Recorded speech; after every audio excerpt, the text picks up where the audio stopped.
Hello everyone. Welcome back to our day two of the semi-final of our Chess 24 India broadcast of the day two of the semi-finals of the Magnus Carlsen Invitational. We are back. Hi, Soumya. Hey Shri, hey everyone who's watching, and yeah, today is the second day. Let's see if and Magnus managed to come back. They are a point down. They are actually trailing in the semifinals, and they need to strike today in order to tie the match and force an Armageddon, force Yeah, a tiebreak. for the Blitz tiebreak, and we have the start of the games. Let's go. Let's go. So it was Wesley starting out with e4, c5, knight f3, d6, bishop b5 check, knight d7, bishop a4, knight f6, short castle, e6, rook e1, a6, c4, bishop e7, knight c3, short castle, and d4. This is the present position. So Wesley coming back to e4, his coming back to his chessable repertoire.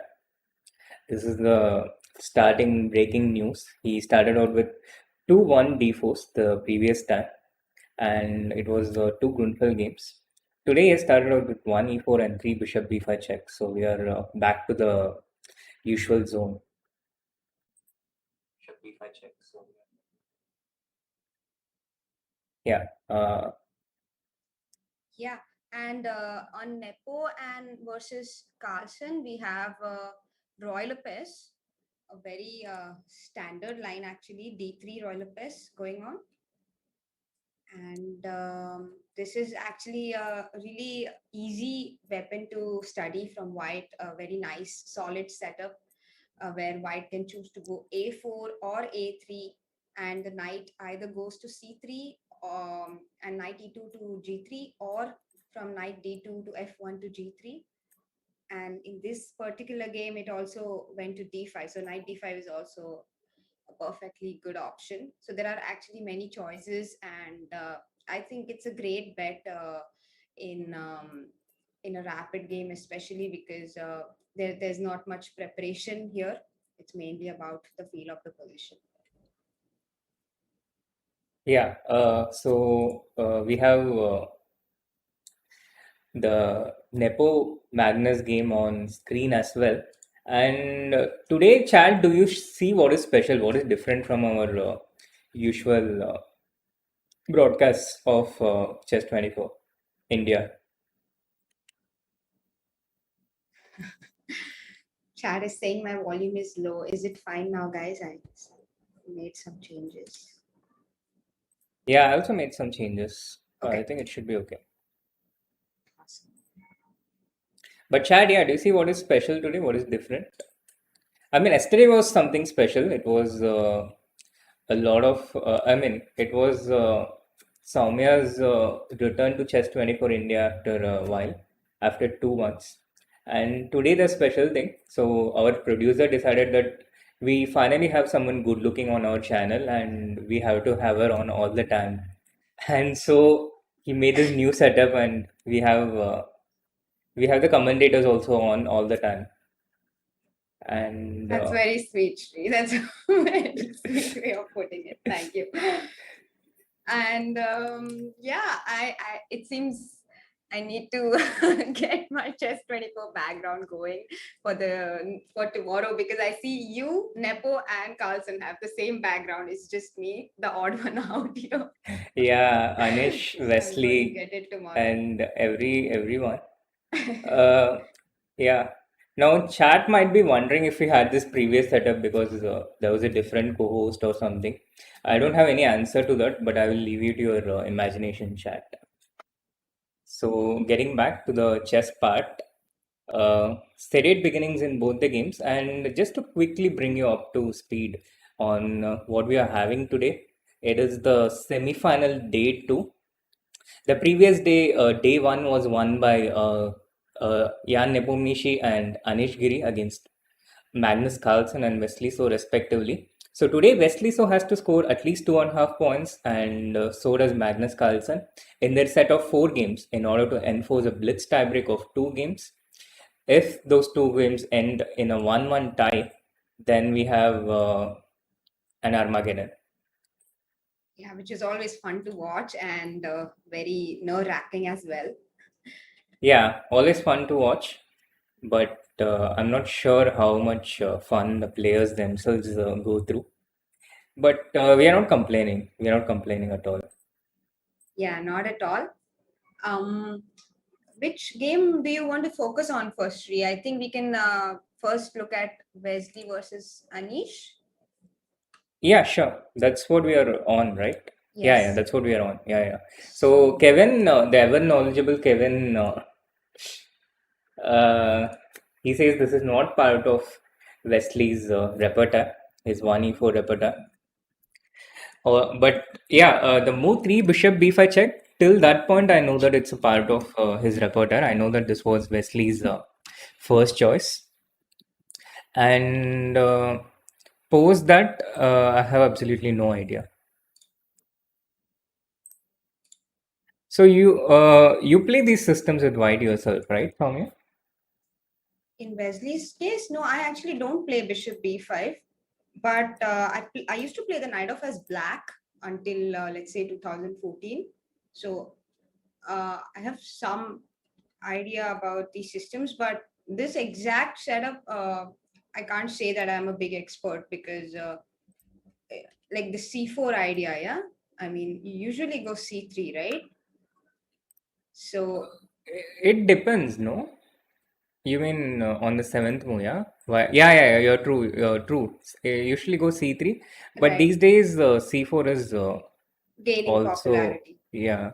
And also even in case of the fourth move, like you always have a choice between like when you put the bishop on a4, first of all he did it voluntarily. Did you notice that he didn't wait for a6? He went bishop a4 voluntarily. Yeah. So that itself means like he wants to go c4 after black plays a6 because he wants to prevent b5. It's a sign. And I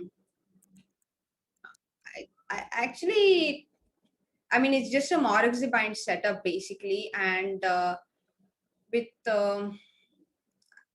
like the bishop is on a4, bishop is on the b3 instead of d3 where it usually is. That is the only difference. Otherwise, it's a usual Morixi even Carl Kahn Paulsen structure, right? Even in Kahn Paulsen, you get this setup with the. It's just that the knight is never on g6 and the bishop is never on b3 in these positions. So that is the difference. Oh, okay. Um, so I Yeah, think, I mean, usually in Moritz bind, it's not a great idea for white to go for a kingside attack like f4 and g4 as we usually do in the Sicilian defense. And we usually like go for stuff like bishop e3 and now rook c1. He played bishop wow. e3 He next he move. did play bishop e3. Yeah. He will surely go rook c1 as well and try to first control the queen side, play b3, prevent any kind of breaks on the queen side, and play very slowly, because basically white has a space advantage. He has a bind in the center and he has a lot of time to maneuver.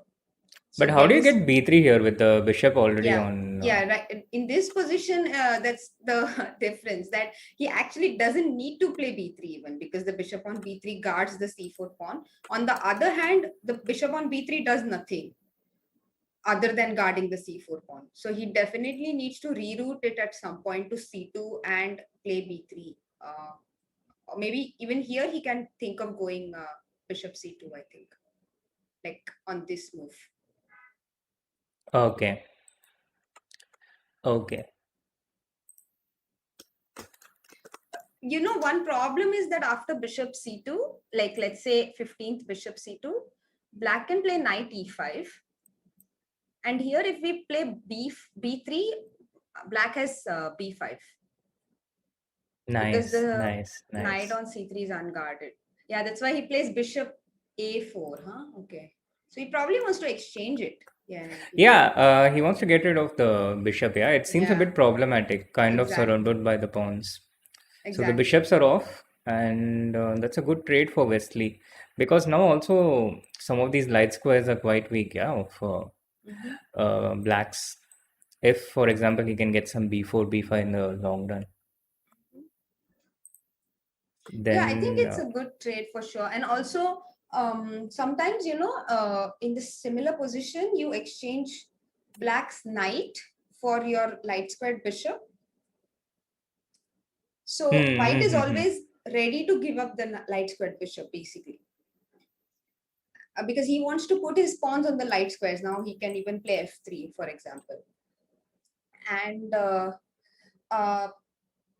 another point is that if he manages to exchange the dark squared bishop as well, then the pawn on d6 becomes really weak.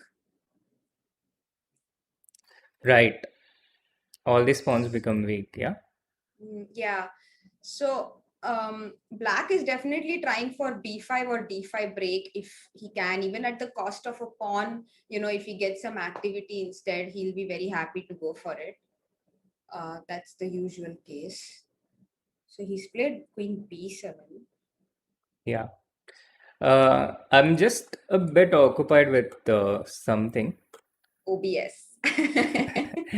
I'll just let you handle the Right. chat and moves while I mean the game while I get to it.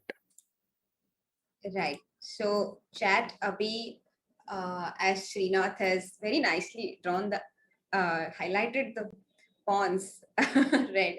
वो सारे pawns थोड़े backward है. So they are, as you can see, like white has more space in this position, or black के pawns सारे pieces काफी पीछे है.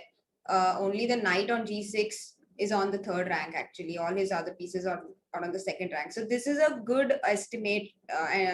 Way to estimate whether you have space advantage or not. Here you clearly don't, because as black, your pieces are all behind, whereas in white's case, all his pieces are at least on the third rank, and the knight is on the fourth rank as well. Even the pawns are on e4 and c4. So white definitely has good center control here. And black is basically maneuvering, waiting. It's going to be a really long patience ka game, and both of them have incredible patience. So we also should be patient and just see what they're going to do. Do you have any suggestions, guys? आप अगर यहाँ पे white हो तो आप क्या खेलोगे? What will be your plan to break through?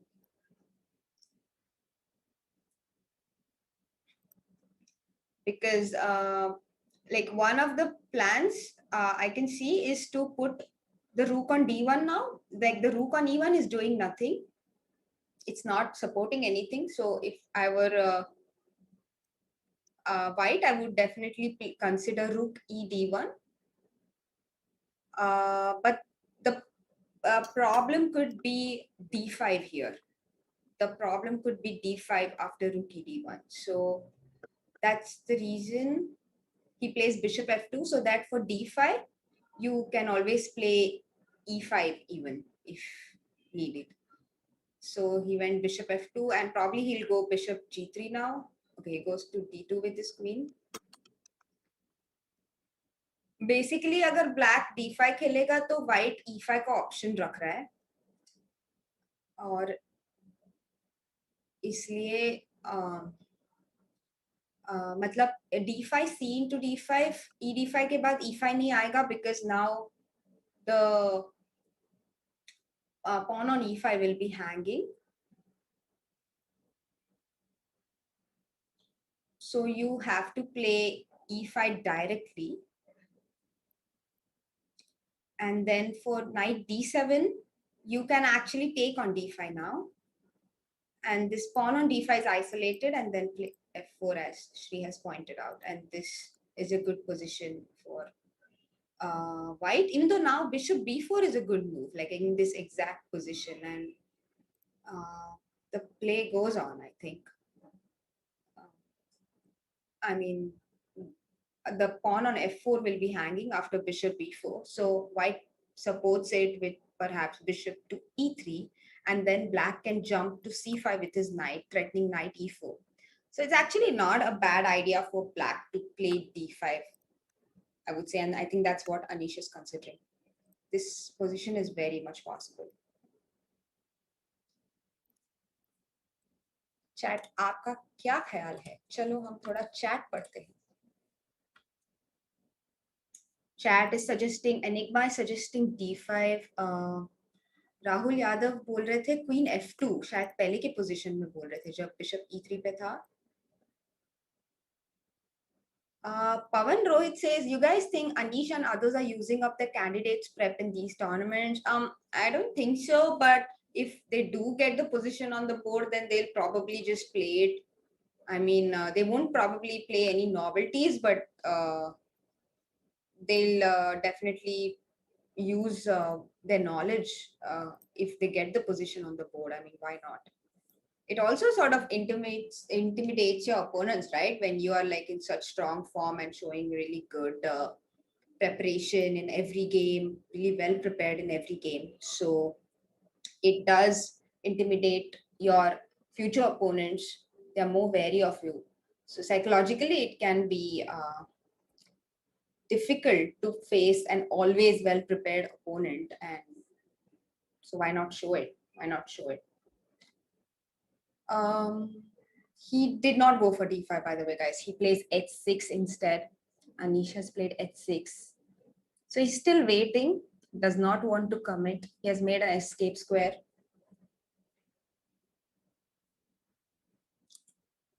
Yeah, I'm almost there. Be with you in just a second. Okay, sure.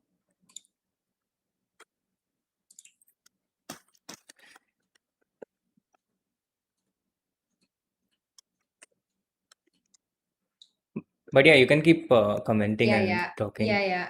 I'm looking at the position. So वो काफी slow game खेल रहा है. He has gone queen b8, a4, h6, and now knight to c2. So he's going to pressurize the pawn on d6 with bishop g3 and rook d1. We can expect rook d1 on the next move. Actually, the pawn on b6, it can also be vulnerable, but black is also like super solid. Like he just played rook e d8 now, and after rook e d1, he still could. Rook e d1, he still can't play d5 because now the b4 square. Can you see, guys? The knight on c2 guards the b4 square. So after, let's say, c into d5, you don't have bishop b4 pinning the knight. So that is a difference after knight has gone back to c2. And yeah, we are back. And Back. thank you so much for holding the fort. But chat, if you are enjoying that whole thing, then I can stay silent for the rest of the stream as well. Just letting you know.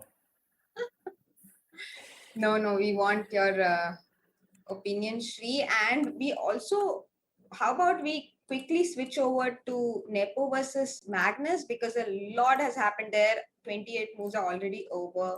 Maybe we can have a quick look at that game. Yeah, Nepo Magnus, this is the present position. Once again, for Kevin's benefit, for Chad's benefit, we have equal pawns, equal pieces, 6 pawns on the board for white, 6 pawns on the board for black, and they're all connected together. At the moment, it looks like white is slightly better. The reason is because when I look at the position first, the first thing that immediately strikes me is the bishop, and the pawns. So the bishop and the pawns, they work in tandem, and if they are stepping on each other's shoes like this, being in the same colors, because bishops and the pawns are the only pieces which can control the diagonals on a chessboard. So if they're stepping on each other's shoes like this, then they kind of lose efficiency. Both of them are doing the same thing. Like for example, here the e5 pawn is also controlling d4. The f6 bishop is also controlling the d4. and therefore the resource is not being utilized properly. And apart from that, the bishop is also restricted in its mobility. Whereas the dark square bishop of white, on the other hand, it's able to breathe a lot more freer. It has all the pawns on the light squares, so the pawns control the light squares, the bishop controls the dark squares, and there is proper delegation of work. There's proper cooperation between them, and therefore more efficiency. And now the threat is if Queen C8, because if he had gone, let's say Rook C8, there was Knight B6 poke coming in. So he would have had to play Rook D8 and not anywhere else, and not allowing Knight B6 and Knight D5 maneuver. He goes, but he goes to Queen C8, and now actually after Rook A8, the Queen is trapped. So White also needs to be careful. Yeah, Sudarshan just asked me that question about the bishop while I was literally answering at the same moment. And it's interesting, yeah, how our attention goes towards kind of the opposite things when we look at the position, yeah? Yeah. Like I I was mean, pointing out the bishops and then you pointed out the rook c8, knight b6 thing. And I think in general we are like it's basically the first thing our attention goes to in any situation. That's what determines one's style or their yeah. personality. Yeah, and you were saying the bishop on f6 is restricted with the e pawn, but I was constantly looking at g5. So I thought the bishop on f6 is doing a good job because I can play g5 because the bishop on f6 supports it. Magnus heard you. I think Jan also heard you. So in Yes, preparation for yeah. g5 is already taking his king to d2. And in the future, maybe, he's just going to swap the queens off. So the king is going towards the center and all's good. Yeah. But the king on the center, I mean, it's also not that comfortable, right? Because knight d4 is always in the air. So once, let's say you exchange the dark squared bishops, I mean, here g5 is actually possible, right? Yeah, g5 is possible. I think black shouldn't be worse here objectively because the engine shows that it's about equal, the live engine. And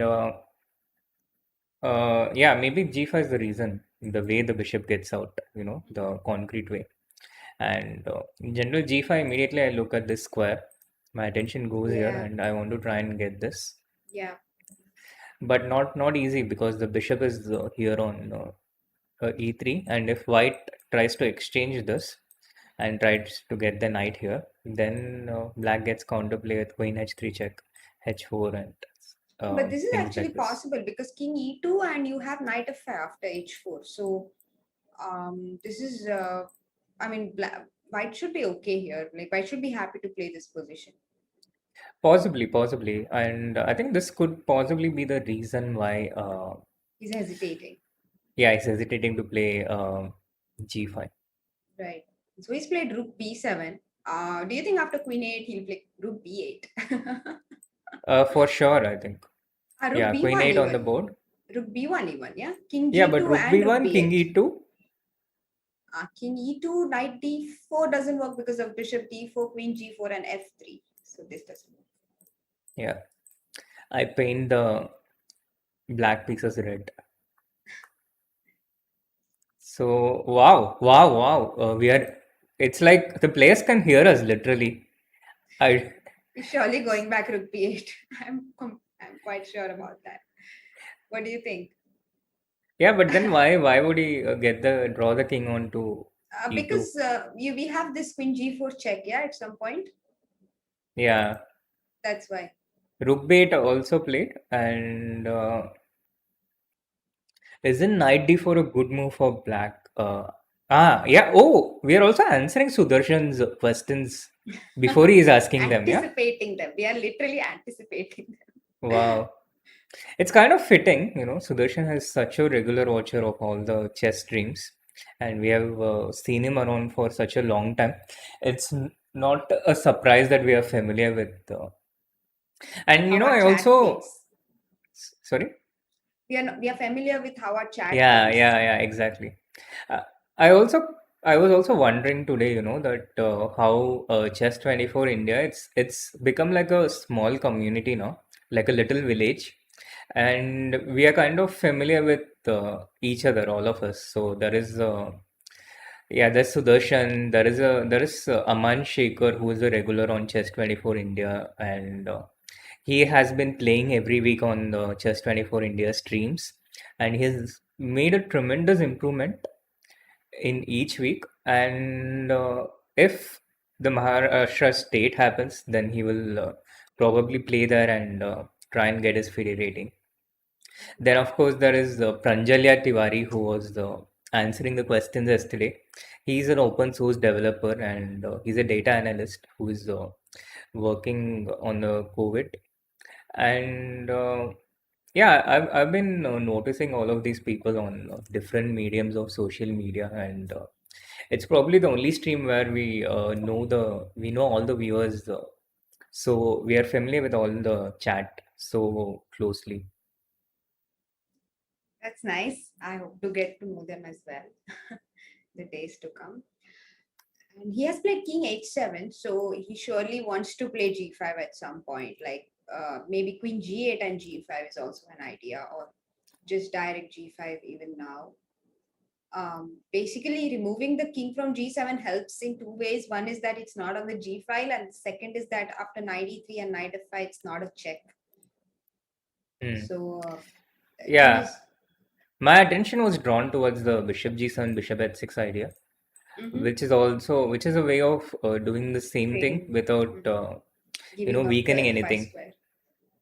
Yeah, exactly, Right. exactly. So once again, in King's Indian, you try to exchange this bishop in various ways.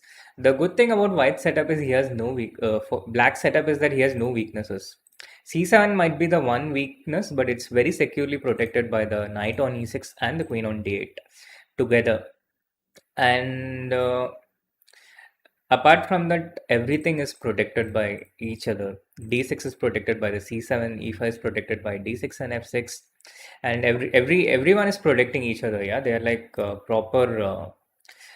Yeah, so Bishop D7 on the board immediately. Yeah, this was his Right. idea, and Nepo anticipating this tries to get his knight to G5, but he's just one more too late. If he could have got this knight G5 check here and allowed black to take knight into G5 and taken H into G5, he would have created a setup where this G7 bishop was life imprisoned, literally by the dark square, by white pawns and pieces. But this did not happen, and yeah, bishop G7, knight F3, bishop H6, and Magnus is the first to implement his plan. So this is a top level chess in it's a prototype of top level chess. Both these sides have their own plans, and time plays an important factor. Who gets there faster? Who is just a move faster? And chess is quite often tragedy by just one tempo. Tragic. I just want. Sounds tragic. But here actually now I think White definitely needs to take some decisions. Like for example, Rook A7 allows Bishop E3, King E3. Oh, you'll take with the pawn. You Yeah, wanted king to into take e3 with the looks pawn. a bit adventurous, but sure, I mean, why not? I thought King E3, Rook B6, and this is not so clear actually, because let's say Queen A4 maybe, with the idea to play Queen after Queen B8, you have Rook A8 and then Queen And then E8. queen e8, yeah. Yeah. So, but Queen A4 we have Knight C5 stuff. No, but then you have Queen C4. So actually, this is probably okay. This is probably okay. I Yeah, thought I thought you will go queen f6 here, with the idea of queen with, into with f3 check. yeah, yeah, with the idea of But also, yeah, taking hoping you the would blunder. no, but also, taking the pieces near white's king. Right. And maybe after C3, we have rook B2 Yeah, yeah, yeah, yeah, with the yeah, yeah. idea of knight And F4. chat. What is black threatening now? What is black's threat? Come on. But this is tough, no? You think it's Yeah, Like, no, where? they can find it. It's our Chess 24 India chat. And we have Enigma also here. Forum is also here. And the regular mods, Nishi, the Hawk, Magikarp.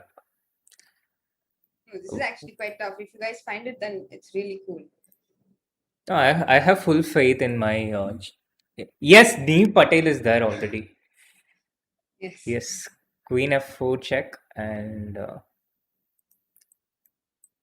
yeah, that's really so cool. random move by white to illustrate Queen F4 check, G into F4, A into F4. And it's checkmate. It's made into the Hawk. It's made into. Well done, Neve. So yeah, the present question is about equalish. Do you wanna have a quick look at the Yes, Anish, yes, our yes, Indian yes. boys game? Let's go. I'm not sure if Anish is going to be our friend for too long if we keep calling him Indian, but okay. No, no. I mean, if it gets him the likes and subscribes, I don't think he Then minds he's it at okay all. with it.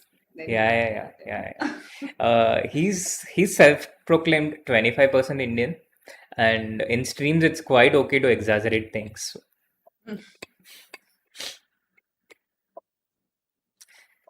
Like he has his roots, yeah. His great grandfather was from Nepal. No, his grandmom was Indian, but then, like, Ah, I mean, yeah. there So can be many roots. Like, I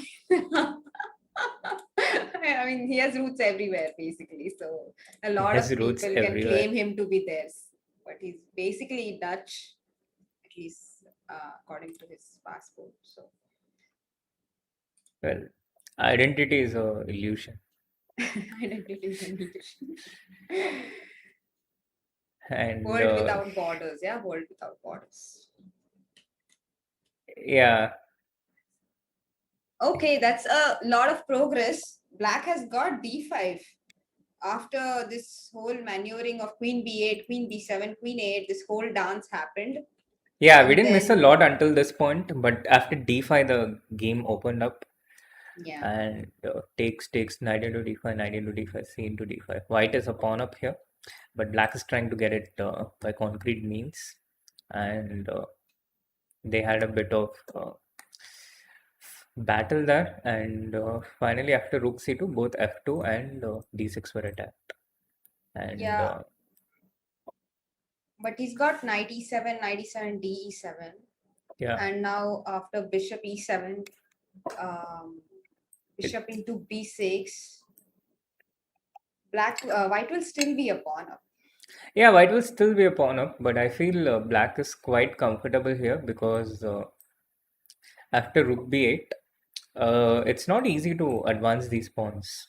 He's played rook e8. He's played rook Ah, he wants to e8. get this rook onto e2, yeah? Mhm. Yeah, that's what he wants. That's actually a cool idea, right? To keep the rook so that he can. I mean, it was easy to miss it also.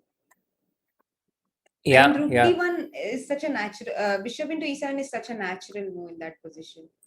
true. But Especially us who have been watching really streams. But yeah, rook e8, very nice move with rook into e7. And now if white plays rook e1, then after taking rook b2, black gets the pawn back. Yeah, right, because you don't have rook e3 here. That is the main difference. Whereas yeah, when the rook was on d1, you had rook d3 supporting the b3 pawn. So yeah. he's played b4. So after rook Sorry. e2, he's ready to defend with rook g1. Yeah, taking advantage of the fact that black cannot play bishop e3 Mhm. because the bishop on b6 is protecting him on But this doesn't diagonal. but doesn't like rook b2 work well? After rook b2, bishop c5 perhaps, yeah? Because for b5 there is ab, and rook into g2. Oh, nice. If this Will gets not taken, this work. gets taken. If this gets taken, this gets taken. Yeah, yeah. But yeah, yeah. Rook a2 was the move I was expecting. So he goes a5. Then we just go rook b2. Not easy for white to advance this in this situation. And after a5, which is probably going to be played, the only move. Black will have, I think, a few different ways to keep an embargo on these pawns to prevent them from progressing.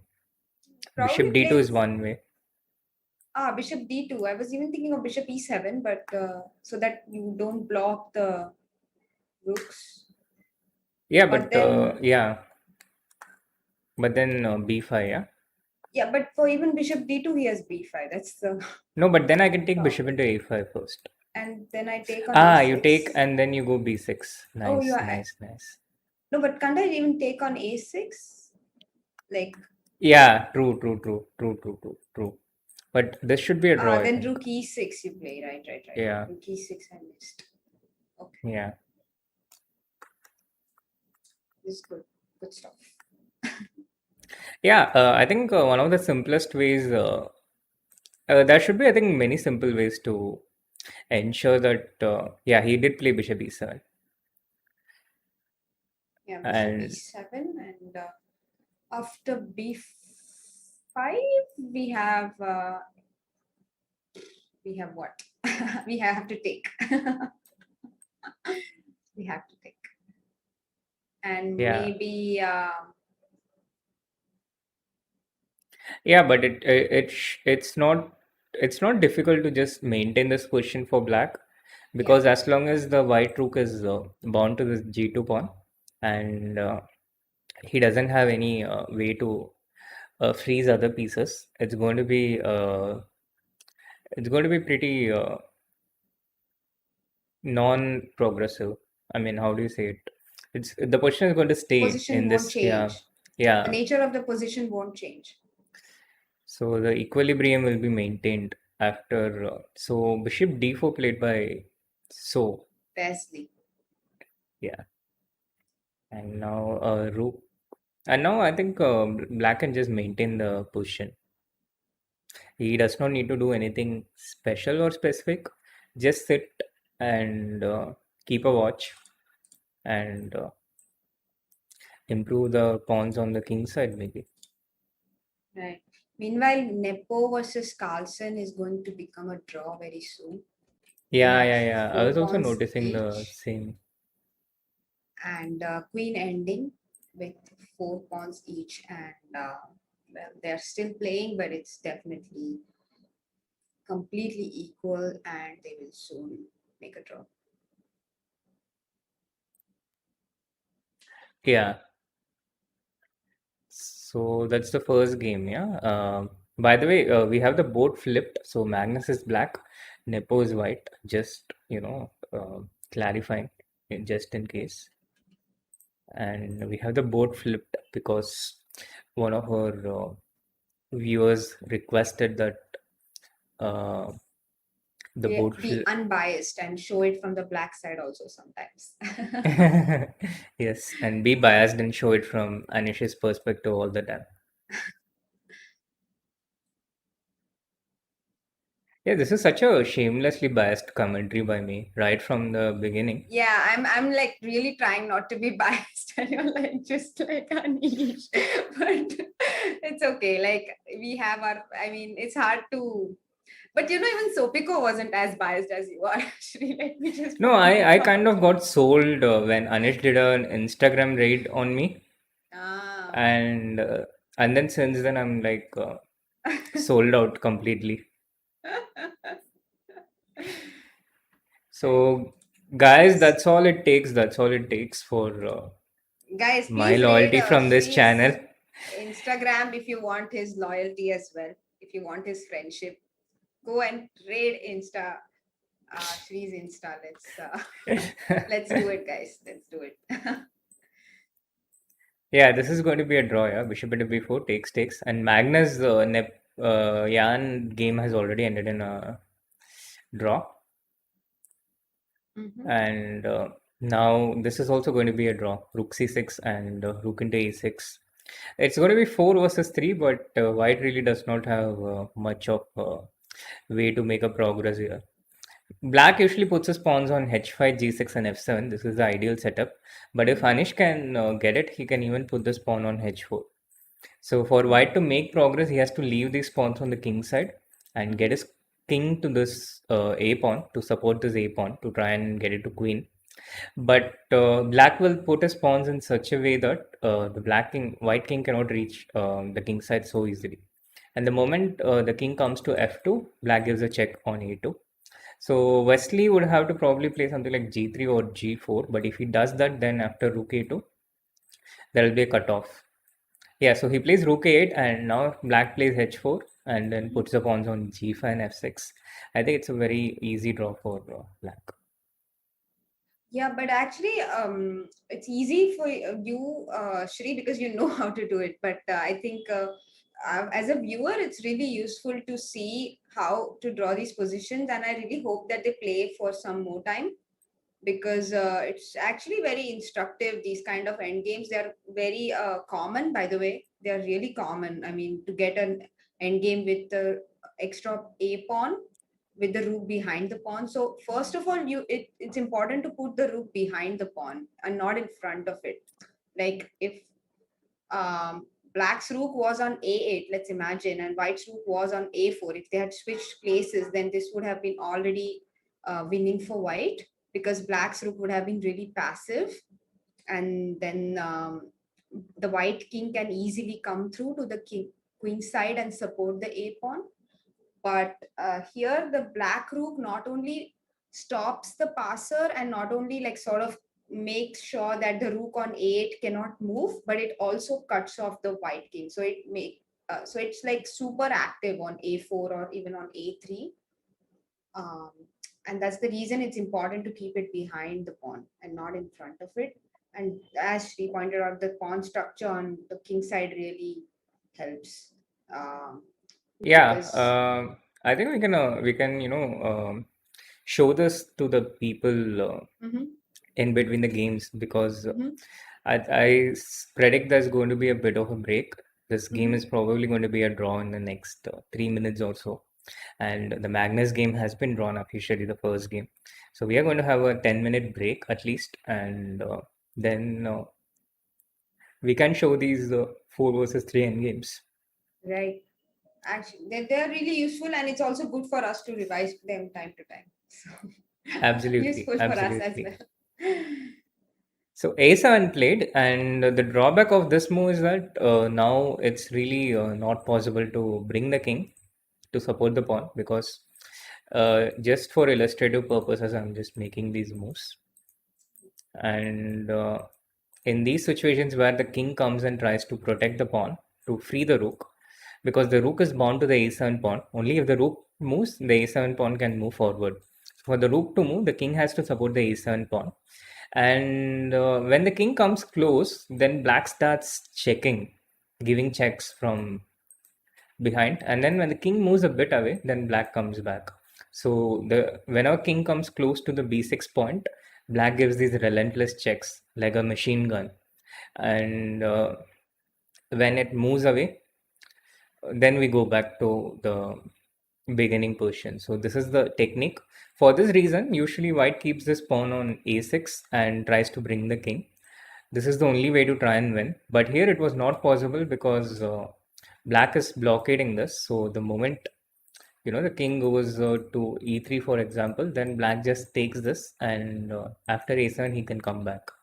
And if white insists, then black will take all these pawns, and it can get really dangerous for white. White can even lose in these positions, which is what happened in the game between Prague against Arjun Erigaisi in the Vidit Chess Tour, the quarterfinals of the pre-quarterfinal, yeah, the quarterfinals of the Vidit Chess Tour. Prague kind of overextended exactly this way, and he ended up losing that game. So, yeah, back to the present. We have this position. And now if white tries to play rook f8, then black just takes this pawn. Uh, there's really nothing to play for, except that black shouldn't get greedy and take rook into g2 here, because now white just moves the rook away and then queens the pawn. Even if black returns back, this rook is supporting the a8 point. So uh, as long as black doesn't do this, and also black should not come under a check. For example, if he plays something like king e5, then after rook e8 check, white can use this check. and then promote the pawn to a8. So these are the two things black has to watch out for. Don't get into a check, and don't By the move away way, the there rook. is there was a way to actually break through. I think this king on f5 is like probably the best defense, and that's why Anish went for this, because let's say he had kept the king on g7, then Mm-hmm. it would have been a very different position, because let's say you bring your king to f5 and force black to play f6, and you can perhaps play f4 in some But positions. how do you bring, like, let's say I just wait with king at 7. How do Yeah, you and then make I bring my progress? king to b1. Ah, yeah. So I just wait around. Oh, they have agreed a draw. Yeah. So we So, didn't like, just to miss anything there. demonstrate, Mm-hmm. let's say you bring your king to b2 now. So I wait around. Yeah, like you keep your king, let's say, on this. And now I play king f5. Yeah. And it's Uh, actually after f6, I have a move like f4. Maybe in this position, it's not so great because of rook a5, king g4, and rook a4. But then I still have king h5 actually. yeah. It's And it's very unclear. I if mean, rook into f4, rook e8. This is your point. Yeah. yeah. But the So thing is, black need not necessarily play no, like even in that position, for example, when the king was on h5, there was rook a5, and he would have still been okay. But that's the yeah. point I'm trying to make, that it can get tricky. So it's always good to put the king on f5, I feel, rather than put it on h7 and g7, like not allowing any of these tricks basically. I can't argue against that. This is a pretty safe defensive setup, and if white tries to overpush here, black can even start threatening mates. So as long as the king has the protection of these pawns behind the king, it's safe to put the king on those squares. And Sudarshan has a question: does Luzina work now, or does it only work when the white king is on a8? It only works when the white king is on a8, Sudarshan. Here there's no way to free the rook from its duties. The rook is bound to the a7 pawn forever. So, I mean, not forever, but yeah, I mean, if the rook moves, then the a7 pawn gets lost. So Right. that's thing. So Anish has drawn the first game. Jan Nepomniachtchi has drawn the first game, and three more games to go in both these encounters. Magnus has to win in order to enforce a blitz tiebreak, and so does Wesley. And So so does far, Wesley. And it's so so easy far, to make puns with Wesley. Yeah, yeah. so far we have not had a single day without tie breaks in my history of covering the Champions Chess Tour. Really. Yes, yes, yes. I remember it so well Yeah, because because you slept less, yeah, that day, obviously. yeah, the streams would never end early, and Yeah, I yeah, can imagine. and yeah, a small apology to you and the chat as well that I bring up these greedy weedy references from out of nowhere. That's okay. There is still a ghost of AD as co-host in these streams, and AD cannot go a whole minute without making fun of VD, and I'm just trying to fill that place. Of course, for Yeah. a full impersonation, I have to also make fun of Catalan and talk great things about B3. But there is also a limit, yeah. I do have a conscience. That, that's that's fair enough. By the way, just to let you guys know in the chat that actually Adiban is playing a tournament, and he is playing a tournament, over the board tournament in Bangladesh, and it already started today, and he won his first round. Yeah, he won his So first round. that's one of the reasons why he's couldn't join us for the streams because he Yes, is that's himself one of the playing chess. reasons. What is the other reason? And there could be many reasons, but this is clearly one reason that he's himself playing chess. So, Yeah, no, the reason we have on Chess 24 India here uh-huh. is that AD was, uh, too embarrassed that his course was not out while the Catalan course is out, that he has left Ah, YouTube. He has left, I mean, he's not able to show his presence on any of the streams or even the chat or any of the channels, because people are like, where is your course? The Catalan is out. The Catalan is out of the.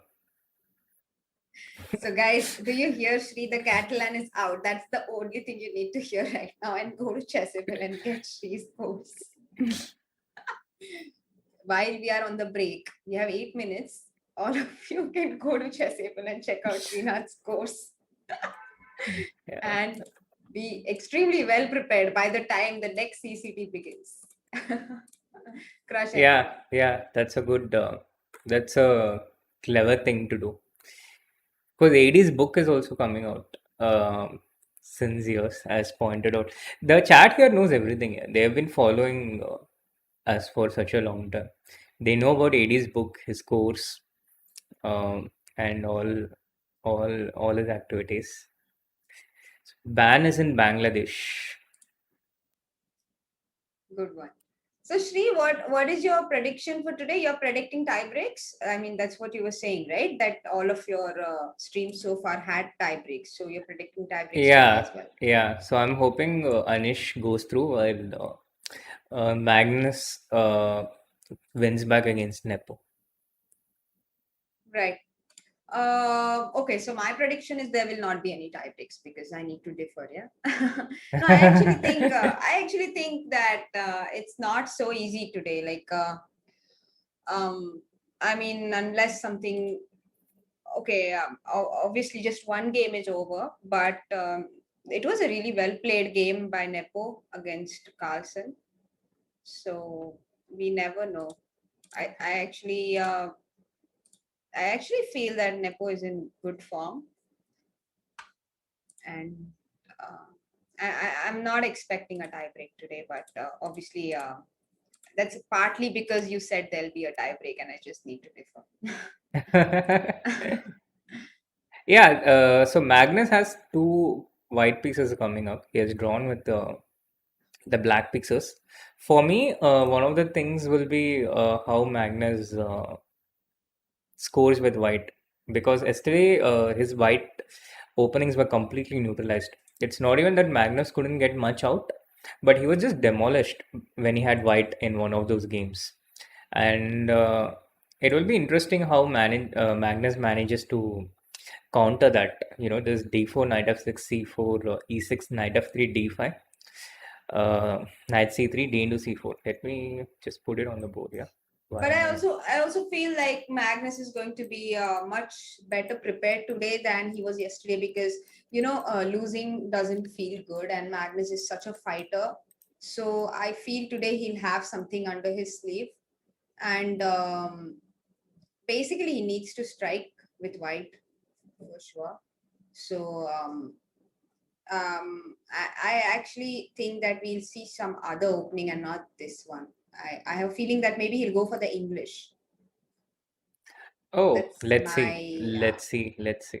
Let's see presumption. what Peter Hein Nielsen has done. Uh, with white, you can always be the first one to surprise. So you Yeah. can sometimes take that element of surprise from the opponent. Yeah. And I've always admired I mean, obviously everything Magnus does is admirable, but I've always admired the way he handles the English, especially with this. Like he understands the nuances really well. I'm really sorry to disappoint you, He Soumya, played but b4, is it? He's going for the yeah. same. No, not the same. He has divided with 3 knight c3 instead of 3 Okay. knight f3.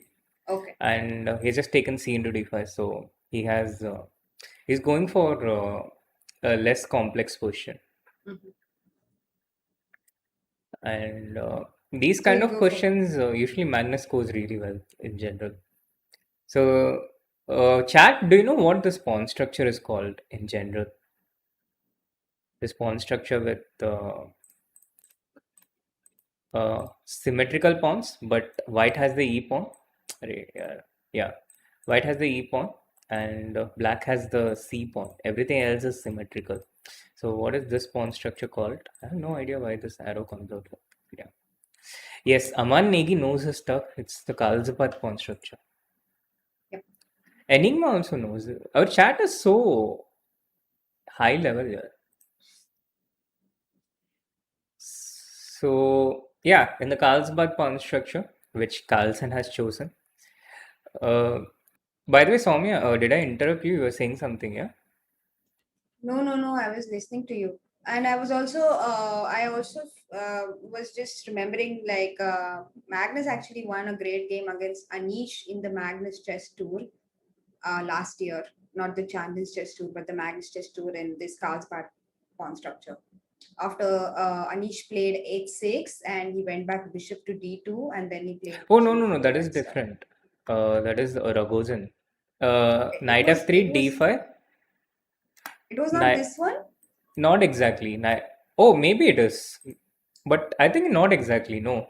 I'm not sure if c into d5 was taken in that game. Oh, maybe it is. After knight f3, maybe it transposes. But I think no. I don't think c into d5 was taken, because if c into d5 was taken, then g4 wouldn't be such a strong threat. Right. So the pawns were still on d5 and e6 and c4 instead of Yeah, I think it was something like bishop g5, h6, bishop d2, something like this here, with the pawns on right. c4 and Instead of taking e6. on d5, he played bishop g5 h6 and come back bishop d2. Okay. Yeah. Yeah, And back in so those that's days, I why was following these things quite regularly. yeah, and so that's why g4 is more effective because the bishop on c8 is closed and you have to take it with the knight, and then after rook g1 you kind of open the g file and they create some problems for black. Yeah, and curious, yeah, very, very curious. Magnus has thought for more than a minute already. He's thought for 2 minutes after bishop g5, bishop b4. And considering that he has white initiated this, knight c3 and c into d5, you really wonder what exactly Magnus had in mind. What was his preparation? It's Or a maybe curious he's thing. tired, Shri. It's also possible that he's simply tired and it's a demanding tournament. And I actually saw his post game interview yesterday, not the whole of it, but a bit of it. He looked exhausted. He looked completely exhausted. And sometimes you're just like tired and you decide to come to the game with a fresh mind and just want to play something over the board. So that's also possible.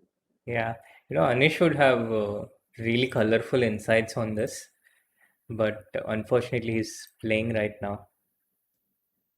He was roasting Magnus also quite a bit in the February CCT, the Opera Euro Rapid. Magnus's memory and all these things.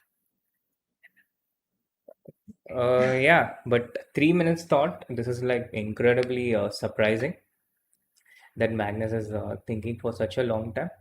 Kevin was hanging around on the chat. I'm not sure if he's still doing that, but it's a bit cruel of us to keep him up till 2 o'clock, 3 o'clock every day on the non-weekends, considering that he has to work. He has a proper work. He has a proper job to do when he wakes up in the morning. Queen a4 check played. Yeah. So he has played it. I don't see it over the board. Yeah, yeah. Queen Yeah, a4 he check, has knight played c6, it. e3. And e3. So the idea of queen a4 is basically to force the knight to c6 instead of d7. Uh, so you're just like making sure that the knight goes to c6 and black will not get c5 if he needs it ever very easily. But at the same time, you're also like not developing a minor piece instead, which is useful in the opening usually. So you do give up something in return. Yeah, also fundamentally, black has usually two ways of putting his pawns on this Carlsbad, yeah. One is he usually puts his pawn on c6 to strengthen the center, and another is c5. So when we provoke this knight to c6 with the pawn still on c7, when it has not got to c5, this kind of challenges black center control. Exactly. Like c6, and also you want to put one of your knights to e4. So that's the reason you all usually go knight bd7, so that after bishop f6, you take knight into f6 and bring the other knight to e4. True. And as it happened in the game, Magnus immediately took bishop into f6, plays the knight to e2. So he's just trying to get a position to play out of theory, out of preparation, and try to get a game where he can press against his opponent. He can just create chances.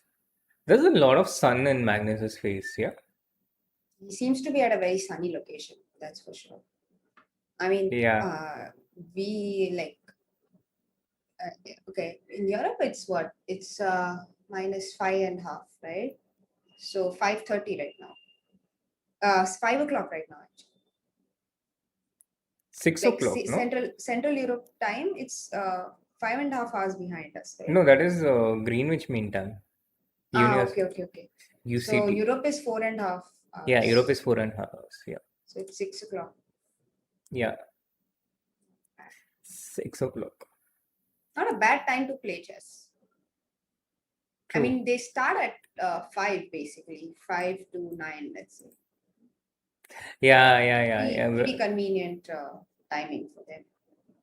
Very interesting that you mentioned the time and we have kickoff in the Anish game.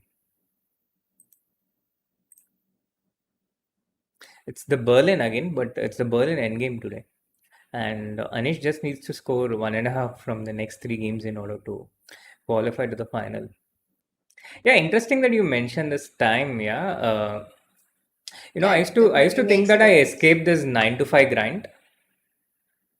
The You 9 to didn't. 5, and then 2020 happened, 2021 happened, and now I log into work at 9 o'clock in any case, but instead of 9 a.m., it's 9 p.m.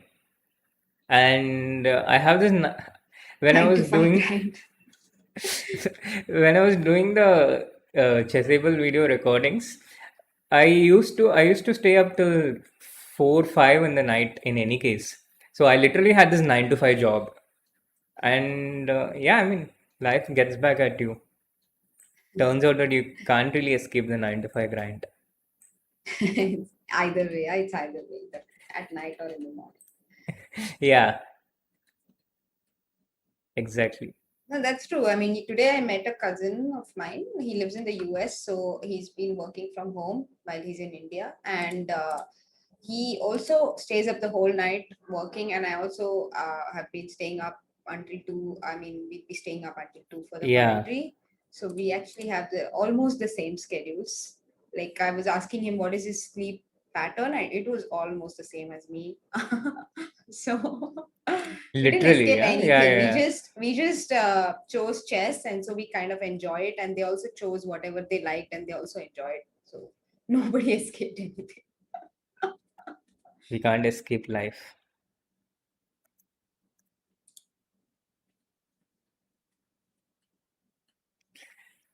Oh Uh, wow, they are playing this Berlin endgame, and with the king. I think the king will go to c8 in this one.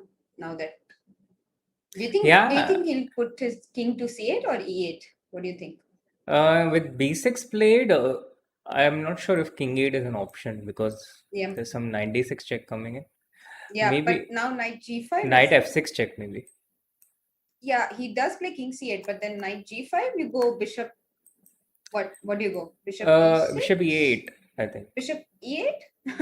Yeah, Will this you? is not unusual in these setups. You play bishop e8 and then h6 and bishop d7 back. I I think this is not unusual, and of course But we then you both allow e6, yeah? e6. You can go f6 in many of these situations,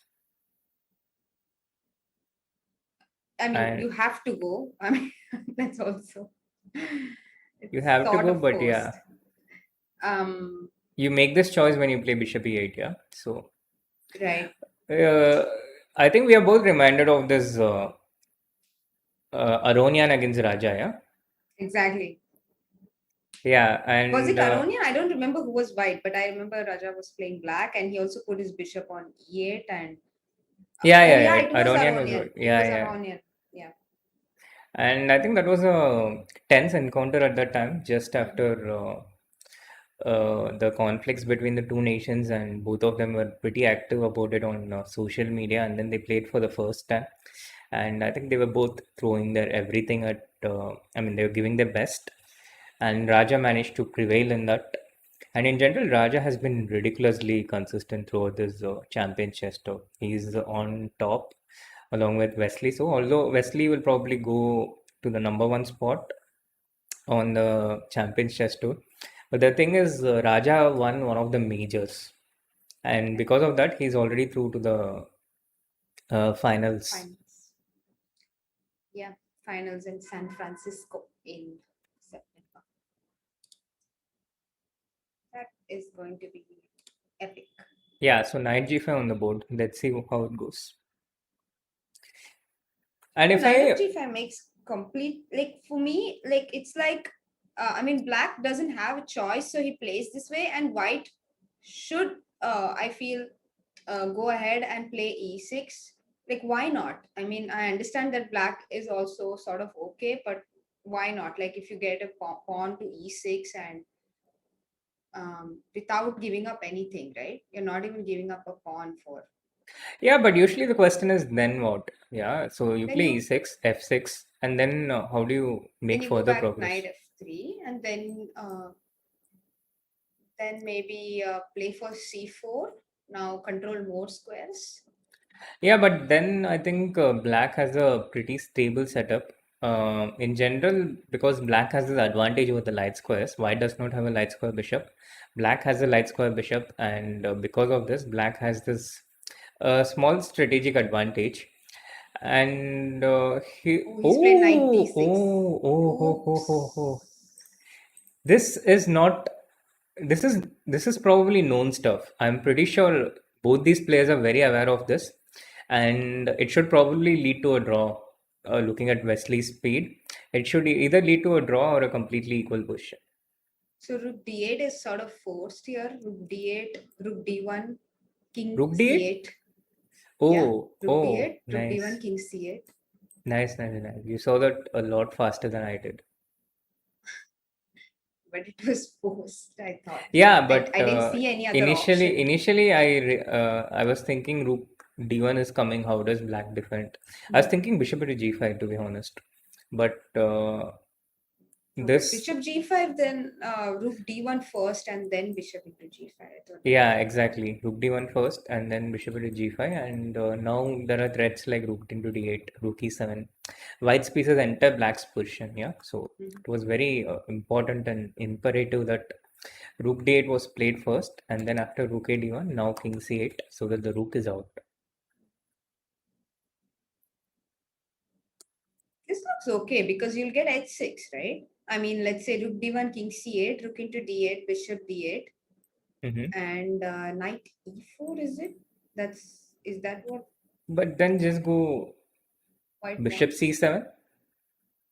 Yeah, bishop c7 does the job, I guess. So I think it should be equal. Again, guessing from Wesley's speed, it's probably known to each other quite well. Right. So yeah, I mean, I think Anish just played one of these not so critical tries because he has this luxury.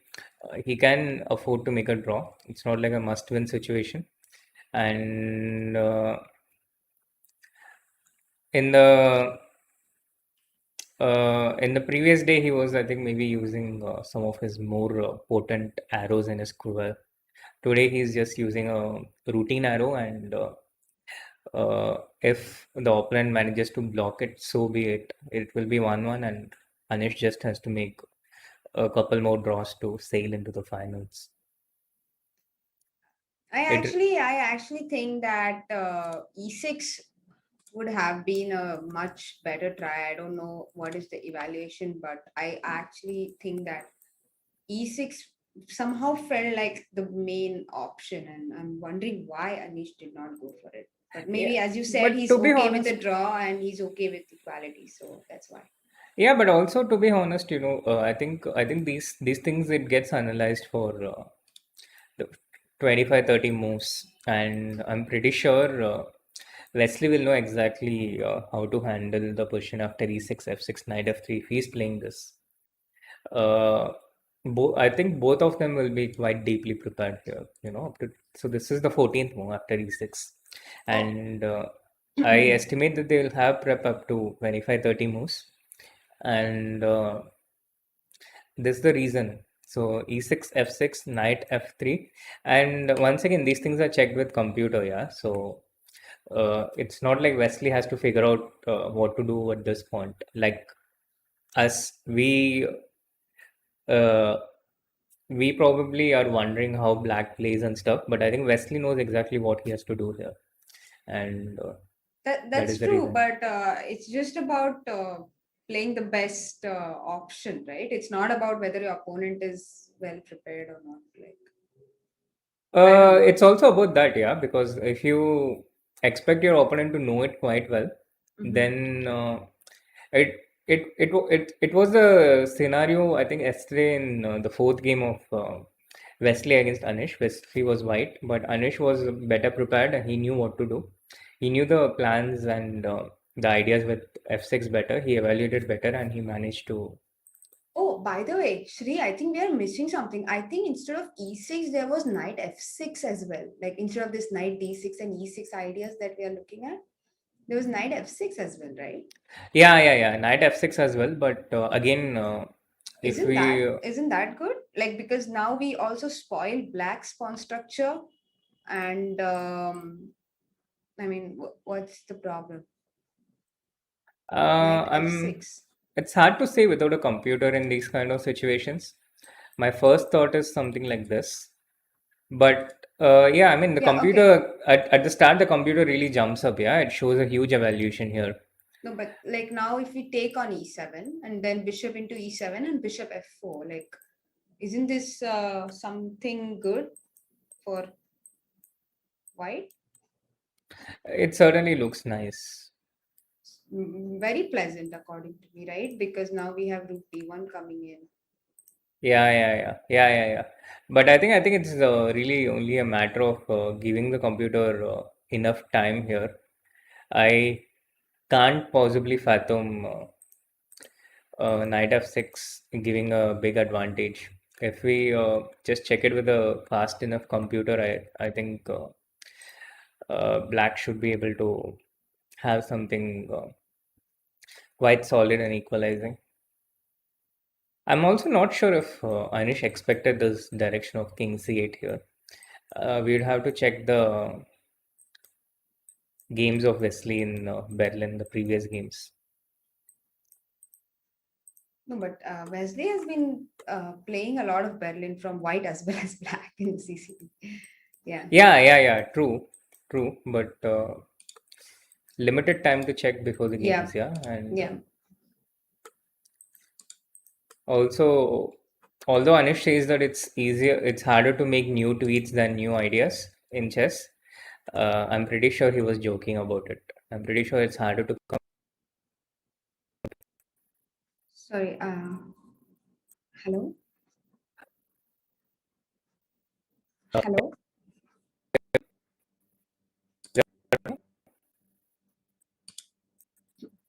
Can't hear you very well. Is there a issue from my end?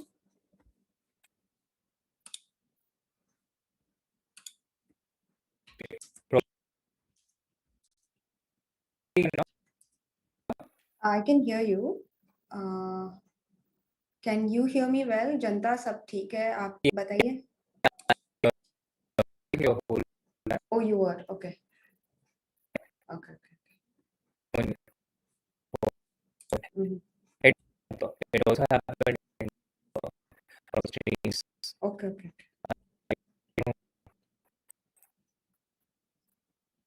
So this this is like completely equal, and knight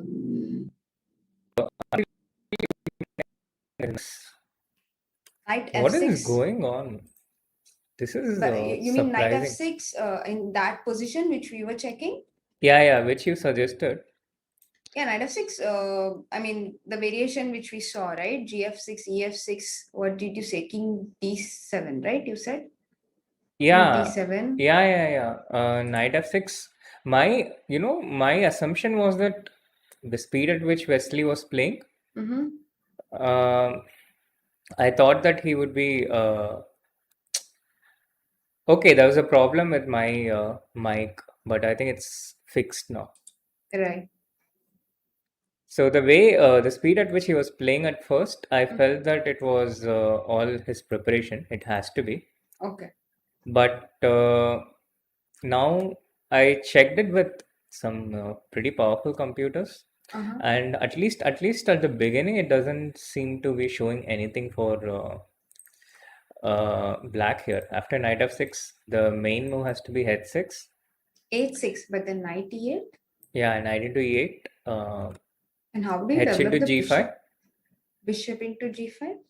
Yeah, and now the question is, how does this knight on e8 come out? Yeah, You want to play king d7 now, yeah, perhaps? king d7.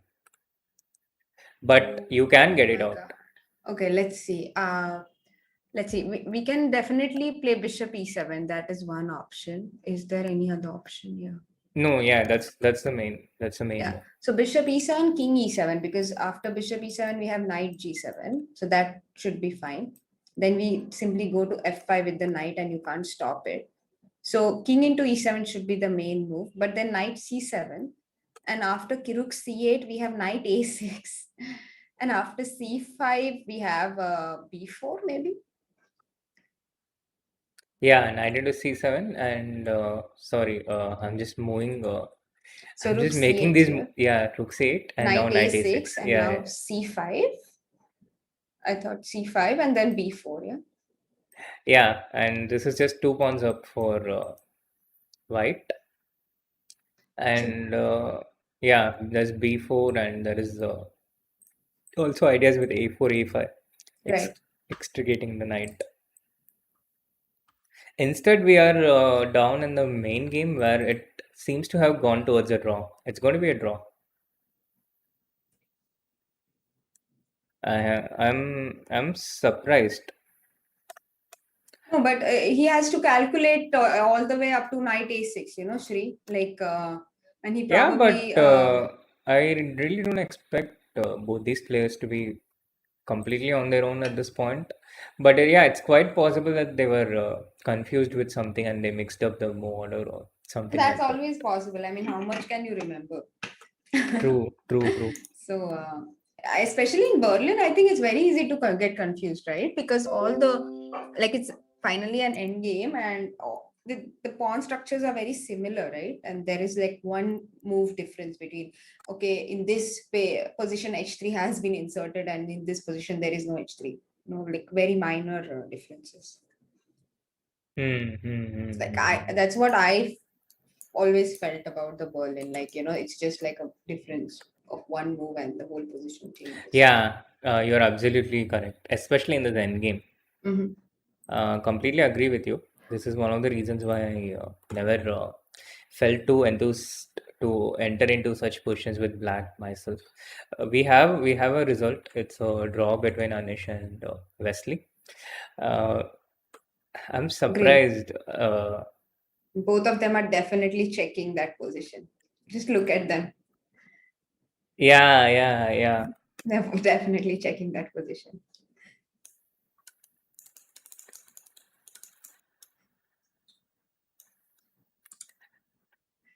So yeah, I mean, uh, I don't know So what happened Anish there. could I have can't got a explain. big lead in this match had he gone for knight f6, basically.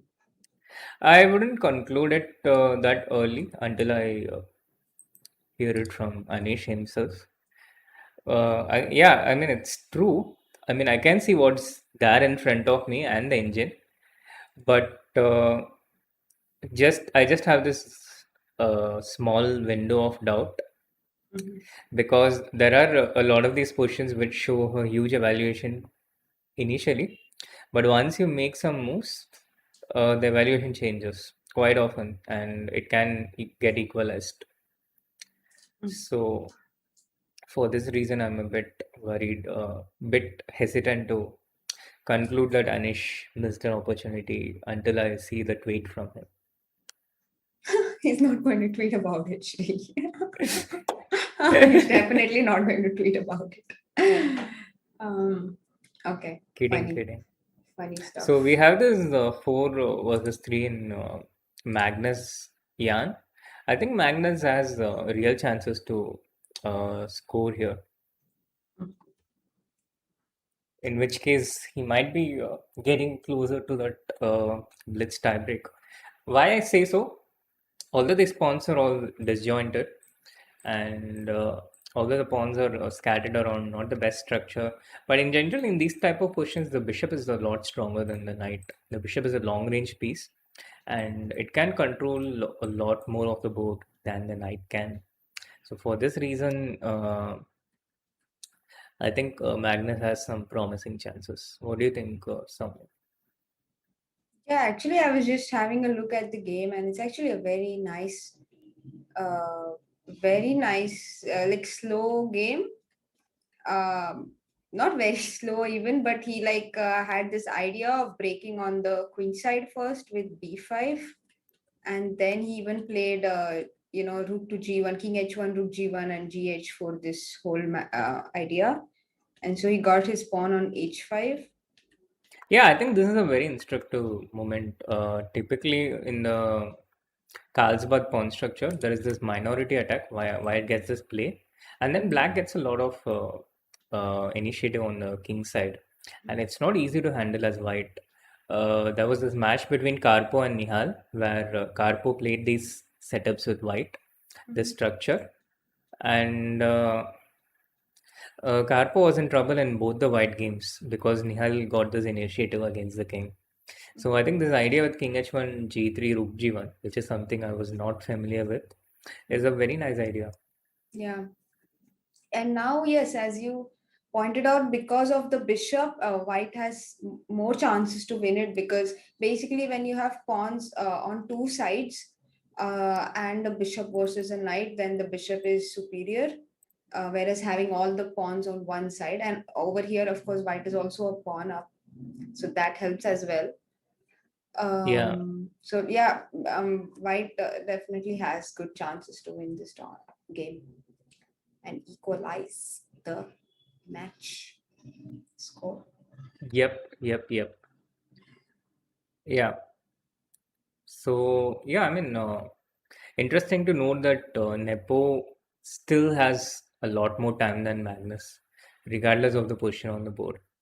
That's like the standard thing about Jan Nepomniachtchi. Right. And actually now, he can, white can even go rook c7 next move. He can just go for it. Like his king is quite safe on g3. Like his king is, and there are no checks coming in after king g2. And let's say he gives a check on b2, he just goes to g3. There are no more checks coming in. Then you simply go to c7 on with your rook and attack the a7 pawn, and it's not easy to defend it. I actually don't see how black defends it. Just double attack a7, like let's say rook c7, a6, rook a5, and rook Yeah, b6, rook a a7, and random move with black, rook c7, a6, rook and c6 even, and hmm. it's just like dying a fast death.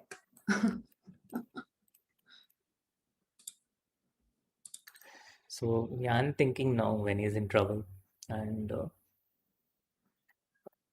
yeah, AD would make ruthless fun of these players. I can't bring myself to do the same. Why? Um, I mean, because why? he should have thought earlier, this stuff. Yeah, exactly, but in a lot more entertaining way. No, but actually, Jan always plays fast. I mean, it's his Yeah, characteristic. Jan and MVL, yeah. Yeah, MBL as well. But I think Nepo plays tremendously fast. I mean, maybe the most out of all the top 10 players.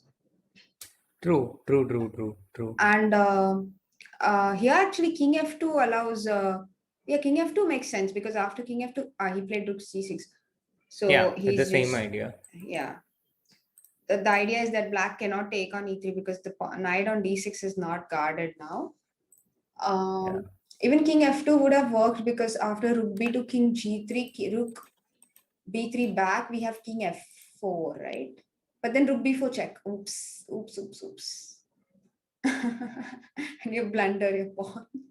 Yeah, but I thought it was not a bad idea to. I mean, it's not a bad trade-off to get the king to g3 and then play rook c6. It saves one move for white. Yeah, it's more or less the same. It's more or less the same. So Rook But it's one move C6, more, no, for and white. yeah, that's more or less the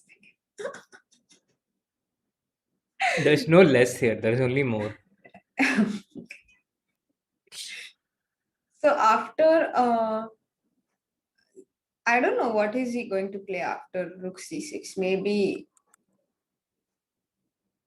like it's really not clear. Maybe Rook D2 check, huh? Rook b to check or Rook rook B2 d2. King G3.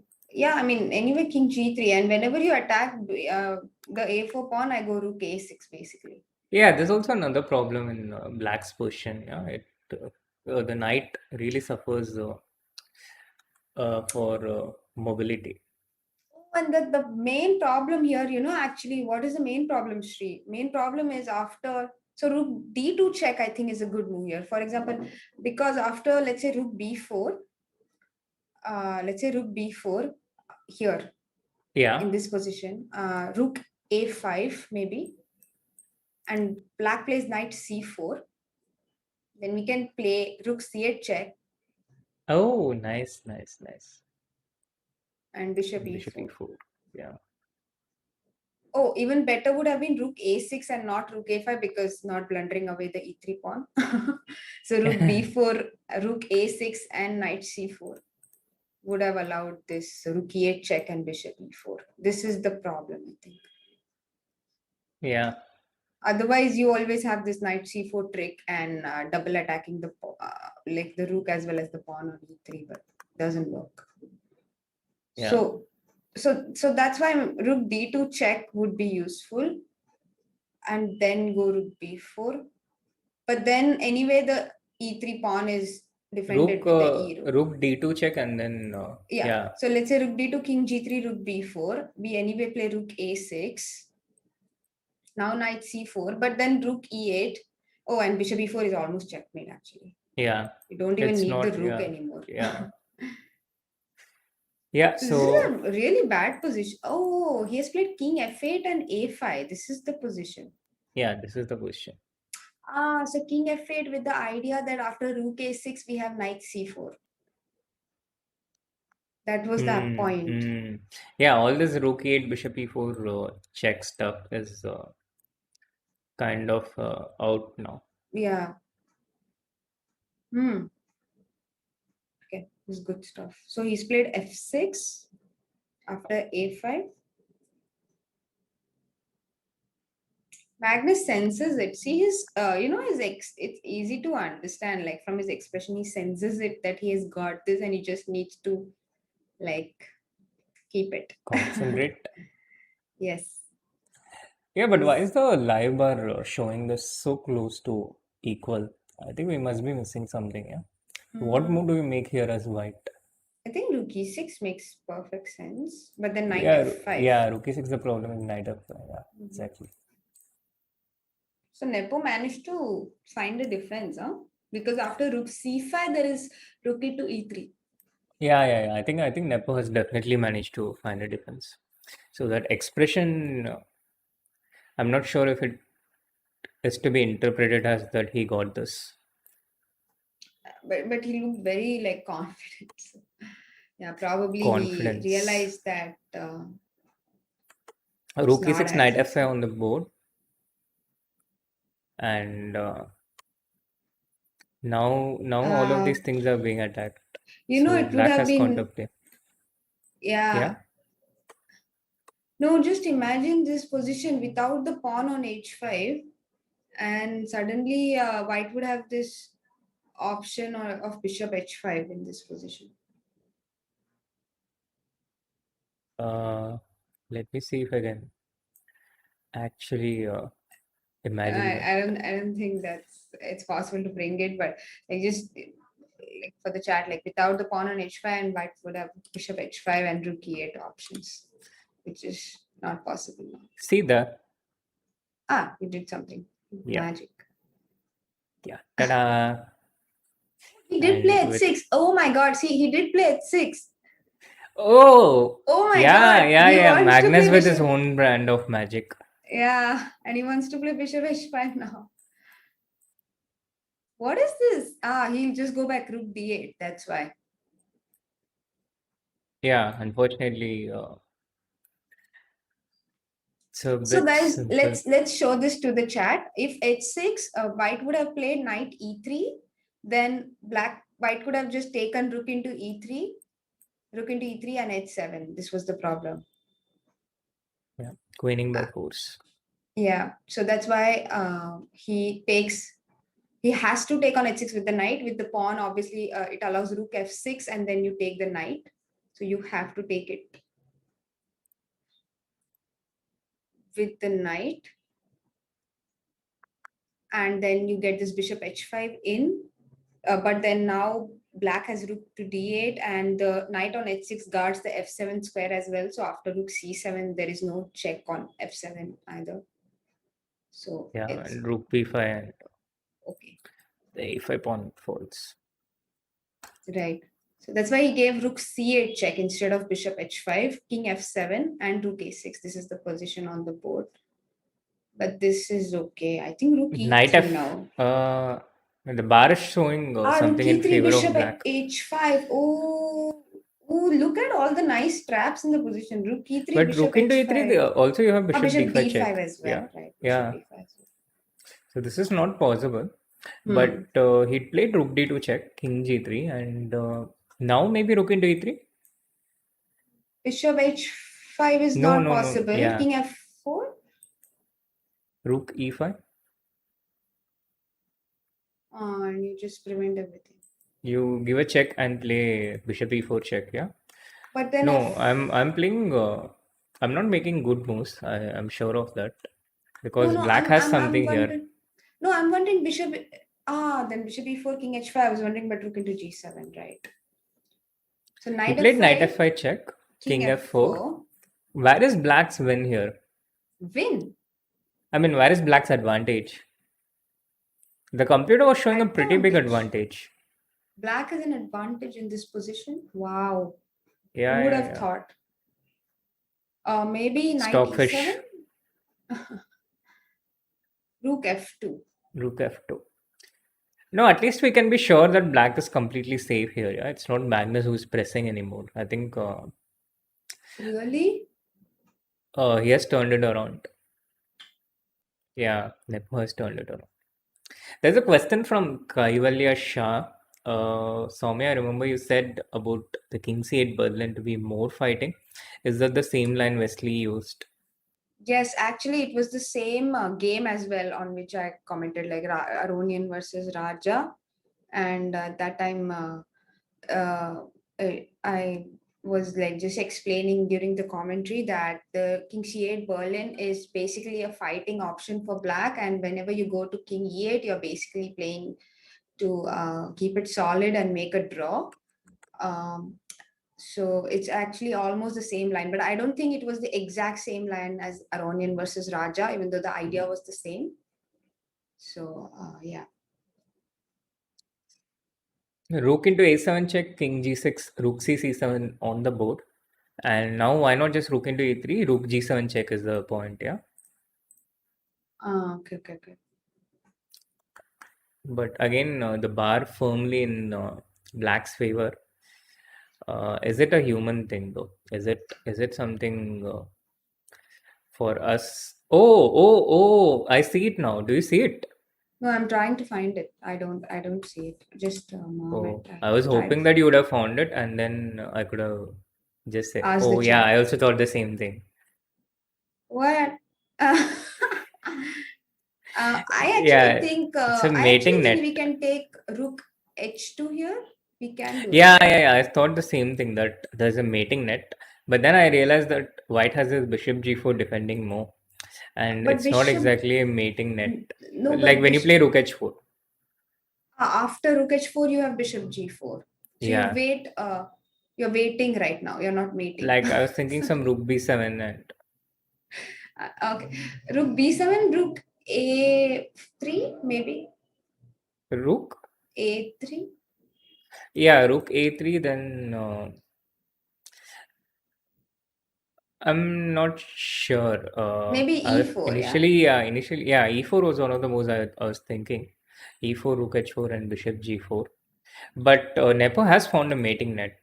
He did play, Oh my, he played king h6. yeah, with king h6, king into f5, and rook into Rook e3. e3 with This I. Magnus certainly didn't see was coming, and he's about to collapse. He's Oh my. rook What is c5. this position? After rook g7, what was happening? After rook g7, I don't have a ready-made answer for you. Yeah, it's mate, yeah, f5 and rook h3. Oops. Oops, Now oops, oops, oops, I'm seeing the oops. variation. So rook So g7 is rook not possible. c5, Rook g6 c. check, Oh my god, is king it? g4, Is it? now f5 check, and rook f into f3. It's going to be mate. Maybe even start with rook f into f3, and it's going to be mate after f5 and rook h3. It's Magnus has been mate. caught in this mating net, which means Oh Magnus my has to win the god. next two games. Magnus is almost That all but was out. savage. That was savage.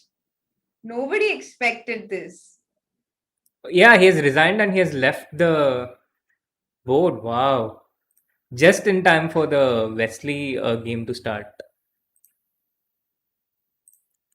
That was brutal. Can we just have a look at the mating net once more? I Sure, sure, mean, sure. we didn't expect it at all. We were just looking at some drawing options for black, like options to hold the position. In fact, until he played king f8, we were actually thinking it's much worse for black. Then he found this beautiful Yeah. So this king was the h6 is super brilliant. Even king f8 first, which was definitely unexpected in the beginning when we started to have a look at this position, hmm, and then this f6 idea, and then king h6. Yeah, just tremendous. yeah, yeah. So easy to miss this. We completely overlooked it, even All while of us. Yeah, yeah, yeah. Yeah. I think not it having any tension of the game, and completely overlooked it.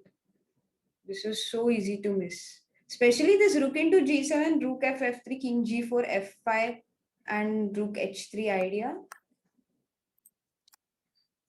yeah.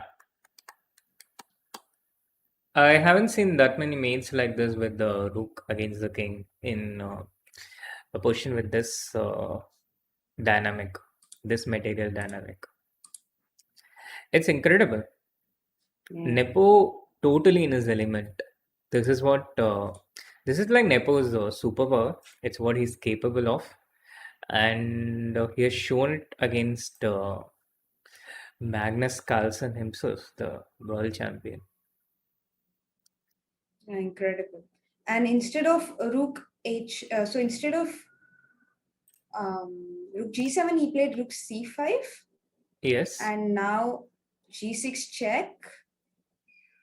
And if king f4, you anyway play rook f3, and you anyway king g4 f5, and king h4 rook h3 mate. And after what happened in the game, that's why he played king g4 first instead of king f4. And here f5 would have also worked, right?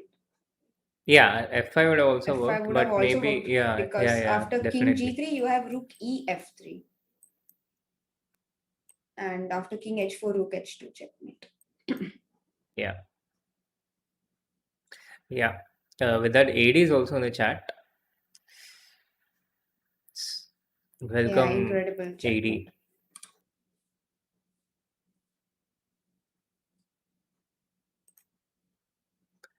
So, Wesley, Anish game has begun, and they have only played 4 moves in their first 6 minutes.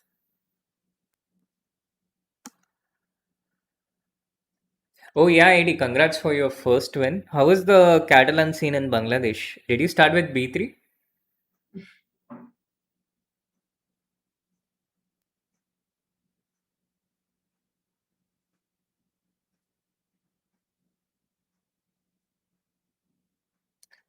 So pretty strange I opening think out there, AD yeah. has left already. So nice. It was nice to have you in the chat and good luck, AD. Oh, he left as soon as I mentioned the word Catalan, yeah. That's like the AD banisher. Oh, that's actually it's going to be very tough for Carlsen to come back after this loss, man. It's going to be painful to take it, first of all. Yeah, to be honest, I don't think he's going to win 2 out of 2. I've never seen it happen in an event at this level in the Magnus Carlsen Tour as well as the Champions Chess Tour.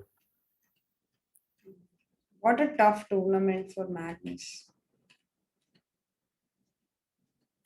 Yeah, Do you think the schedule is really grueling? I think the schedule is really grueling. absolutely, absolutely. The schedule is really grueling. As I mean, for the even when I was commentating it the previous month, it Yeah. was tiresome. So I can only imagine how it would be for the players. Yeah, exactly. Like if as commentators and if as viewers even we find it tiresome to follow the games every day, then for the players, to prepare for the game and to be fresh for every game, not afford any blunders like we can while viewing or commentating on the game. That's really tough. Yeah, And just the yeah, psychological pressure of a game also kind of tires you out. It's not just the fact that you have to play it, but just to keep thinking about it. Especially after a loss like this, it can give you a sleepless night. absolutely. It's not Uh, easy. Not at all easy. Completely agree with you. C4, C5.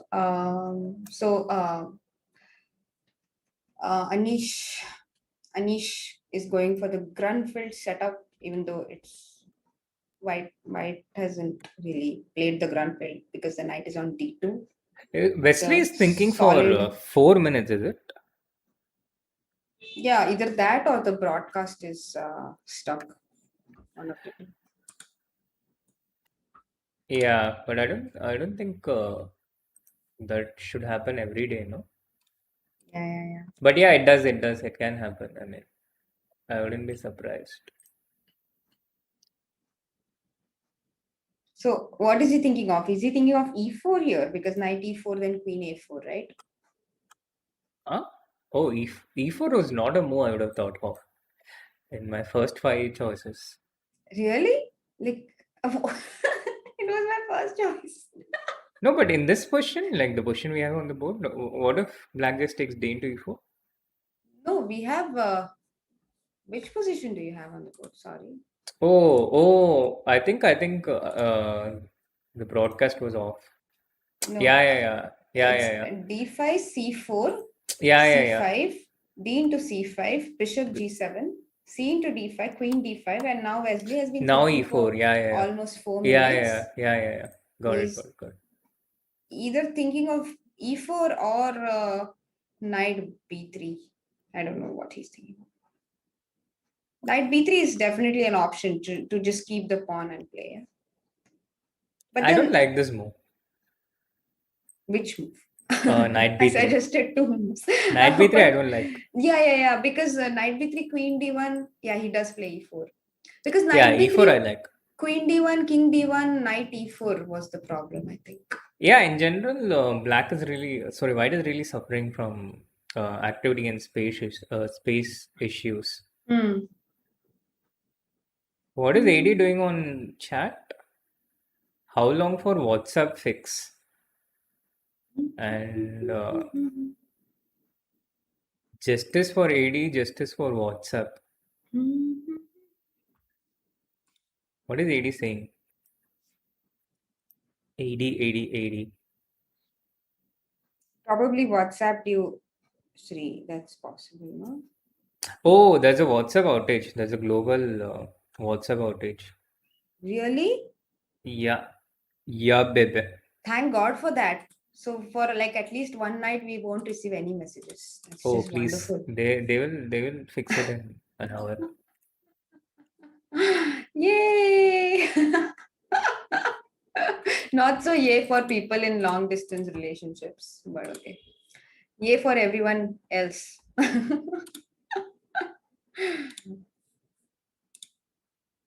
Well, I wouldn't completely agree with that. ओ वाह It's WhatsApp Instagram Facebook सब बंद है अरे क्या मस्त evening होता आज अगर हमें फ्री मिल जाता just imagine like no WhatsApp no Instagram no Facebook no notification wow Twitter. Oh, you're not on Twitter. I am not on Twitter what a wonderful life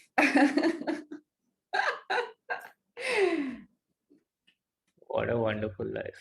Well, as long as YouTube is there, yeah. YouTube, yeah, YouTube is always there, no? YouTube is yeah, YouTube and Google are connected. So if Yeah, yeah, yeah. Google doesn't work, then YouTube doesn't work. Yeah, Gmail and YouTube are one team. Yeah. And tomorrow is great day for Indian chess and for WhatsApp AD. It will be really tough without internet, especially in 2020 when all other forms of social life has been shut. And if we did not have internet and these social That's things that's really. true. That's true. But like one day break is like really like a blessing in today's times when we are so much into our phones. Like, oh my God. No, I don't mind. I don't mind. Uh, as long as I'm not the one who's spending the time on the phone, as long as I keep getting the likes and follows, I don't mind. I actually, try to take an Instagram break, but it's very difficult when you are Pro doing influencer. not a pro influencer. But for example, like I had gone to attend a wedding and I wanted to. It kind of looks rude, when you're the only one not wishing them on Instagram. And everyone else is like it's almost as if you're doing it on purpose. So I had to FOMO. like cut short my no, not FOMO. Like I was very happy not to do it because I anyway attended the wedding. I mean, I wished them in person, but Ah, okay, okay, it's sort okay. of expected that you also wish them on Instagram nowadays, right? So I just thought it will be like rude if I'm the only one who doesn't do it. So I cut short my Insta break. There So is a Black Mirror episode about this, yeah, similar to this, which is yeah, a world based on social media ratings. don't you think it's like a real life scenario? Like why not? Not yet, not yet. I Not mean, yet, huh? to a certain We extent. haven't reached there yet, huh? To a certain extent. For example, I have this my chessable rating, uh, which uh, influences or affects certain things, and which is on 5 out of 5, by the way. I thought you'd ask what is your. Come on, what is this song? Cooperate, no? Play what along. is what is your chessable rating, Shri? It's 5 out of 5. Oh my God, that's amazing. How do you get 5 out of 5, Shri? Thank you, thank you, thank you, That's just incredible. Congratulations. So, tell me more about it. thank you. Yeah, I just hope it stays that way. That is one Mhm. thing where I'm not So hoping for basically, the any increase or reviews, is it? decrease. Like, I'm just Yeah, genuinely asking. It's about reviews to your score. yeah, exactly. The same way Uber or Swiggy, Oh, Amazon, actually, Google reviews. that's really cool. Actually, I mean, like my congratulations is genuine now Thank because you. yeah, five-star rating is very rare, right? Like you usually get like 4 stars. I No, mean, just that enough people haven't rated yet. But still, it's nice to keep it that way as long as it can. Yeah. No, I think, yeah, guys, go and check out Shree's course on Chessable and give him, जब आपका खत्म हो जाएगा course उसके बाद उसका rating भी देना उसको so that he gets a idea of how you like it, how much you like it, and how useful it is. Yeah, thank you. Thank you. My Uber rating is also pretty decent, by the way. So Uber rating. it's like 4.75 something. I haven't used it in No. more than a year, but when I had it, You know, I actually read a very interesting news today. Since we were talking about social media and how much it influences us. So there's a Japanese girl who rides bikes, and she's got like a following of 20,000 on Instagram. And it was recently discovered that it is actually a man, and he used to morph his face while posting on Instagram as a young girl, as a beautiful Japanese girl for more likes. And then a newspaper, somehow someone got suspicious because in one of the posts, on the rear view mirror of the bike, there was a man's face and not a girl's. So someone got suspicious, and then a news journalist followed this story, and he followed the man. And when the man took off his helmet, he had golden locks, by the way, like long, nice hair. But when he took off his helmet, it was a girl. And I was just thinking, the title of the story was "It's so bizarre that he changed his face on social media." But I was just thinking, everyone does that. Like everyone is different on wow, social media, so it's deep, actually deep, not bizarre. deep, deep. But that doesn't apply to Anish, no? Anish is the same. He has the same selfie also every day. Same selfie, the same Same manner of hoodie. speech. Only openings are different, which matter the most. Yeah. Yeah, talking about Anish, he has a really nice position here. Right. And yeah, someone in the chat was suggesting having the scores on the layout. We will try to implement that. But right now, if you can see, it's a bit short of space, just like how the blacks' position is in many of Catalan, many of the ensuing medal games in the Catalan. So we will try to implement that as soon as we get a few piece exchanges done in the layout. King H1 played on the board. I think Anish is very comfortable, yeah. Good position out of the opening. White has these two bishops, but black is controlling the light squares really well. Look how harmonious he keeps his pawn structure, just like his hairstyle. And now Wesley's pawns, on the other hand, the pawns on b3 and b2, slightly on the weaker side. It can be protected comfortably, but I think the position is around equal. White doesn't really have any claim to an advantage. If you see, there's a slight difference in the pawn structure. This pawn on e4, this pawn on e6. And this pawn being on e4 grievously weakens his d4 point, which can be utilized by black's knight and the queen to gain access. Mm-hmm. Meanwhile, a quick interruption. The Magnus Jan Nepo game has started, and Magnus has to win this. Nepo with the white pieces, Magnus has chosen the time and variation in which Hari Krishna has done a course for Chessable. Right. And what do you think White will continue? I think he'll go for the main line, right? I mean, either that or b3. Those are the only two options, right? Against e6. Yeah, I'm just d4, a bit cd, knight surprised d4. Nepo Jan is thinking so early in the game.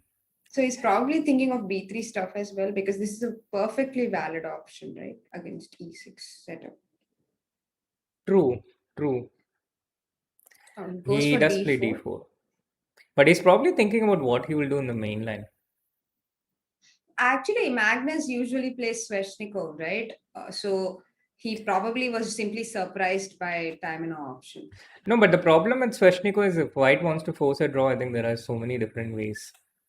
Mm-hmm. And because of that, Magnus has to win 2 on Mm-hmm. 2, yeah, and now he has to win with black. Mm-hmm. And Timon was one of these openings played at the highest level, which does not have the most solid reputation in general, but it does give you positions where White cannot force the draw that easily. So Mm-hmm. it's used in these must-win games, and it's also used in these games where higher rated player plays as black. In both these scenarios, this is used quite often. But he's thinking. So is he also thinking of a6 Yeah, a6 is possible, knight c6 is for the possible, knight pauses? f6 is possible, and I think Magnus is just it just doesn't feel like he's Being himself. yeah, he's in that flow. It feels like he's I've never seen him struggle like this ever for such an extended period of time. I mean, there have been phases where he went few tournaments without winning them, and he would just brush it off and say that it's just a temporary thing, and then he would come right back. Yeah, Queen d6 on the board. Not the most usual or the most oft played variation. It's usually more commonly done with the knight on c6 Yeah. I actually used to play this a bit, and it's as not easy to face it as white, by the way. As black, I used to play this setup. okay. No, I quite like these positions with white. The knight is attacked, so you move it, and then after knight c3, knight f6, you get bishop e3 with the tempo. Yeah, Yeah, but you also the point of playing queen b6 is to make sure the knight goes back to b3, because if you don't attack it with queen b6, it might not go back to b3. It might remain on d4. where it is That is the better main placed. Yeah. yeah, that is the concession you give in exchange for allowing white to gain a tempo with bishop e3 queen c7. You basically push back the knight to b3 and play the same position as a Skameningen, hmm and, with the knight on b3, which could be an asset. Yeah, and I remember there is also a variation with queen e2 here. Yeah, Yeah, queen starting with queen e2, e2. one of the main lines. Yeah, queen e2 is the main line, and bishop b4 and all this stuff. It's very. There was a very nice game by Judith from Black in this line. Against who? I don't know who was white. Definitely a grandmaster, but it is an old game, like from 2003 or something. Yeah. I also remember a game between Anand and Kramnik, I think, which Anand won as white. Hmm.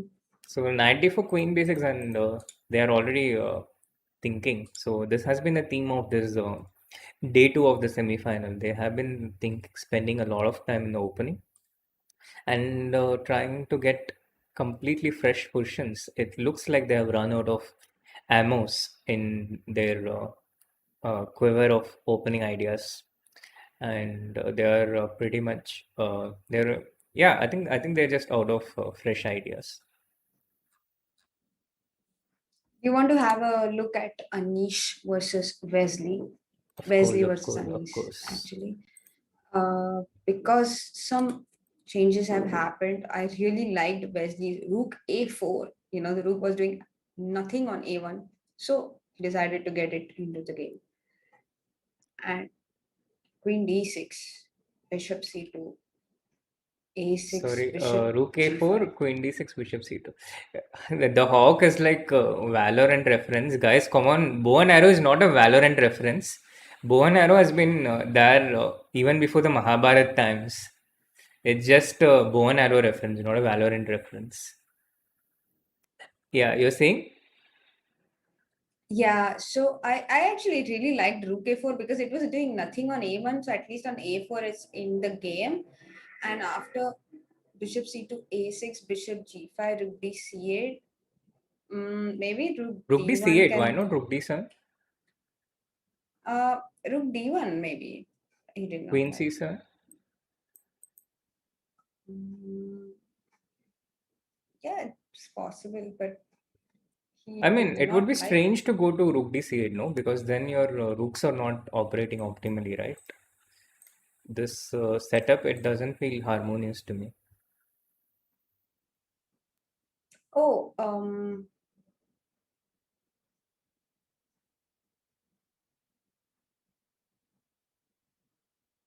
Yeah, I would play rook d7. rook d7, you would? Okay. Yeah, I mean, if it is working concretely, and I think it does. Yeah, because g4 doesn't work because of knight f4. And rook d1, queen c7, g4 doesn't work because of rook into d1 or direct knight f4 would also. Not direct knight f4, direct knight f4, then rook d7, but rook into d1 and knight f4. And Sorry, rook d1, queen c7, g4. Yeah, okay, got it. Knight f4 doesn't work because no, but because of rook into d7 first. Yeah, right. this is what But you're saying. then we have rook into d1 followed by knight f4, so that should be okay. And rook into d7, queen into d7, g4, then knight f6 is always there. So this is also okay. But he Mm-hmm. didn't go for rook d7. He went rook d8, rook d1, queen c7. Maybe rook c4 now. He went for rook c8. Yeah, he went rook d8, rook d1, queen c7, and rook c4. That's the Okay, position it on the didn't board. get updated on my screen.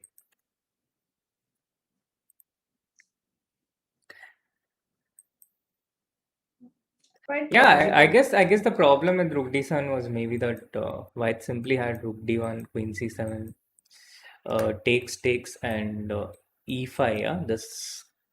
E5, E5 is strong. I was looking for a way to contain that knight and I just couldn't find it. Yeah, E5 is good. Yeah, That so is he the was problem. kind of forced to play rook dc8, and Um, and rooks after rook c4, also he has e5. That's the reason I think he went. Sorry, rook c4, bishop b2. Also he has e5. That's the reason he went knight f6. mm-hmm. And after knight f6, maybe b4 now. b4 is an Yeah, option. just give me a.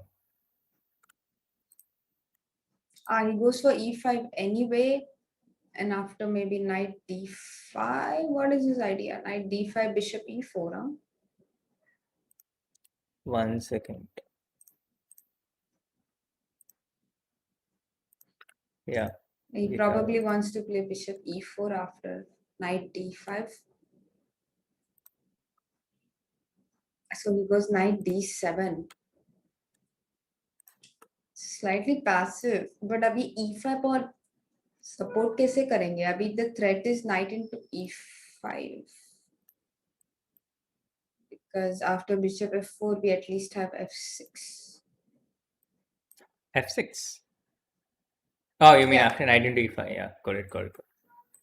Yeah, yeah. Mm,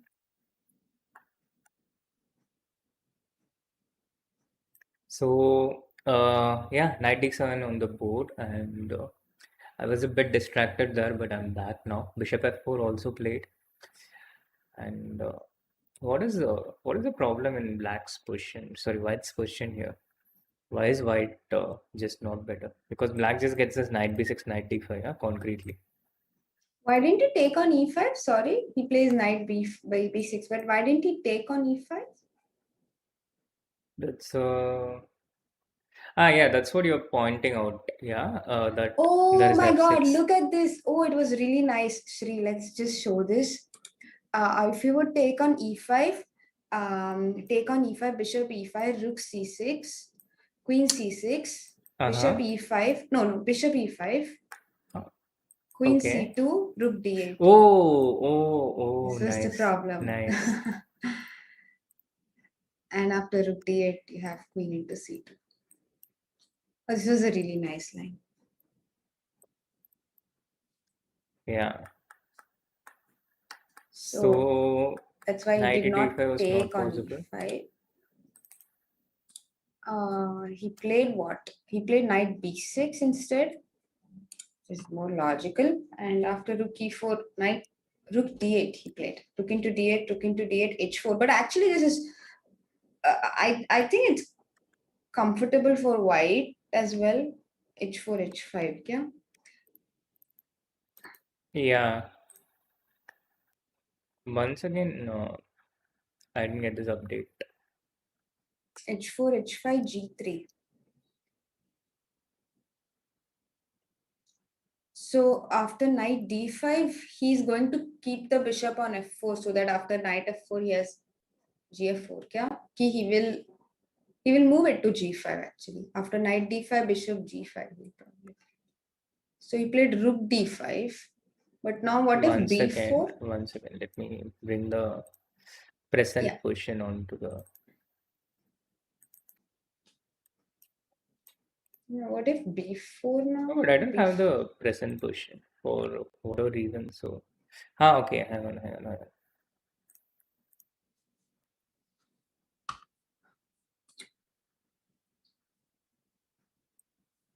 No, so basically rook d8 happened. Can I just tell you the moves? So rook d8, Yeah, you h4, can, h5. but that won't update the times and stuff. So I'm just trying to get back Okay. the whole live thing and so that we are up to speed overall.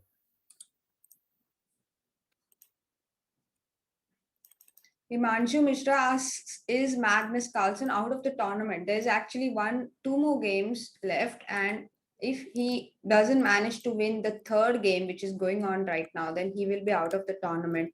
If he manages to win it, then he needs to win the fourth game as well, and then he will force a tie break. Otherwise, Nepo Miniachi wins the match because has won the first semi-final and he's leading the second semi-final with 1 point at the moment, with two more games to go. Yeah, and we are back. We are back with the live question. Bishop d3 has been played. Awesome. Queen d7 played, and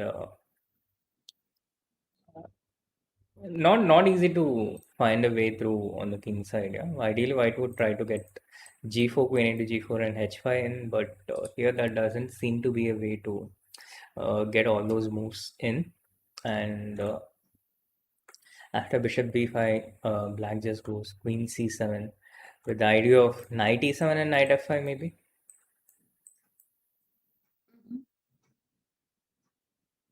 It Bishop looks, b5 played. yeah, I mean, he had to try and maintain his Yeah, bishop, that's yeah. why I was like, I was this a5 stuff. I was just thinking maybe it's good to play b4 one move. At this point, No, like after like let's say h4, h5, b4, but then maybe bishop f8 he doesn't like basically so attacking the b4 pawn. and knight d5 is also another option, no? Mhm.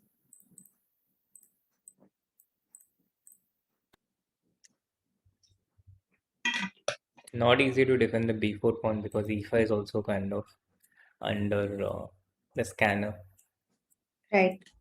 So he could have, yeah. So this is okay, I guess, for black. Yeah. The present position, yeah, with rook d8. Yeah, but there's definitely some pressure. Like, I mean, white is pressing. Yeah, but also it can go either way, no? Because the Oh, pawn on e5 is both a strength and a weakness. oh, now knight e5 doesn't work because of rook into e5, bishop e5, queen e5, knight e5, and after rook e5, there's bishop into b6, rook into b5, and knight c4, or bishop d4, one of the two. So that should be okay. But this is good for black, no? Which one? This position, all these queenside pawns being taken. Black can never lose and only black can win here. Mm-hmm. So So he knight could b5 go is an for it, you option, mean? or Well, So but knight knight into e5, e5, just bishop into b6, something queen like this. b6, because b5 is hanging, but then rook e5. No, maybe rook Ah, e5. yeah, you start with rook in d5, yeah. Yeah, And now rook d5 is bishop e8. or bishop c4 even. Yeah, bishop e8. Yes, completely right. Yeah. So he played knight c8, defending against this threat on d6 and holding the balance so far. There are a lot of dogs in the background. Whose background? In my Not background? mine. Yeah, it's probably Yeah, in your background, Shri. I could my hear them. background. Yes. I can't hear it. How are you able to hear it?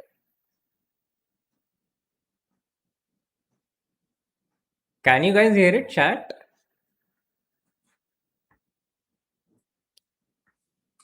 Ah, okay, okay. No, but I don't know. I'm not sure why.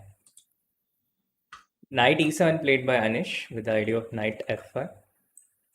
Oh yeah, I can hear it now. I couldn't hear it because of my earphones. Huh? Yeah, yeah, yeah. I know. It yeah, yeah, yeah, now I can. It's actually not a lot of dogs. It's only I think a One couple dog. of them. They're But fighting. uh, They're having an argument. I don't know. But yeah, even when I was recording the videos, I used to be worried about this. I used to be like, oh my god, the whole day I waited for people to go to sleep so there would be no outside noise. But there is still this noise. They are repeating now. No Okay. spaces. Okay. So, do you think Wesley is going to repeat, or do you think he's going to try for more? Because he needs to. I think he's going to repeat. I can see his face. He doesn't look happy. He doesn't Mhm. find anything better. So he has to repeat and try and go all in with black for the final game. That's tough, no? Yeah, not easy against Anish, especially considering that Wesley's main opening has been the Berlin. Oh, he He goes on with doesn't. Bishop at Yeah, d6. because But this from is black, risky. but he Yeah? needs to take the risk, no?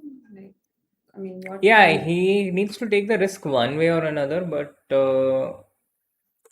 yeah, also this can go wrong for white Yeah, because I mean, this G4 stuff, yeah? Knight G5 and G4.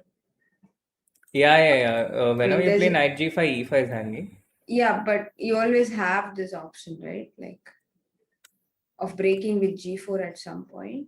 True. I think he wants to take bishop into c6 first and then try this, but then the queen gets onto this diagonal. Mhm. Do you think it was possible to play bishop f6 instead of bishop e7, or that f6 pawn would have been very weak? Bishop f6. Yeah, my idea was that after bishop and f6, ef6, knight d5, we have rook e6. Oh, nice, nice, nice, So, nice. But yeah, bishop f6, the problem is maybe black can just go knight f5 and just get this d4 point, and then the mhm. queen to c6. Black has really nice and harmonious play. So in the game also, white finally broke through with g4, takes, Mhm. takes, rook d5 takes, and rook in d5 is a threat now. Black has a really nice and harmonious position. I wouldn't really I would feel more uncomfortable as white here. Mhm. Rook c5 also on the board. So Anish is just professionally neutralizing is completely comfortable. And if Wesley loses this, then the match could be over right here. It would be like one of these 3-day tests. Rook c4, rook c5, and Wesley probably has to try and take a draw and take it till the end. But it's not easy for white to bail out anymore. Swam, the score is 1-1, and Anish has won one set. So he needs to draw this set 2-2 to qualify to the final. And the semi final, Jan Nepomniachtchi is leading against Magnus Carlsen 1.5 half, and he's also one set up. So Magnus has to win both the games in order to be able to strike back. This is the equation at the moment. King g3 played by Wesley. Queen b5, knight d4, bishop e5 check. So queen b5 is a move. Queen b5 and how does quite different?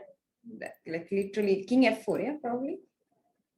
If white has to play king f4, then King f4. It's the only move, I think. if white has to play king f4, also a4 is a threat, yeah? He just played a4. b5. a4 would have been nice. So queen b5, I think white has to try and force a draw. Queen d2, queen d8 check. Rook c4, queen d8, bishop f8. Yeah, and then because How is he you forcing probably a draw? you take the pawn rook You first, take queen into c4. bishop Now e5 maybe, yeah, first. bishop, but then I go king g2, queen Queen c6 you have, c yeah? queen c6 is nice. Maybe king h3, yeah? Maybe king h3. Yeah. And for queen c5, well, it's not clear, yeah.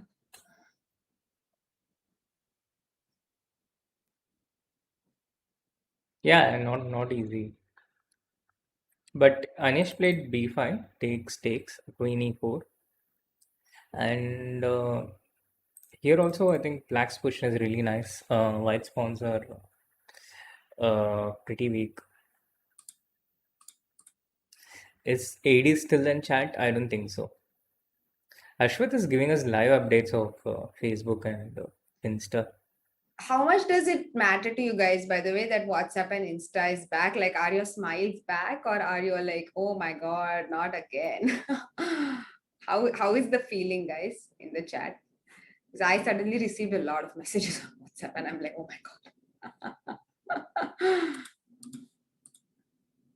By the way, whenever I have like this WhatsApp notification, I have this, it's like a responsibility. Like you need to reply. It's waiting there.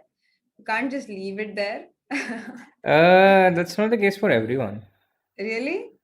Yeah. Yeah, I see that a lot of people are able to just ignore messages, which I used to be in this category as well earlier, but now I just can't. Like I feel like this needs to be replied to. So what? No, Unless I of course think I that's can see a the good message itself. habit. Yeah, no, I think it's a good thing to get back to people. I mean, to reply back to them. Yeah, I mean that's the Uh, reason they wrote to you in the first place, because they expected a reply. Like nobody just sends a "How are you?" not expecting a reply. Like nobody is like, okay, I'm going to like have a one-sided communication with this person, and I'm okay if even if I'm the only one writing on this chat. Just imagine, it would be so funny. Like, can you hear me? yeah, I Like, just can. imagine, like, you make a group, yeah, with like your friends, and you're like the only one writing on that group. Just imagine, like, oh my god, it would be so sad. Like, nobody replies. Yeah, I'm not in a lot of groups though. Not a big fan of groups in general. Yeah, I'm also not in a lot of groups, but I'm in a few, like maybe 5 groups. No, the group messages I don't mind not replying. Really? But someone Yeah, wrote on the group expecting a reply, I mean if they whoever tag you, wrote. then it's a different story. But otherwise, I don't really mind not replying. You think someone else will reply? Yeah, so many people are there in the group. But what if no one replies? Well, I wouldn't know that because most of my group notifications are muted. Mhm. No, I mean So, important things, yeah. Like let's say they're scheduling a meeting or something, then sure. But some random forward or random stuff that I feel no obligation to join in. mhm. I don't feel like an obligation. I just feel like whoever wrote on the group expected a reply. Why would someone like forward? Yeah, forward maybe even forward. Like people expect a reaction. They're forwarding it so that you would laugh on it and you would react to it. They're not forwarding it because they have like a lot of spare time in life and let me just forward as many forwards as possible. Soumya, you just defined it. No, it's not true. Except you added the word not. They don't. Like, I think people are busy. They just take time out for you. That's To get a reaction for their forwards, yeah? like, yeah, And like have you their matter forwards to them. validated. You matter to them. Whoever is there in the group, they matter to them. And that's the reason they write on the group. Like, that's what I feel. Unless it's like a very generic group, like Yeah. super generic, like 100 people on the group, then obviously it doesn't matter. But like, if it's a close group, like, So, do you also respond to these good morning, good evening forwards but and I don't get good morning. good morning, have a beautiful day. Good. I don't want to have a beautiful day, okay? Please, you keep your beautiful day to yourself. Oh my god, hilarious. Oh, I'll read out since this is going to be a draw. I'm going to read out a poem related to what we are discussing. Okay, it's like really nice, very apt for the situation. Um, just a moment. Yeah, so the land of happy. Okay, it's called the land of happy. It's by Shel Silverstein. He's a great poet, guys. If in case you want to read some time pass poetry, he writes really nice poetry, and it's very meaningful and it's very funny and quirky. So the poem is The Land of Happy. Have you been to the land of happy, where everyone's happy all day, where they joke and they sing of the happiest things and everything's jolly and gay? There's no one unhappy in happy. There's laughter and smiles galore. I've been to the land of happy. Oh, what a bore. It's exactly like these good morning messages. Like, if every morning is good, your day will be such a bore. Like, nothing eventful will happen in life. So, okay, fine. Now that we are perfectly distracted from the games, let's get back. Let's get our attention back. That's okay. That's okay. The game is still on though. I mean, You it's not think completely dead, I think. you think there are chances? So obviously Seems only so. white has chances here, right? But do you think black also has chances of bringing If his white king to overextends, maybe bring his king to b4 and stuff? Huh? yeah, that's what. No, now they are repeating. Now they are repeating. Yes, share and like, guys, as Tanmay pointed out. Do And like the subscribe. stream, yeah, subscribe, and Vishal is like, I need therapy after this happy thing. happy. Oh my god.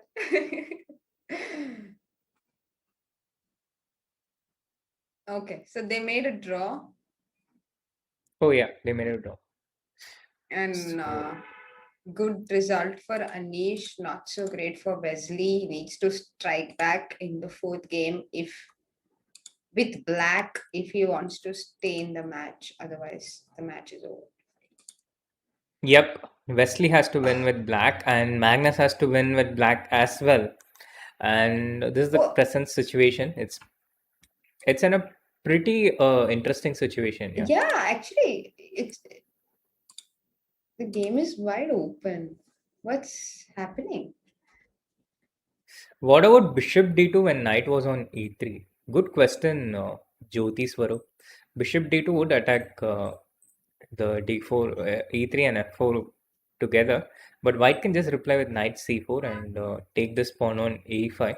So if black plays bishop into f4, then knight into a5, and white will get this b parser, whereas this f parser is quite close to white's king. So it would be a good trade-off for white. And for this reason, in any case, black has to maintain the bishop on this diagonal, and it would be the same as in the game. There are different ways to repeat the same set of moves. We should definitely have a look at Nepo versus Carlsen from, like, let's say the beginning, like a quick look at the middle game basically. So after this, knight c3, a6, a3, queen c7, g3, knight f6, bishop g2, knight c6, castle. He played h5 here. He's already being very aggressive. So white took on c6, b into c6, bishop f4, e5, bishop g5, and here again he played bishop c5 and not bishop e7. Yeah, this h5 idea is pretty common in the Stamino structure, yeah, and this is basically the Stamino g3 system with a3 included. So it's a good deal for Magnus, or maybe yeah, it's actually white as a move up because Magnus played queen b6 and queen c7. Did you notice that? He Yeah, played queen b6 and then 2 moves later he played queen c7 without pushing this knight from d4. yeah, exactly. I actually it confused me. Like he himself voluntarily went queen c7, not knight Yeah, c6 and queen c7. and yeah, this is a common idea to again try and play for a win with black in Diamond. And it looks like Magnus has done a pretty good job of, at least getting a very fighting chance. In general, it's not easy to win with. Yeah, but like for example, see the position after 14 h3, like 13th move queen f3, played d6, and he was willing to give up the f6 pawn. Bishop and f6, bishop g4 maybe, yeah? That's the reason it doesn't really Yeah. matter. So bishop f6, bishop g4, queen d3, g into f6, and rook d8 you will play. Yeah, here this bishop is so well placed and there's no counterpart, no dark square bishop. So this would be a great thing from a strategic perspective.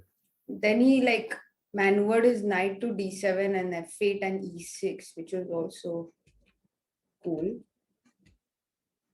Similar to the Sveshnikov Yeah, idea, right?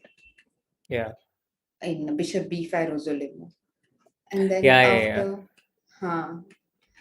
and then after bishop e3, like the bishops got exchanged. So he played h4, so that after gh, rook h4, he has this f4 square. So of course, white will not take on h4 ever, because otherwise you give up the f4 square. And knight b6, rook b8, knight c4 ke baad, you simply can't defend d6 suddenly. Yeah, He but has to. d6 is not really hanging because b2 is also protected by the same knight. So he felt safe to Give it up. Yeah. So he gave it up and took on b2, then queen c3, queen b8. Now again, queen into e5 means rook into c2, I guess. Right? Yeah. Rook into c2. And the rook would have been very strong on the 7th rank. He probably didn't want to allow that. So knight f5 was played. Rook b5, knight e7, check, king h7. Knight looks like, oh my god. And here knight. also, It wouldn't work, knight, yeah.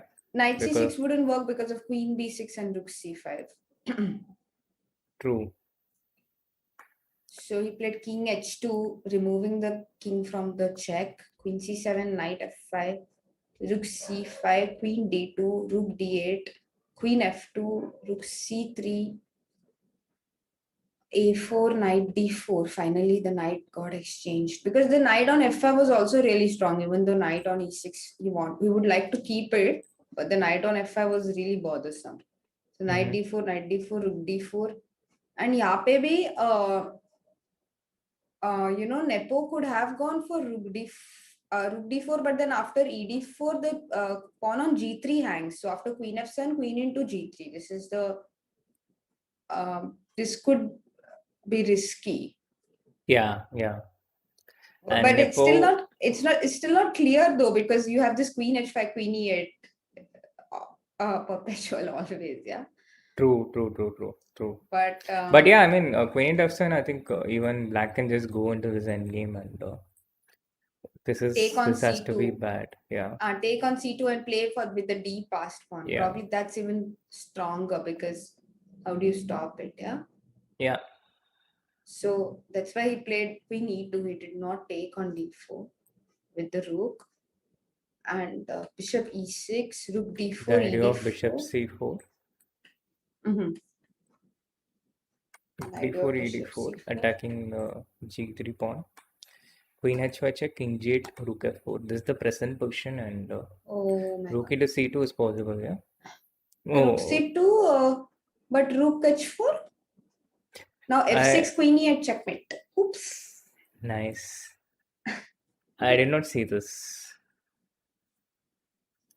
So rook f4, how do you defend it? Oops. Maybe queen d7. Huh? Actually, it's not easy anymore. Maybe g6. Maybe g6. G6, queen h6, rook c2, because after rook h4, we have queen e5. Yeah. G6 is a good save. Good saving move.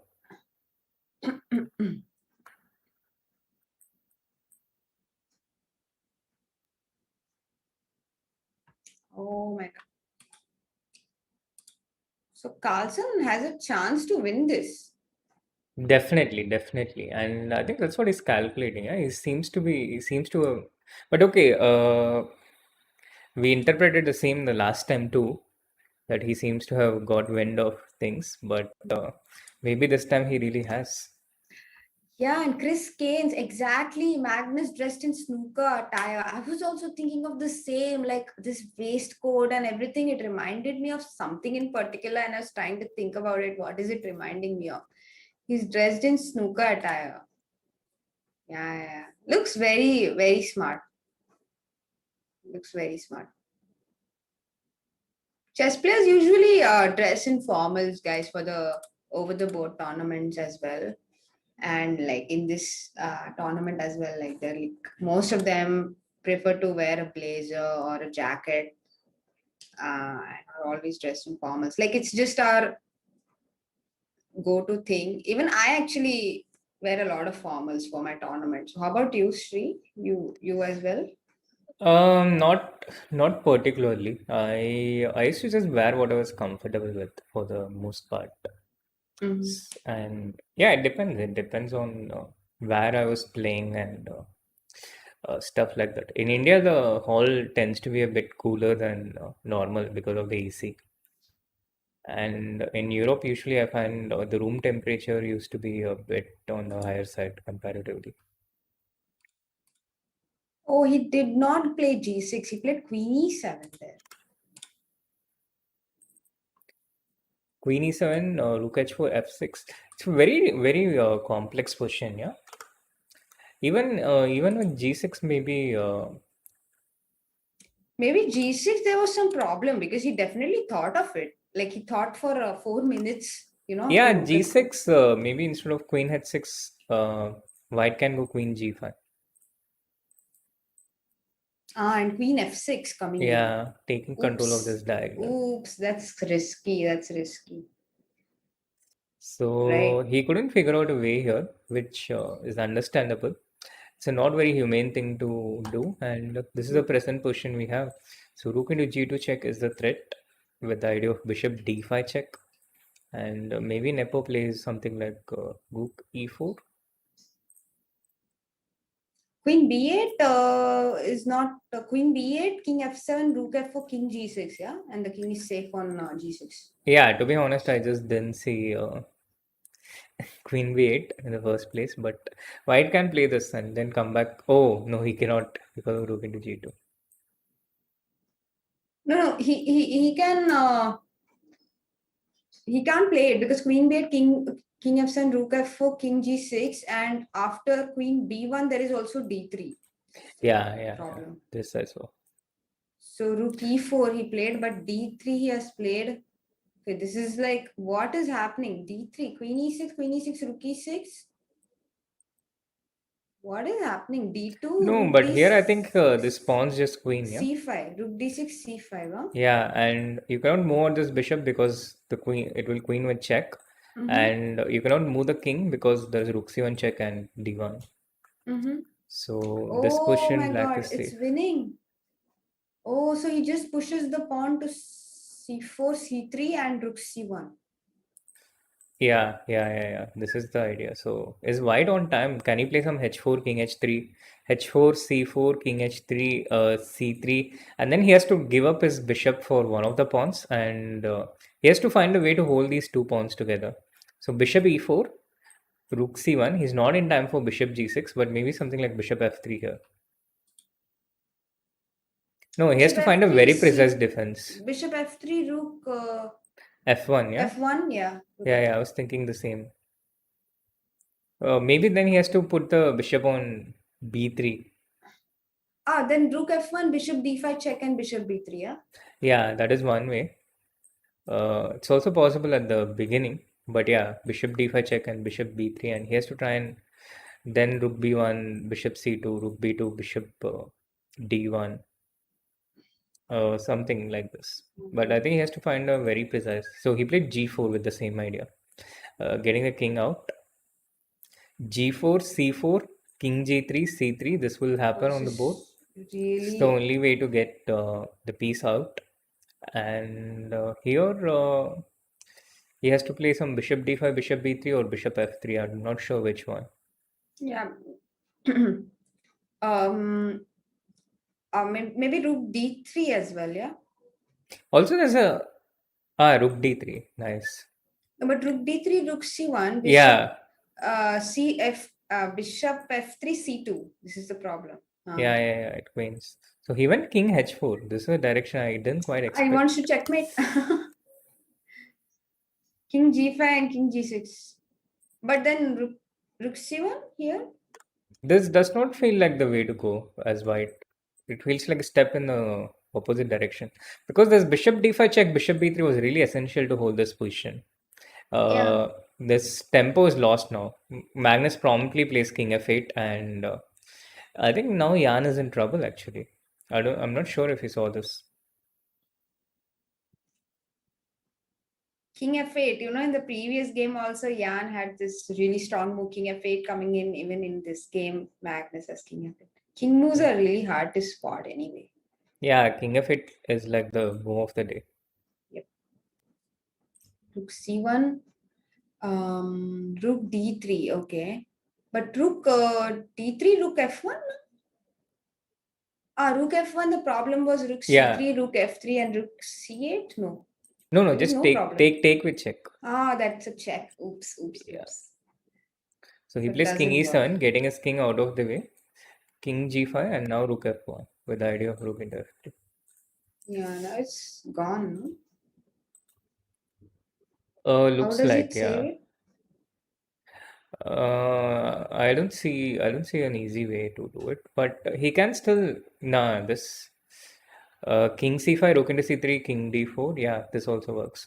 Bishop e2, rook f2, bishop d1. This was the only defensive construction that black could hold, but now he can still play bishop e2, but just c2, yeah, c2 and it's game over. Yeah, exactly. Nepo is like so angry. Just look at him. Oh, he's so angry. Yeah.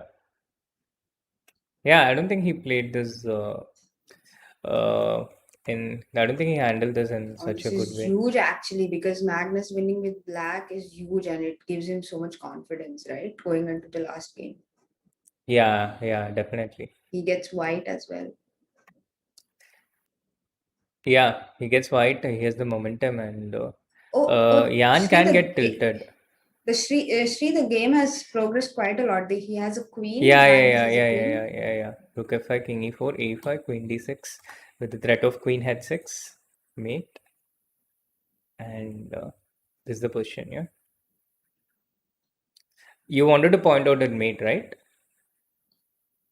No, I just wanted to point out that the game has progressed, but yeah, he won. He won. Magnus won.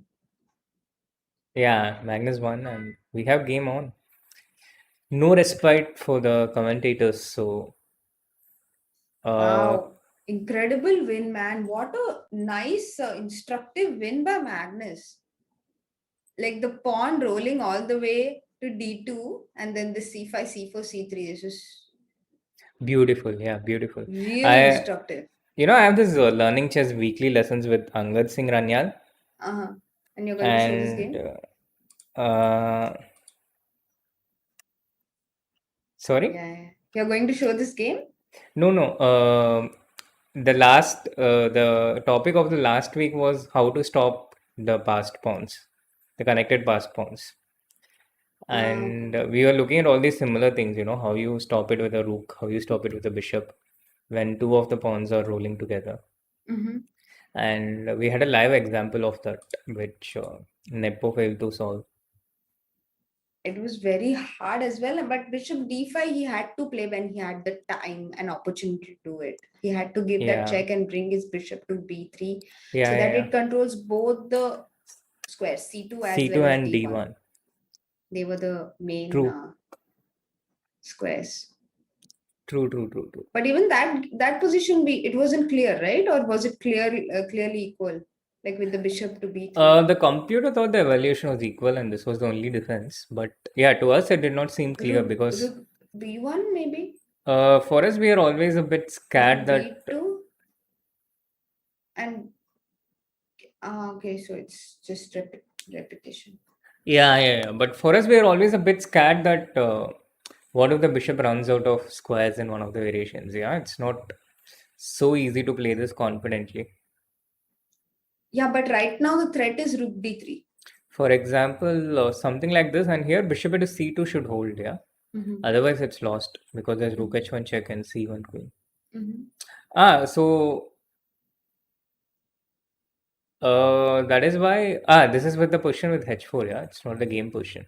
In the game position, king g3, c3, and now bishop d5 check, king b8, bishop b3. This is the position we should be looking Mm-hmm. at. So rook c1, and now maybe rook d3, yeah? Rook d3. Yeah, rook d3, or maybe just take the king away, yeah. But now it's now this I think this is a different push. You just avoid all these checks and you maintain this bishop on this diagonal.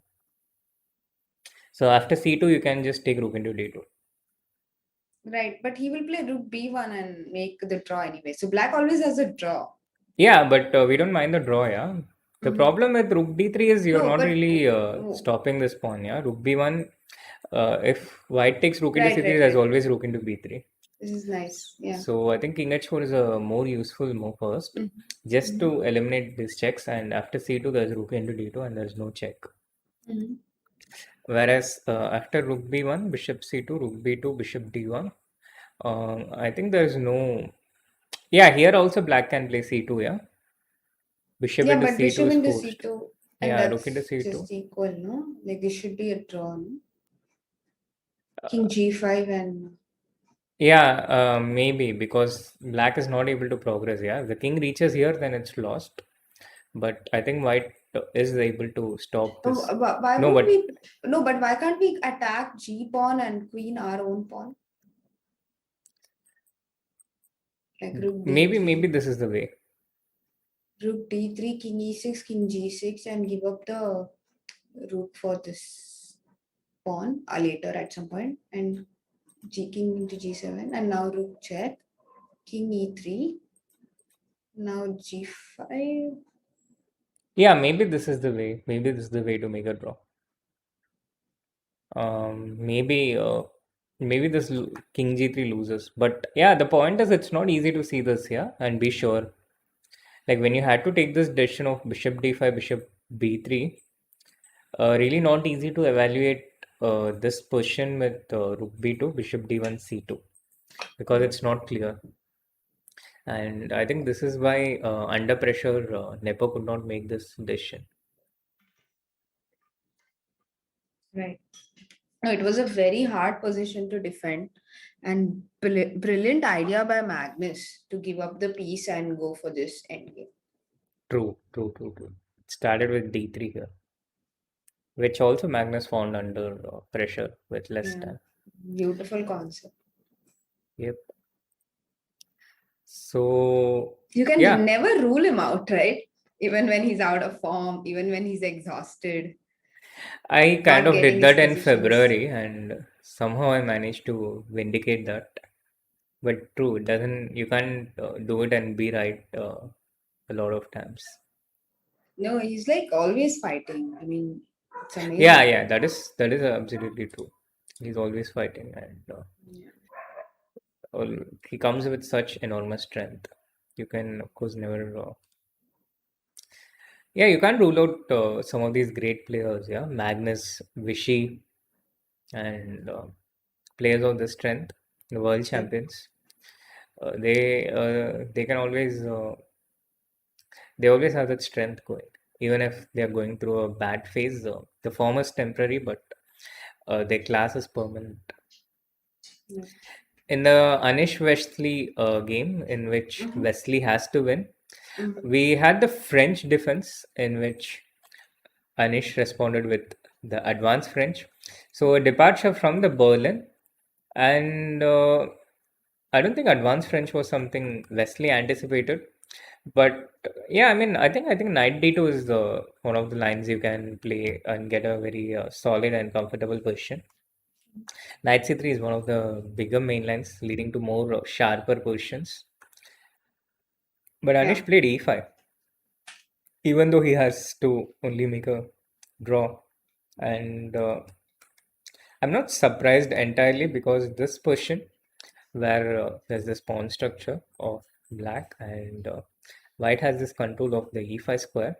This can also be quite pleasant for white, where white is the one who is pressing and black is relatively sorry, white is doing relatively okay, and mainly in these situations we try to look for control. Yeah, we try to have control of the things. Control in the sense that we are the one who is driving and determining the direction of the game, and it looks like Anish has achieved that. He has control of this game so far.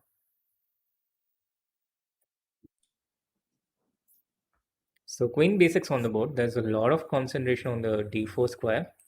But right now it's still not a threat because at the end of this variation, bishop into d4, queen into d4, white has this bishop h7 check with queen into d4. Now, can you understand these arrows, chat? If you can, I'd be very happy and impressed. Queen d2, maintaining this defense of the d4 pawn, and now king h8 actually threatens capture. So bishop into f5, into f5, knight e5 on the board. It's a very comfortable position again because although black has the pair of bishops, this light square bishop is not such a strong bishop, and um,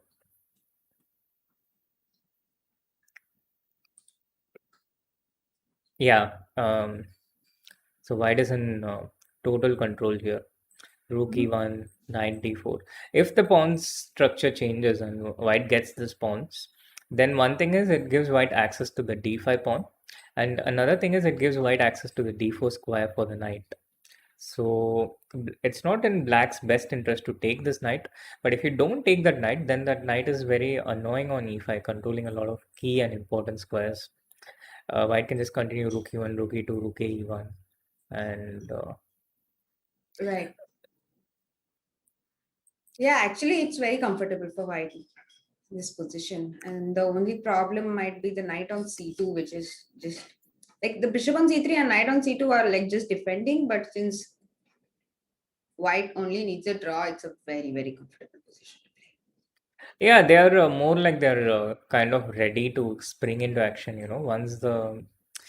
Uh, once this theater of action opens up and white takes day into e5, then Wesley's they get into the action. So they're like in reserve. Knight into Wesley's so c6. so disappointed look at his expressions. Like he's like, oh my god, why have I gotten into this position? Because exactly, like white is so comfortable. What is black going to create? Yeah, this bishop on e6 is the guilty bishop. Yeah, everyone else doing their job, but the bishop on e6. And now Anish will bring the other knight to e5 with Mm-hmm. time. And if black takes bishop at e5, he's never going to win. If black Mm-hmm. doesn't take bishop at e5, also, it's not like it guarantees anything for black. It doesn't give any. It doesn't give much of a hope. Yeah, it's very hard to create something in this position as black. Very hard. Yeah, rook e1, bishop g8 on board, Like even and double on the e file maybe like is a perfectly valid plan here. Like rook e2 and true, rook true, e1. true, true. But I want to get the knight to e5, and I feel it has to come from f3 because from d3 the d4 pawn hangs. Mm-hmm. So maybe rook e2, knight e1, knight f3, and then the other rook to e1. That should be the order. Okay, that's a nice plan actually. And actually, that's why I was a little surprised with bishop g8 and not bishop f7 because at least you have this bishop h5. But okay, I think Wesley doesn't like his position in general. Yeah, but what white has to be careful is when you play knight e1, then black can get rook c4. And right now, Sorry, but knight f3? yeah, knight f3, yeah. Bishop f7, and you have knight e5 on time.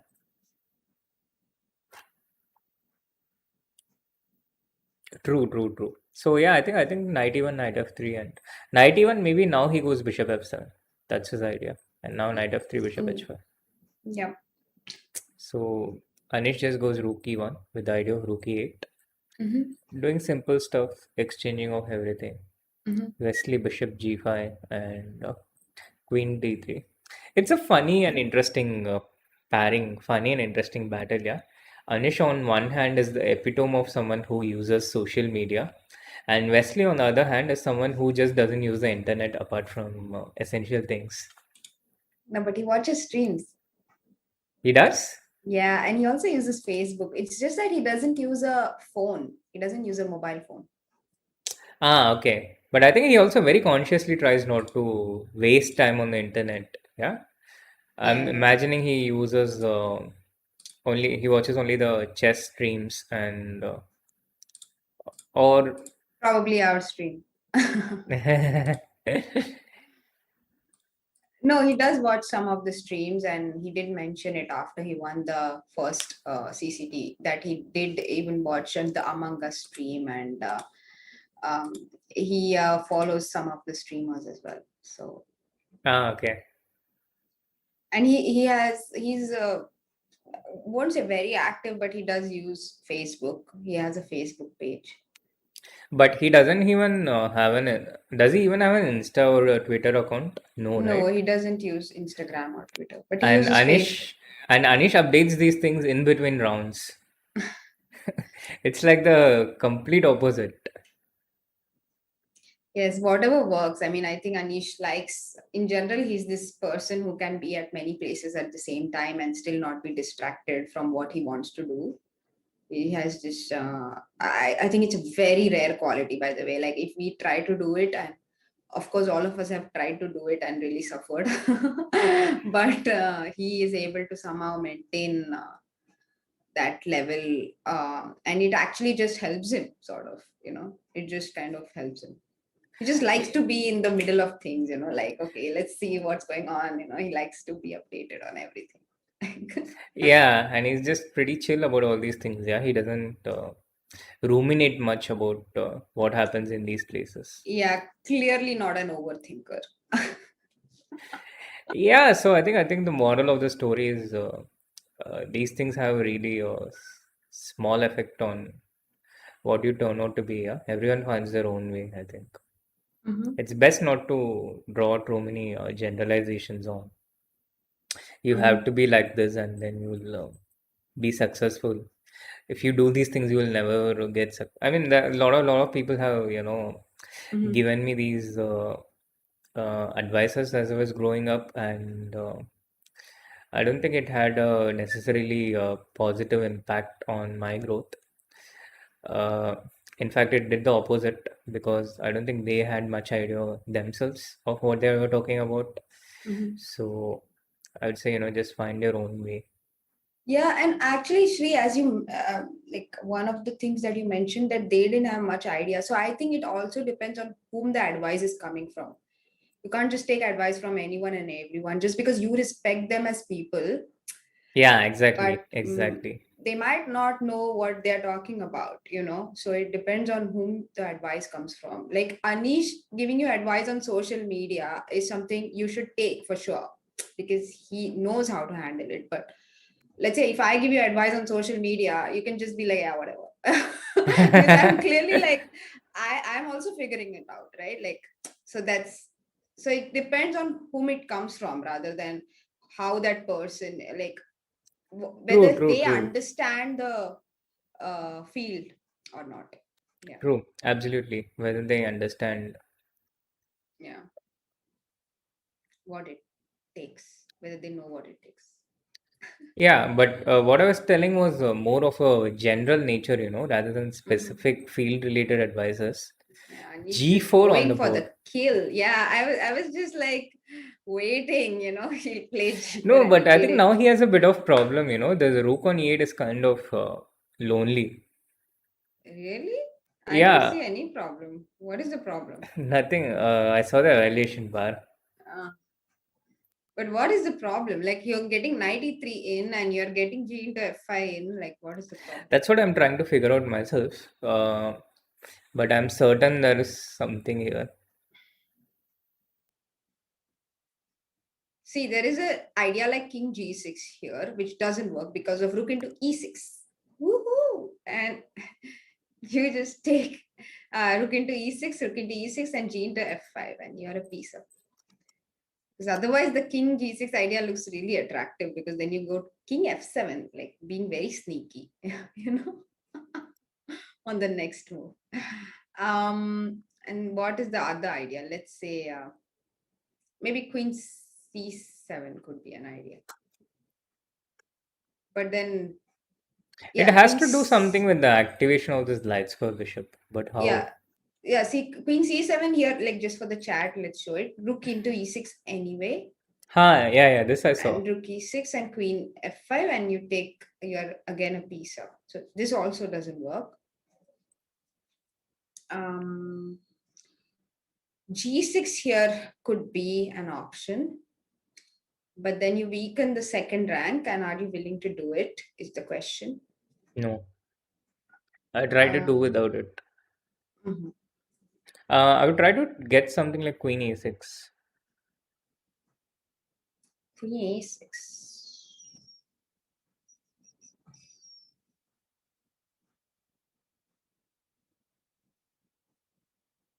Yeah, get rid of your queen. Yeah, Queen a6 is strong because you're threatening after I move the queen, you just take on g4, right? that is knight b4, so it's not that simple. But Oh, yeah. yeah, essentially, I want to try and get control of the light squares. Yeah, that's all I have. So maybe queen b5 now. Sorry. Okay. Oh, queen a6 is very strong. Ah, he played Oh queen my god! c7. Oh my god! Look Oh at my his god, Wesley expression! Oh blundered. my Yeah, god! yeah, yeah. Oh my god, look And at he has him. taken rook into e6. Oh my god. Yeah, he'll resign now, of course. Yeah, yeah, yeah. Wow, Anish is through. Oh my Oh, god. just What a blunder. even Anish cannot believe it.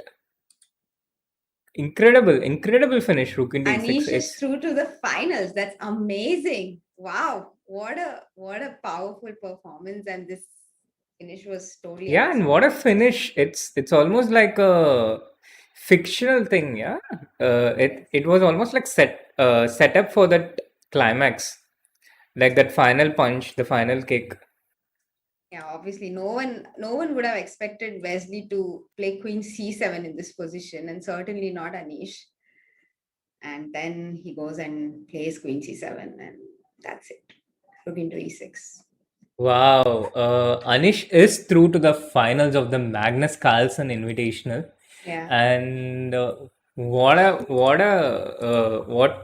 how would it be if Anish plays against Magnus in the finals of the Magnus Carlsen Invitational, It would and be amazing. I actually, before we started doing the commentary, I actually thought that that would be the pairing. But now, obviously, since Nepo is in the lead and we don't know what's going to happen, but I actually like when we had decided that we are going to be commenting for the semifinals and finals, I was really like imagining that it's going to be Anish versus Magnus in the final. if Anish gets to the final and if he manages to beat Magnus in the finals of the Magnus Carlsen Invitational, that would be like a dream scenario, yeah. Yeah, I mean, yes, sure, but like it will anyway be a great match to watch, and everyone will sit there with their popcorn for sure. Yeah. I Twitter will actually do have explode for my sure. yeah, yeah. Uh, I should already check if Anish has made a tweet. No, in general, I think AG versus Magnus would be an epic final, but here, as the standings currently are, Nepo is definitely still a favorite because he just needs to make a draw in this game to go through. Yeah, Whereas but I think Magnus Magnus needs to already has win a the game. pleasant position, no? Yes, but as things are, like Nepo is definitely leading the match, and um, I mean, he if he manages to make a draw, he's through. So we never know. True, true. But huge congratulations to Anish Giri for going through to the finals, and he's having a great year so far. He's been in top form, and it would be his games in finals are going to be amazing as well, whoever he faces and whatever the result be. So that's going to be epic to watch. Yeah, something to look forward to for sure. And yeah, so into f5 on. So yeah, this is the present situation, and Magnus has this fantastic advantage on the light squares. This complex of light squares with his extra light square bishop and all these complex of weaknesses. So also in these kind of situations in general, when someone comes back from a less fortunate situation, I think they have the momentum with them. They have the advantage, Mhm. and I think this also works in Magnus's favor. Yeah, I mean, if Magnus is feeling confident, then that itself works in Magnus's favor. Yeah, But Magnus will be confident, and Jan will be the opposite. Yeah, he will be kind of kicking himself with the way he Mhm. lost the previous game, and Mhm. yeah, here he has to again fight and continue here. Yeah, Yeah. So which is not pleasant. yeah, this position is obviously more pleasant for white because he controls the d5 square, guys. So that is the main key square in Sicilian, and black's pawn on d6 is backward. Plus, his bishop on g2 is fully open, like the diagonal is fully open, so it's fully functional now, which it wasn't so far when the pawn was still on e4. So it has more scope now, and black will try to get d5 if it's possible, but at the moment it doesn't look very likely. So white has a lot of space, and he has a pair of bishops, and his bishops are open. It's an open position. That's why white has an advantage here. I think a5 would be a move I would consider for sure. so that I can bring the rook a4 and rook like Wow, bring the rook Magnus into the has game. just played it. He could Yeah. hear you, Soumya. Yeah, it's midnight. I'm losing a bit of control and I'm just drawing arrows on the board. H4, Mm-hmm. G4, G5, takes. Bishop E3, Queen E2. Rook A4, Rook C4, Knight D5. Kind of nice to draw arrows like this when your opponent cannot play.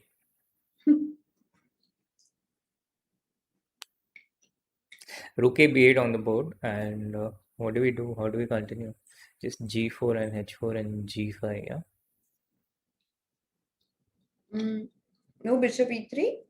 You don't want to Yeah, develop your Bishop bishop. E3, yeah.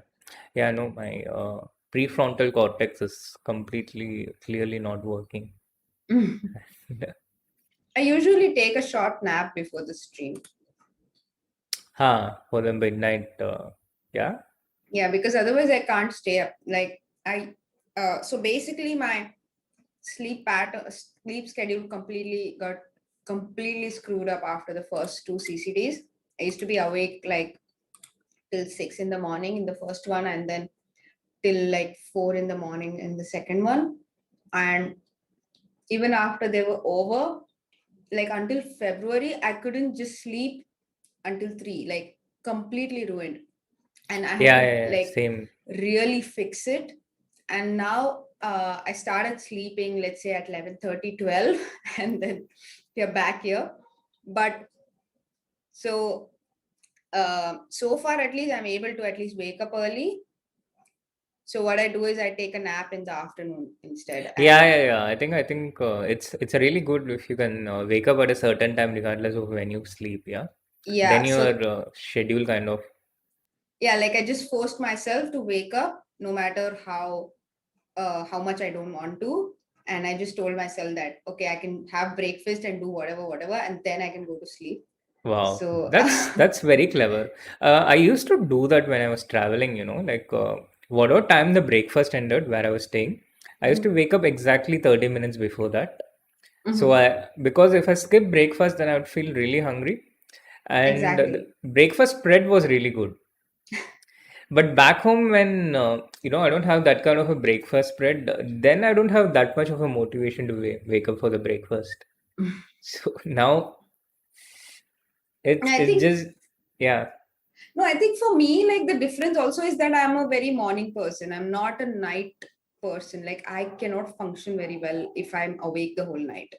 Whereas I use mornings much better. So for me, it's really important that I wake up early. So that's the reason I decided that okay, I'll just take a nap in the evening or in the afternoon, whatever, depending on the schedule, and just wake up early anyway. Mm-hmm. Let's see how many days this can go on, of course. But so far, so good. Touch wood. Yeah, no, I think if you're able to wake up in the morning, it's a really nice thing. I wish I could do that too, regularly. Hmm.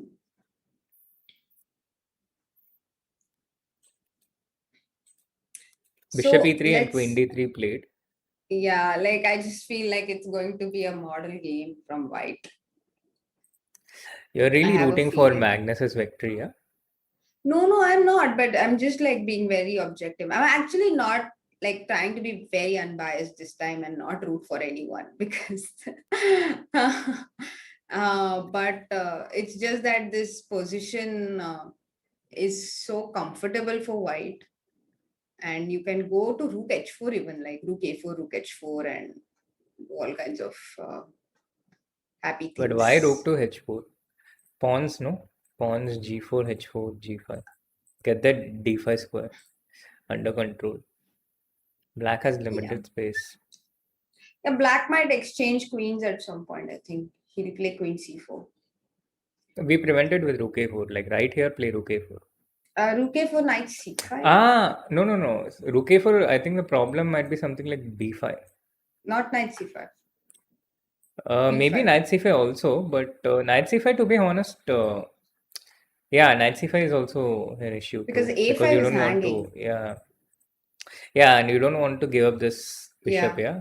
yeah, Yeah. yeah. So he played rook f c1. Yeah, Mm. knight C5 is also. Rook f7, the idea was to play knight d5, bishop into d5, and c4. Mm-hmm. You just if you can just get control of the d5 square, I think it's like half the job done. And rook fc1, b6 on the board. And now if white takes, then black takes and knight c4. Yeah, this is like the only counterplay for black, but it shouldn't really be working seamlessly.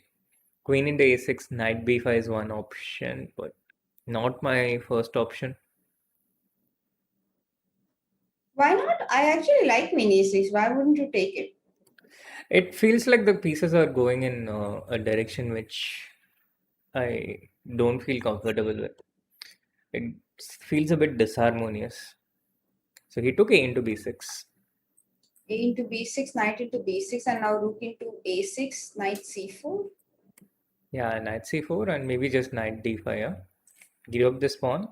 So you put this bishop on d5. You give up the b2 pawn. But knight d5, you can maybe play knight b2, but then knight f6 check. Okay, sorry. Doesn't Yeah, work. yeah. So he just plays knight d5, gets the bishop to d5, this pawn to c4, and then just to paint the picture, let's compare these two bishops. Yeah, the bishop on d5 and the other bishop on f8, and that sums up the position for you. Right. Of course, there's also rook a7 in between, but just for illustrative purposes, the tail of two bishops. And yeah, so I think after knight d5, Magnus is pretty much on his way to enforce a blitz tiebreak, and then maybe to the finals. Let's see. You can really lose your balance after a loss like that. It didn't happen to Anish, but it happens to most of us, most humans, and also we behave differently in different situations based on how other things are. In general, if we are not too disturbed by anything in general, I think it's a big boost for chess. But if Really, like being calm, you mean? Being just having a calm state of mind.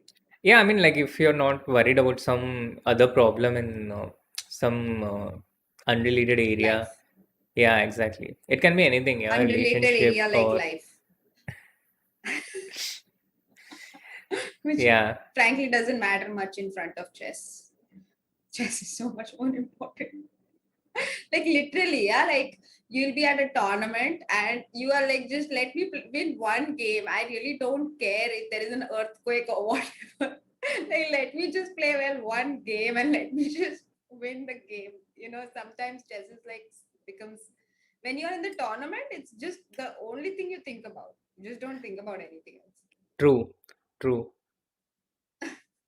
But yeah, I mean, when you have something disturbing you, like for example, a lot of people have financial trouble, and chess can lead you to situations where if you win a certain amount of money. If you draw, you win a bit of money, but not so much, like one third or one fourth.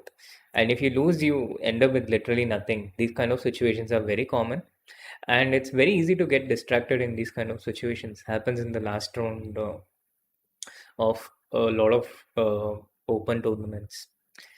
And yeah, I mean, there are also people who spend all their money on chess in a quest to achieve something.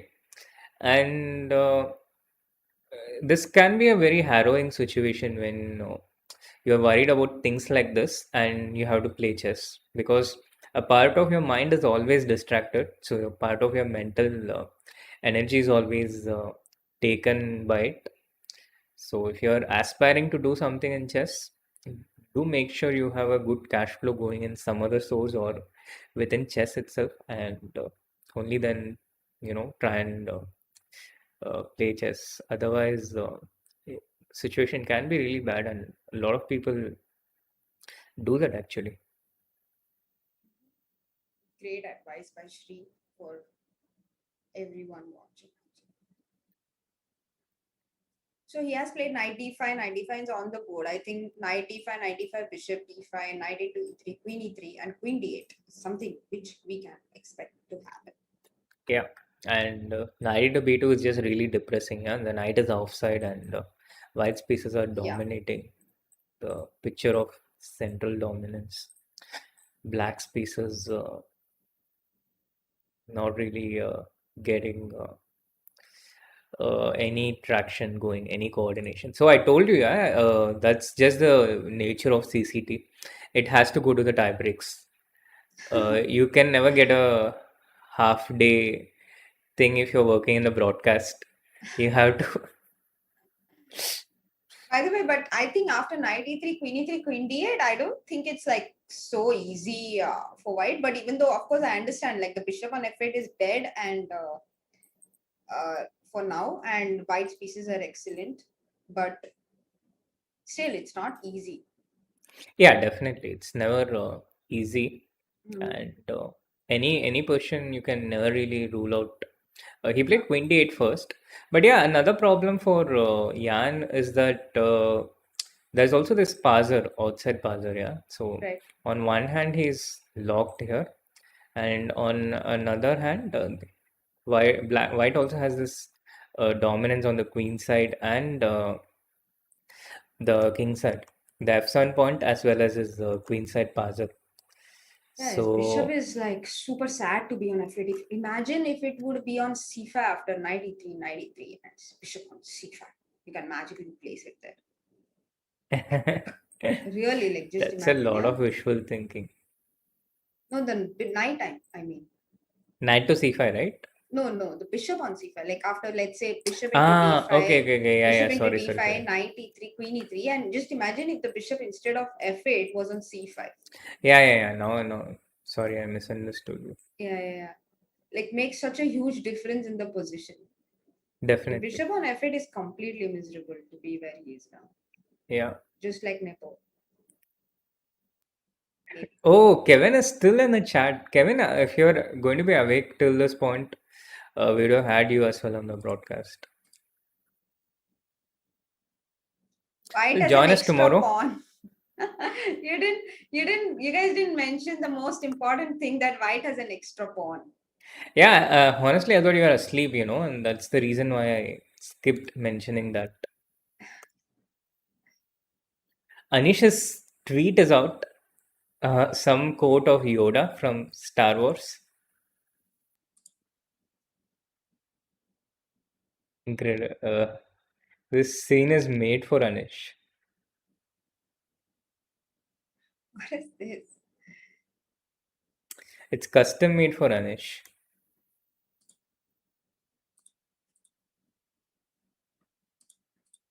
Are you a Star Wars fan? I have never watched Star Wars. Me too, but I've always been scared of saying it on stream. Why? Star Wars has these fans of their franchise, yeah. I mean, how would Yeah, you but feel if okay, someone like says I've never watched CR7 play? I would be like, okay. Like I didn't watch CR7 play until like 3 years ago. Oh, really? Yeah, I didn't watch much football until 4 years ago now. It's 2021. So until 2017, I wasn't watching any football. Wow. That's okay. You don't need to know everything about everything. Yeah, true, but the fans of some franchises are not as forgiving as you. Okay. Depends on whether I want that forgiveness. I just feel like it's okay, right? Like there is a lot of stuff which we know that other people don't know, and it's just not possible to know everything about everything. So we don't need to like. True, true, true, true, true. But of course, there are some things which everyone knows. Yeah. Like For Harry Potter. example, sorry? Like Harry Potter. No, I mean, for example, my Catalan course on Chessable. All the Mm, viewers know it by now. of course, you're like every 15 minutes Catalan goes. Why don't you wear a hat and come like tomorrow, like the Catalan hat? I don't think You know I'd be this. able to pull it off Why like easy. not? You can do it. Shri, let's I don't do it. have a Catalan hat. Amazon Also, might have also it. it kind of leads to an oversaturation, the spaced repetition is the key. So even whether it's for memory or for promotion, there has to be some space between the repetition. Otherwise, it becomes a draw by threefold repetition. So We have to feed it time to time, not yeah, always. time to time. Everything has to be done from time to time.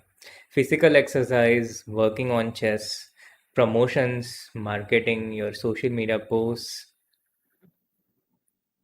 Can't overdo it. Exactly. Yeah, like it's really frustrating to play this position for sure as black. As Kevin pointed out, black is also a pawn down.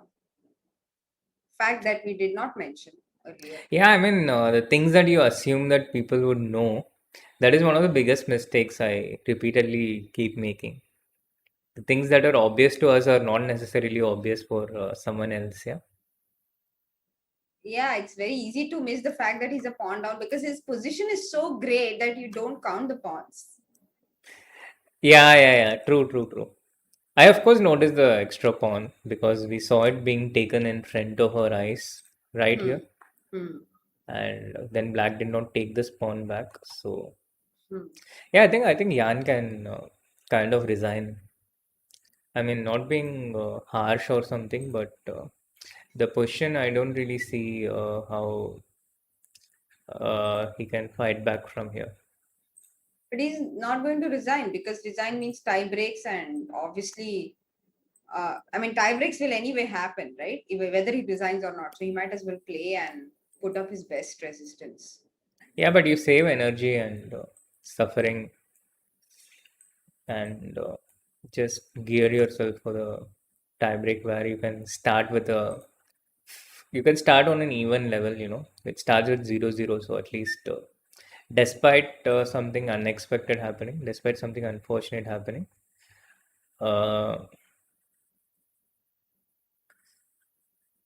you still have you still have a chance to come back. Yeah, it's like an extra life. Debatable. I would fight. I wouldn't like be like, okay, let's resign and get off. I mean, anyway, it's losing, but you would want to like give your best, right? I don't know. Yeah, I understand, but I just uh, the sight of this position for black is not an It is depressing. It is depressing to watch it yeah. and play it and analyze it and Yeah, count the just take material. it, play rook b1, b4, b5, b6.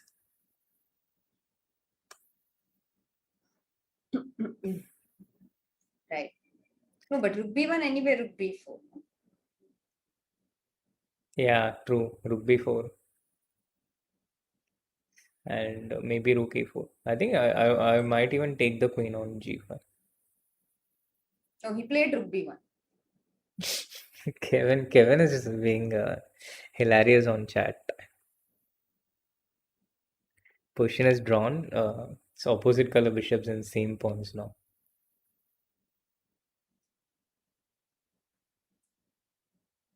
No, he will actually play.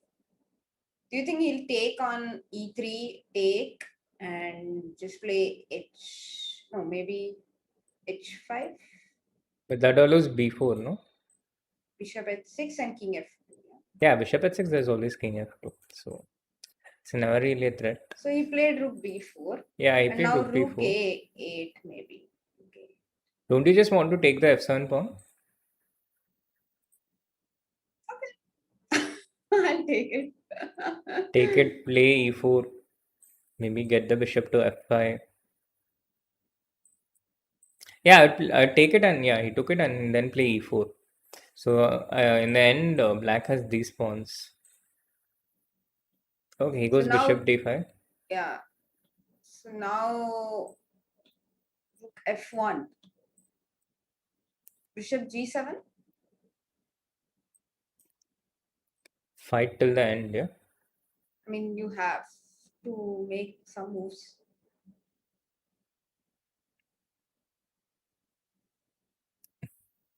Yeah, if you get too cocky, Maybe rook d7. Yeah? you can lose the advantage. Maybe you can play rook d7 first and just double on the seventh rank and try to checkmate. Yeah, this looks This looks strong and awesome. He just plays king g2. Yeah, you can also just torture your opponent in these positions, you know. Actually, white can just take the king to g6 and mate. Yeah, he could do that.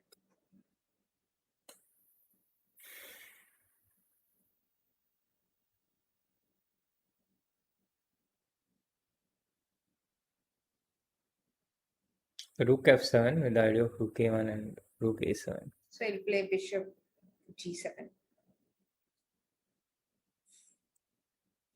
Now rook f8 is expected, but then rook into f8, bishop f8, rook a8, king g7, rook a7, king g6, and this is actually not good. Even rook b7 is winning here. Just one of the simpler wins. Yeah, he's resigned. So he has brought an end to his misery and suffering, and Wow. So also Magnus Carlsen forces tie breaks. That's epic. Winning 2 out of 2. Can you believe it, Shri? I Unbelievable. can't. I actually did not predict this, you know. I thought Magnus was down and out when he lost the second game in the mating net, and he had lost two games with white in that whole series. I actually thought Magnus was down and out, and I thought, wow, sixth tournament without a win for Magnus. And Magnus being out in the semifinals would also have been a big surprise. Let's still not forget that despite Magnus not being in the best of his shape, he's still one of the most consistent players across the format.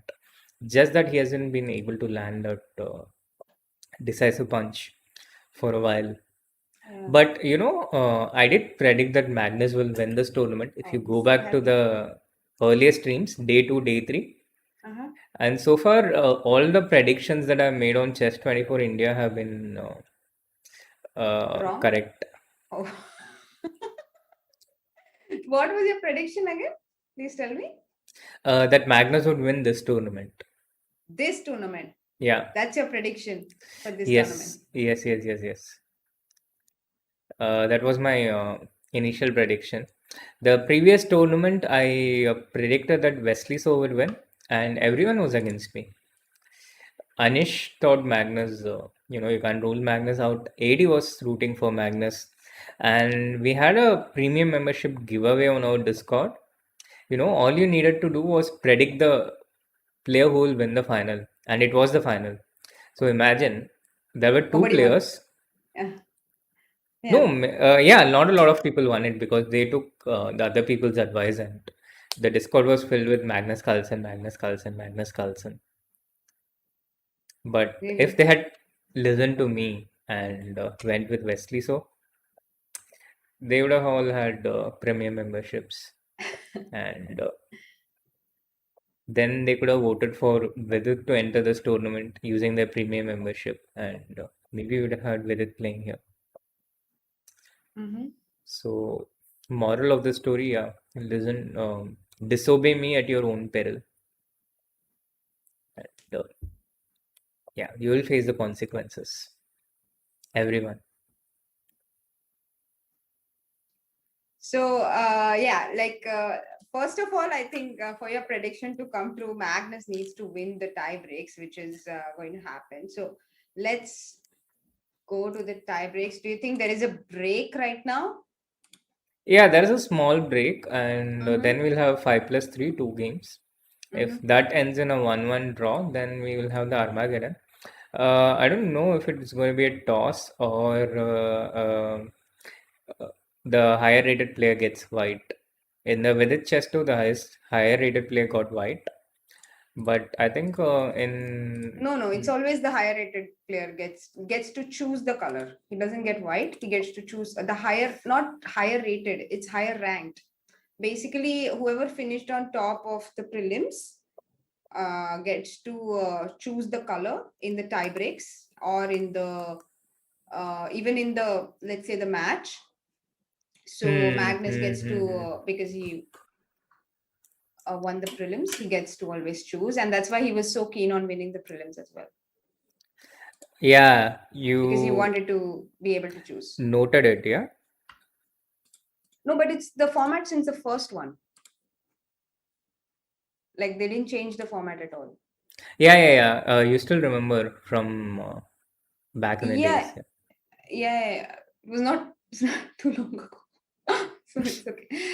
No, Um, I'm just so taken by surprise that a co-host who knows not only knows the rules but knows the rules to this depth. Having had a co-host to whom I had to explain the scores every two games in the past. it's a 80 roast. It's a 80 roast session. But yeah, No, I mean, a lawyer is a lawyer. but I don't think we can like rule Nepo out. Like even though you're like super confident about Carlsen winning the whole tournament itself, I actually um I mean obviously Carlsen is the favorite. Psychologically also he's right now the favorite to win um the match, and he actually chose black. He chose black. He'll For be the black in the Blitz first. tiebreak? Yeah. He'll be black in the first game. Ah, okay. Okay, I get it. So that's cool. And I think they'll start now, right? It's time. They're there on the no, the players are not here. So they are probably discussing. Yeah. No, I think there's going to be a small break Okay. There will be a break. while yeah, there's going to be a 15-minute break or so, in which time we can discuss Have about. you have you played any tie breaks? I have played in Armageddon in NCL against Adiva, Ah, yes. Okay. but not like this two-game tie breaks, Mhm. as far as I can remember. You? No, I haven't either. I don't remember at least. Maybe when I was a kid I played. I don't know. But I not recently for sure. Yeah, And actually, I've not never even played an Armageddon. yeah. And I always wonder what color I'll choose if I get to play an Armageddon. I always feel like it's better to play black because you get draw odds. But then, like, it also depends on your playing style, right? Like, if you're like very aggressive or something, maybe it's okay to choose white. So I'm never really sure like what color to choose if I ever get to play Armageddon. But anyway, I never had to think too much on this because I didn't get to that No, point I also itself. preferred black all the way through. I always found it easier to have this solid repertoire as black compared to something aggressive with white in these Armageddon games. Because my point was with at some point, despite the 1 point difference, it kind of gets equalized at some point. You play the Time. opening moves fast and Yeah. it kind of gets equalized. So, Yeah, the time yeah, gets equalized. Exactly. Yeah. Yeah, it's logical to pick black, but I think players sometimes choose white because they like, let's say they are fast players, like they just play faster, then they probably choose white and put pressure on the opponent exert on the pressure. Yeah. clock. Yeah, true. But yeah, I mean, I think we just haven't had enough sample size for the Armageddon. It's a relatively new thing. Yeah, I think we have had more Armageddons after 2020 than before that, probably. In Mhm. online for sure, but even if we take a cumulative of all the offline games, I'm not sure if we have had that many Armageddons because back in the days for world championships and stuff and matches in general, Mhm. the if a match ended in a draw, it ended in a draw, and that's where it would end. The concept of tiebreak itself is a relatively new one, and yeah, so in this 6+5 format, I think we have had more, sorry, 5+4, we have had more Armageddons probably post 2020. And I think it's really useful and important to have uh, data to understand and evaluate something. We haven't had the benefit of that so far. Mhm. No, but in like these World Cups, for example, there are some Armageddons, right? Because let's say in World Cups there are like if the match is tied, you need to basically win the match in order to go to the next round. It's a knockout, so Yeah, that's the reason. yeah. It's and the World Cup format itself. It started in 1999 or 2000. I remember Kirsan Ilyumzhino came up with this, and then there was this new time control at that time of 1.5 hours for 40 moves with 30 minutes for the rest of the game. Now, chat, imagine so in this 1.5 hours, 30 for 40 moves with 30 minutes till the end of the game, there was a huge hue and cry on how much less time it is for the players. Can you imagine that?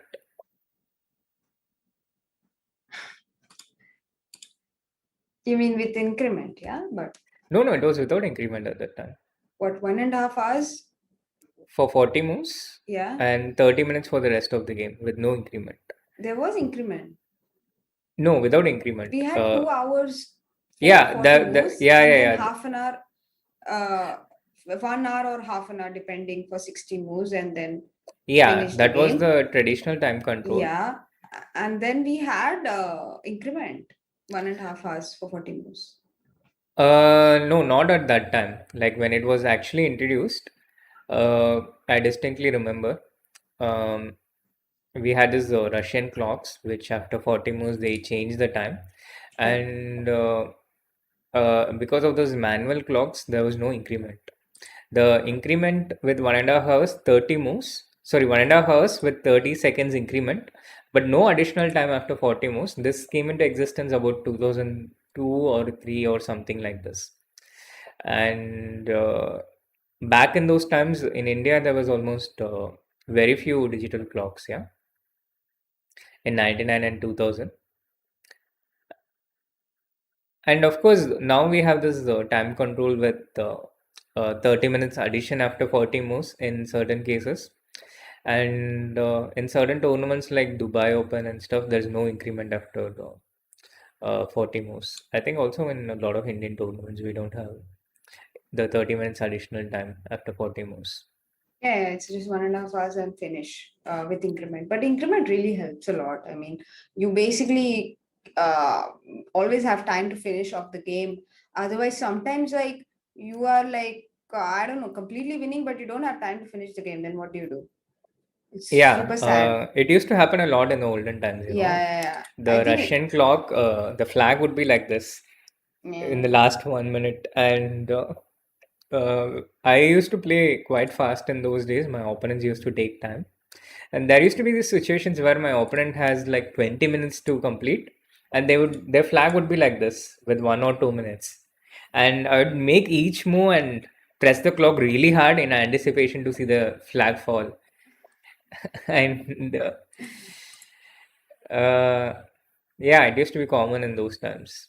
Yeah. And I actually benefited a lot after the increment came in because I remember this very important game of mine which I drew against Mary in a national championship. Okay, luckily I still won the tournament, so it's okay. But I was a complete rook up. I was a complete rook up, and but I took a draw, like I forced a perpetual because I have like literally no time on the clock and I have so many moves to finish, and there was no increment, so I just supposed to draw, like I was like forget but I felt so bad, like you're a complete rook up and you just need to like take a draw. And I like there are some games you never forget, yeah, and it's one of those games. So this was back Yeah. in 2005. So I was like super happy after the increment came. Like, yay, at least I'm not going to draw rook up games now. So, Yeah, but the people like enjoy watching the non-increment games more, no? What do you think, chat? I think that's also the reason why Armageddon games are more fun to watch. What do you think, chat? And back in the times, I personally didn't mind not having increment, but now that I'm a bit older and much slower than I used to be, I it's a bit difficult to say. Yeah, I think it's what you have practiced more. I don't mind either. I actually played a tournament without increment in 2017, Grenke Open. So it's a 2 hour flat time control, like Mm-hmm. flat 2 hours. That's it. And there are double rounds every day. So 5 days tournament is over. And the first round began at like let's say 6:30 in the evening or 7. I don't even remember. Because there are so many entries. There are like 700 entries or something. Yeah, It's yeah. the most one of the most popular tournaments in the world. Too many participants. Actually, it's very well organized as well. I must say that. It's held in a small town in Germany, and it has really good prizes and really good players playing in.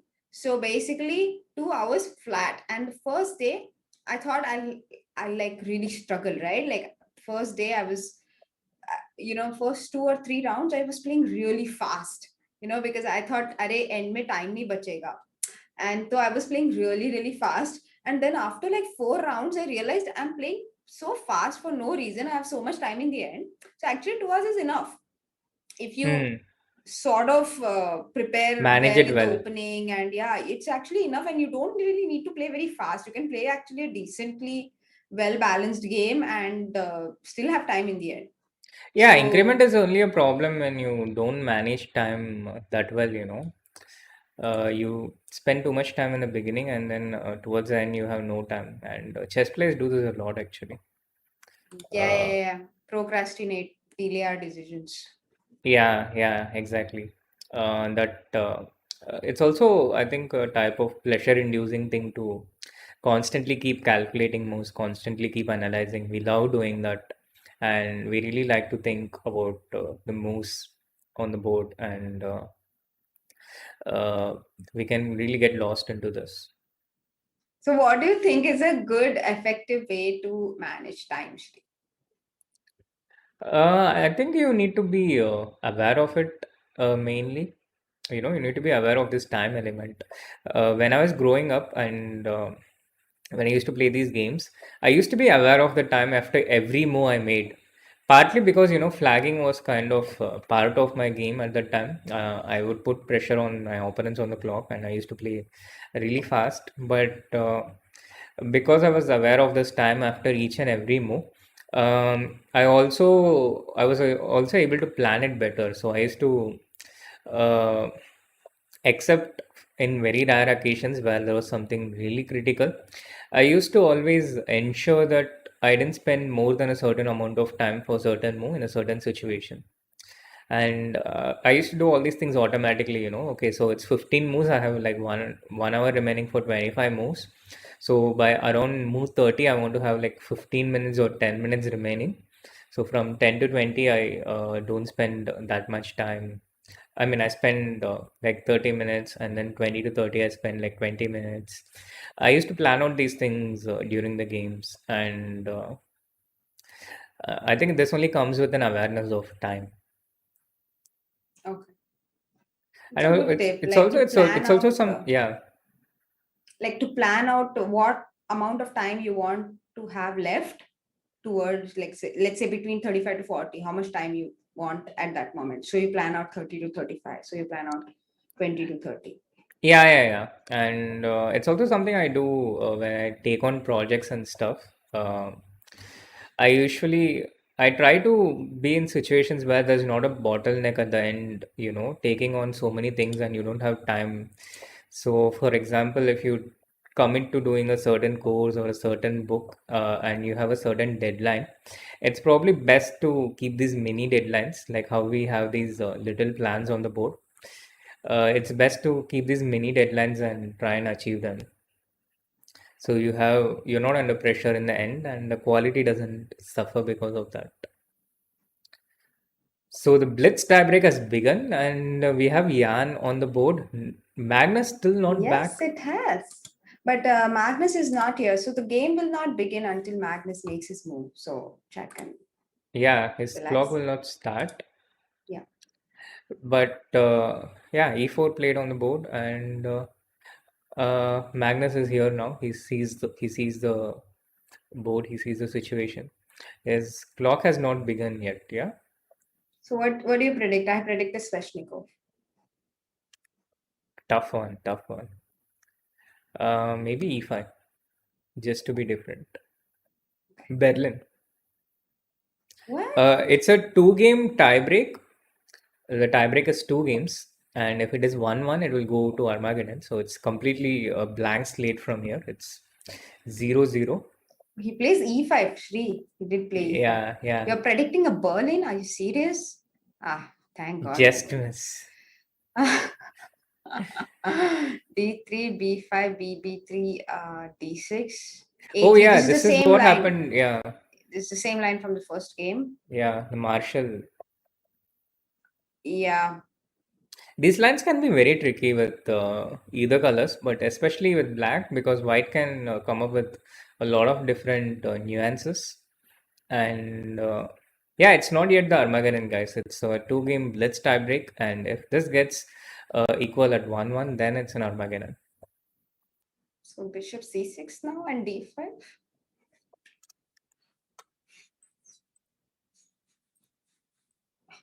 No, he didn't go for it.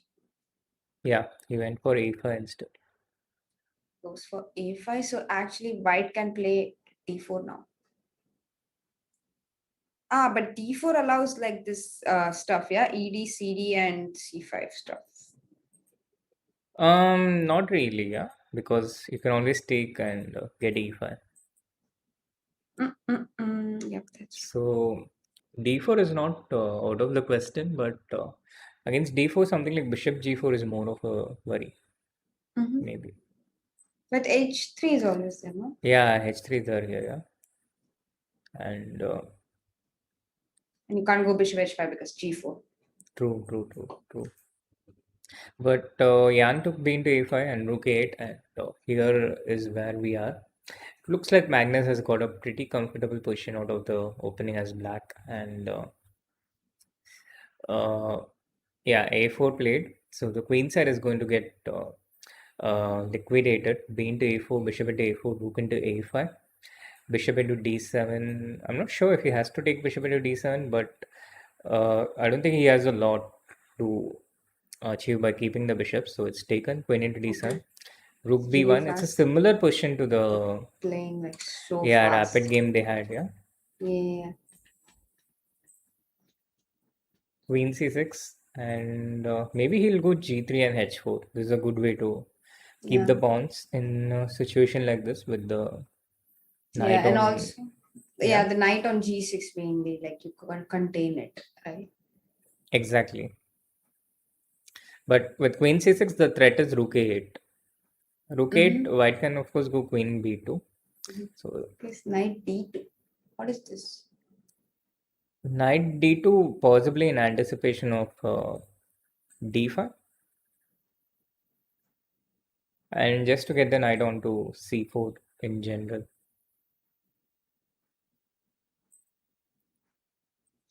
Seriously? Okay. Yeah, rook 8, queen b2. Queen b8 check is not a threat because black has knight f8. In the end, Yeah, after taking the queen. yeah, after taking. Okay. So he This wants to knight go to also improves. c5 with the knight. Yeah, but first trade this bishop, yeah, bishop g5. h6 and bishop g5 is also possible, making an escape square and stuff. Yeah. So they're not back rank mated. So maybe g3 anyway now, with the idea to play h4 anyway and stop these bishop g5 ideas. Actually, it's a really he doesn't. He's just going for it. He goes d4. Yeah, another way of stopping knight e6 with the idea of d5. Um, Yeah, but yeah, it's possible because ED, and knight e6. You needn't like the d4 pawn is still protected, so you can play f4 maybe. They're playing really fast. Yeah, that happens quite often, I think, when you move from rapid to blitz, and it can be a difficult thing to shift when you move from a different time control. You know, you're set playing, managing your time in a certain way, and when we make the sudden adjustment, sometimes you can be too fast or too slow. Yeah. Here, I'm a bit worried about the health of these pawns, but maybe it's fine. Yeah, maybe Magnus does not start with knight e6. But why did he take e into d in the first place is something I'm not. Yeah, e into d4 was he just wanted to open his bishop basically. Now he has played h6. Mhm. Yeah, this give white a good center. I'll be pretty curious to understand the reasoning behind this. So maybe knight d7 now because you can't play knight e6. That's the problem. Like where do you go Hmm. with your knight? Maybe rook. No, rook e8 also. No. This is awkward suddenly, yeah.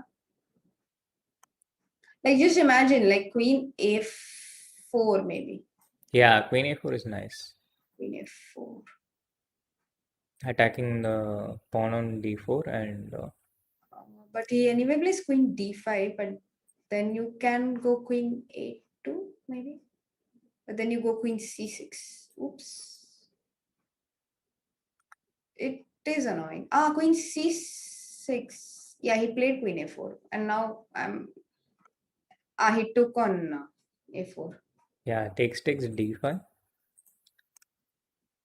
Maybe Just g5. huh? G5 rook c1. This is the problem. But why g5? I wanted to like make some square for my king. Acha, bishop d4. Bishop d4 acha hai. Huh? Bishop d4 is a good move. Yes. I think Magnus will comfortably hold this game and then continue doing what he has done with the white pieces to set up a lip smacking clash between Anish and Magnus in the finals of the Magnus Carlsen Invitational. Oh, you're like, you think Magnus is going to win the white game, huh? I just okay. In general, Magnus has a tremendous record in tie breaks, but Mm-hmm. also in these situations where someone is coming back and someone who has slipped to this position from a point of advantage, it takes it can be really tough to adjust to this alternate state of reality, you know. Yeah. So you are in this situation where you just need a draw and you pretty much have it. You have a good position, and you kind of believe that you're going to get through. You're almost anticipating, you're ready. A part of your mind already starts calculating these events where, you know, you have won, you're in the final, and just a small part of your mind. And then suddenly you come back and you're forced to play this tie break where you have to put immense amount of effort. And I think your system might not be completely prepared to do that. It Mm-hmm. takes a lot of mental energy and willpower to be able to come back from these situations. Uh, and also, from what I've noticed, the Jan does get tilted a bit. Mm-hmm. So I feel that it would be a huge surprise if Jan manages to come back from here. But you never know. It's the champion chess tour. All of these guys are champions. Champions. That's very well put. So yeah, king f2 and king e3 now. Just support the pawn.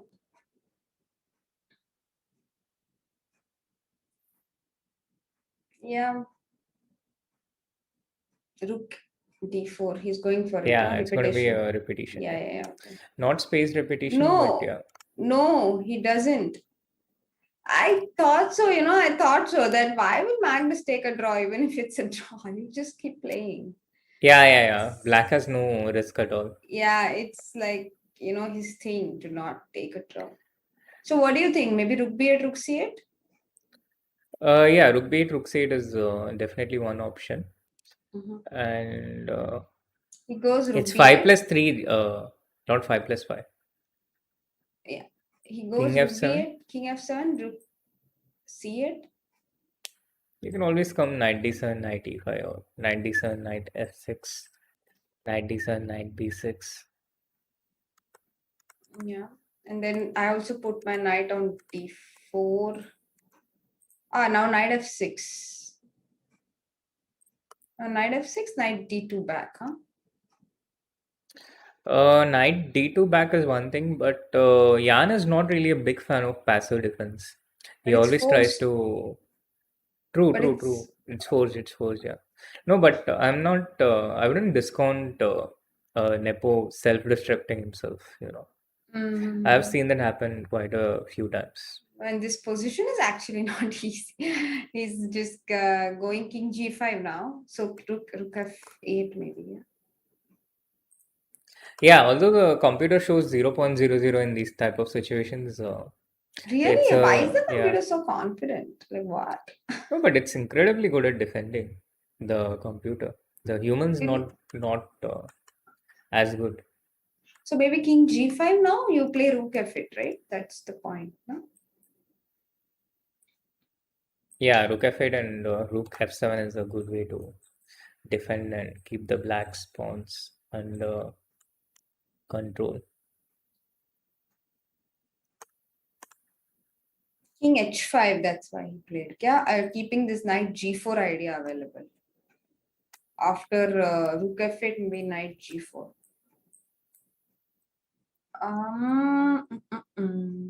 But okay, knight Did g4, rook f7 h anyway? also h3, yeah.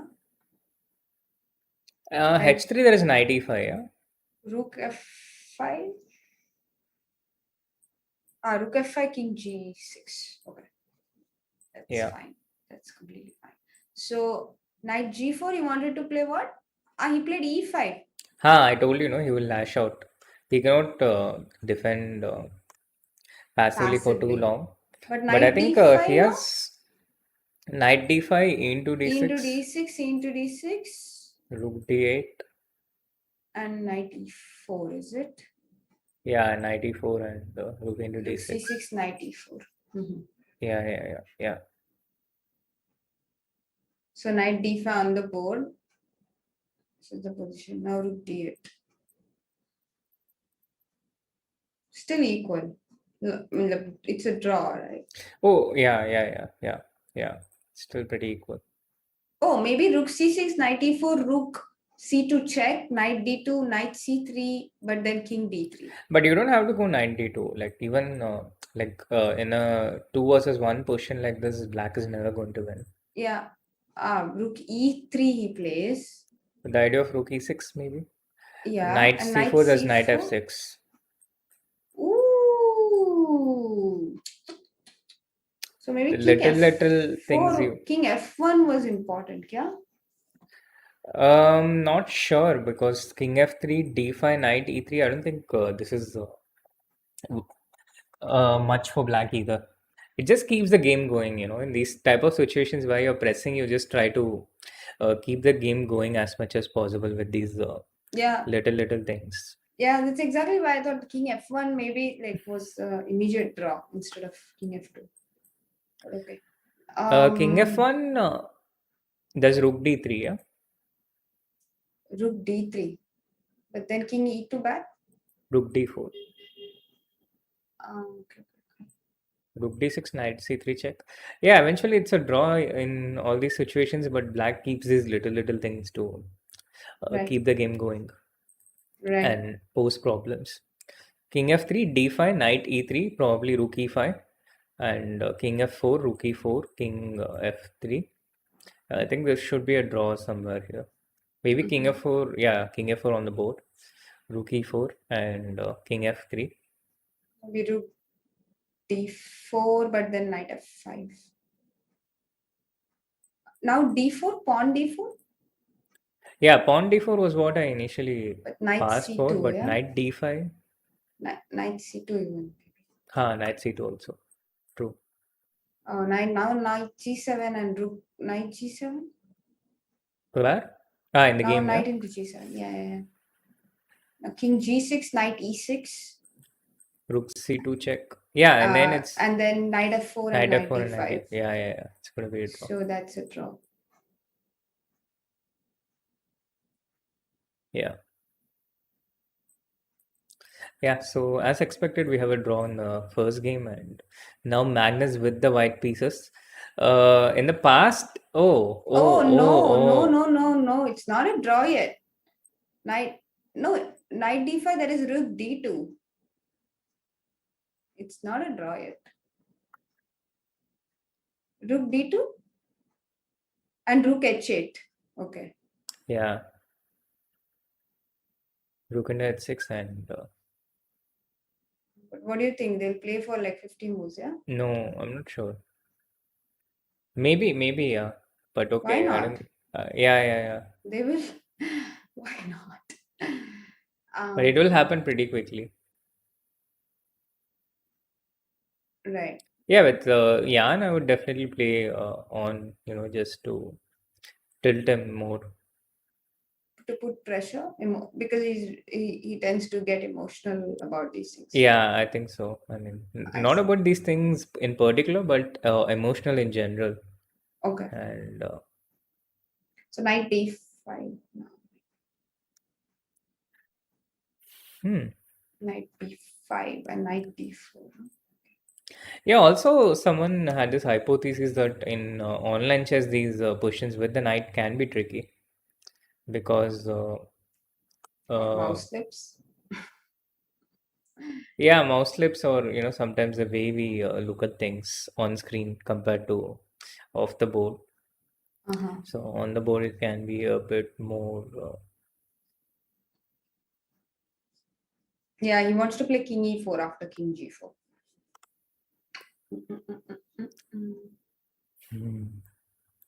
Keep the rooks and the king as far away as possible or really close, but not in between.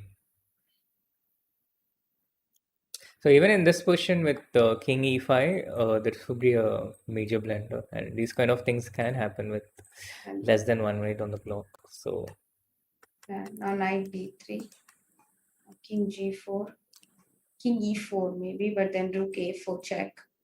So you don't allow your king to go to a way like corner, even though that would also be defendable perhaps, but still you don't want to simply go into a corner. You want to give your king room to yeah, roam around. in general, no one wants to be pushed to a corner. Yeah. Yeah. So now maybe check and king g4, king g5 again, I guess. I didn't play king g5. Okay. So now rook a4 check.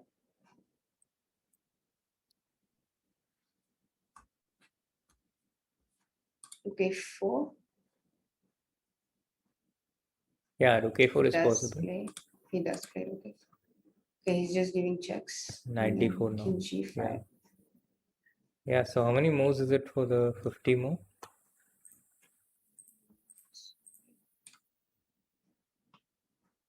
It's not really enthusiastic stuff going on here. But how many of you are confident here on the chat about being able to hold this position with rook and knight against the rook? It started from move 63, so we need till 113, so 15 moves to go. And King g7 will allow rook d6.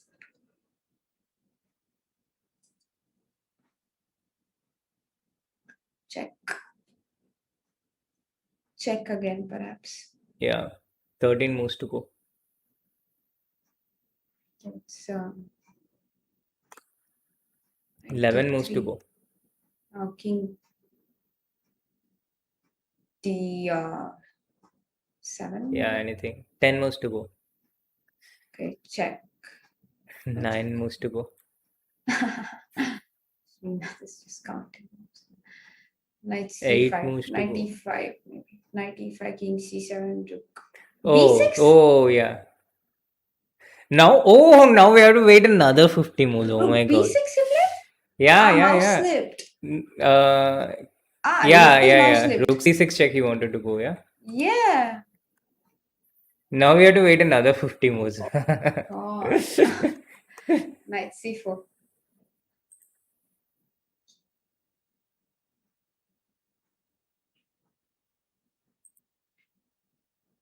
Oh my god. That was unbelievable.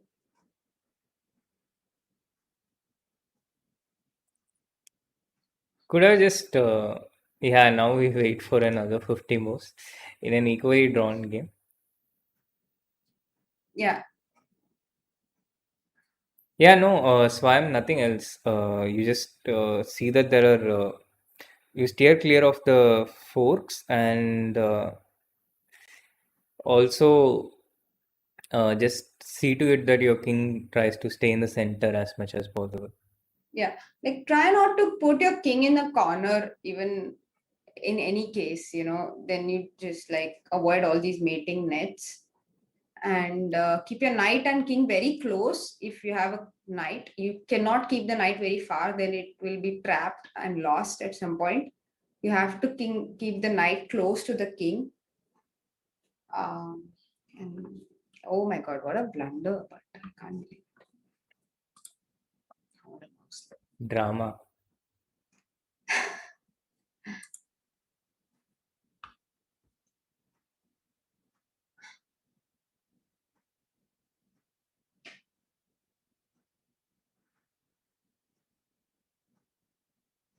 So yeah, he play king. What? It's not playing. Because. Oh.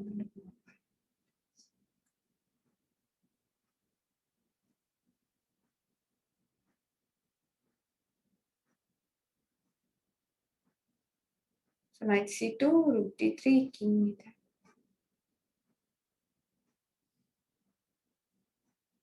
Oh my god. Knight e3. Speechless. Now I have to count from Knight 50 e3. again. Knight e3, yeah. And if he goes to h8, then knight g2, and if he goes to b8, then knight c2. Okay, but we are there. It's been about 31 moves. So Okay. once again, 19 moves to go. Okay. Why is the Nepo thinking here? Thinking if there are any tricks. 18. It's like waiting for the new year. 17. It's exactly like that. Oh my god. But not for them, only for us. Yeah, maybe for Magnus too. But yeah, this is the kind of momentum shift. Yeah, Jan Yeah. has been on the upper hand after forever. Yeah. He has never given. He never had the initiative. They true, they true. Oh, But yeah, big blunder by mouse slip by Magnus, and it definitely puts you off, right? When you mouse slip like that, like it kind of makes you feel like, okay, I can do this also. This can also happen. So definitely, as you mentioned, it's a momentum shift. I think Nepo must be feeling much more confident than he was feeling after those two losses and the way he has been defending in this game. yeah. If you keep enduring, something positive will go your way sooner or later. Mm-hmm. That's the story of this, and that's the lesson to be learned. Yeah, everyone Knows, yeah. They have attended lectures. 4:30 to 5:30 lecture. What is a 4:30 to 5:30 lecture? Chris Keynes is saying something. Yeah, but what is a 4:30 to 5:30 lecture? I saw the The message lecture on at the group. end of the day, yeah. I Ah, the assume. last lecture. Okay, okay, Yeah. okay.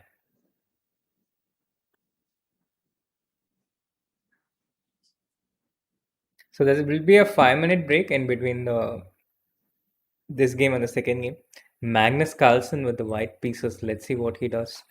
Um, Magnus, if Magnus doesn't win this, that would be the sixth tournament in a row that he would go without winning. I predicted that Magnus will win this tournament, and I haven't gone wrong even once in the history of Chess 24 India predictions. So let's see how it turns out. Magnus on the computer, on the screen. Nepo, it almost feels like his flag is flying while he's away. His chair looks like there are two eyes looking at you while he's away, kind of staring at you. And then his chair keeps disappearing and reappearing, kind of like how a flag waves on a pole. So that is Nepo's AFK look. And Ghost look. It reminded me of a ghost actually. It has this white. Ghastly. The ghost usually it has a white sheet Yeah, on yeah, it, yeah, yeah, and yeah, it yeah. it has its two hands, and it's like this is, and it's like a ghost, and with the two slits for the eyes. Yeah, there is a Pokemon called Ghastly. It's a Really? ghost Pokemon. Yeah, yeah. It has a round shape. It's black in color, and Hmm. then on the top, sometimes you have this spirit kind of thing, hazy kind of thing. Ghastly. Casper the friendly ghost. I know it looks like that for me. I know Casper the friendly ghost. You don't know the ghost Pokemon called Ghastly No, I in don't know. the. I didn't watch any Pokemon when I was a kid. I was already grown up, I think, by the time Pokemons came up. But even grown-ups can watch Pokemon. Ah, yeah. No, actually, I didn't watch much like Cartoon Network and stuff when I was a kid because we didn't have cable, Ah, yeah, yeah, yeah. I know, I know, I so know. we didn't really watch. For me also, it uh, became that situation after a point.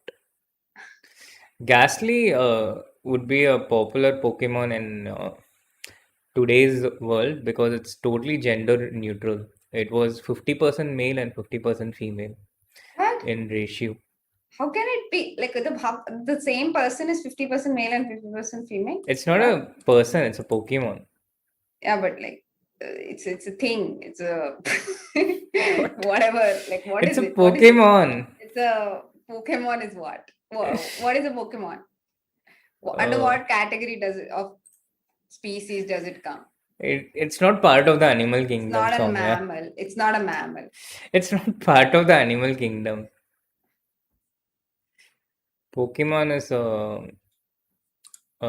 Cartoon.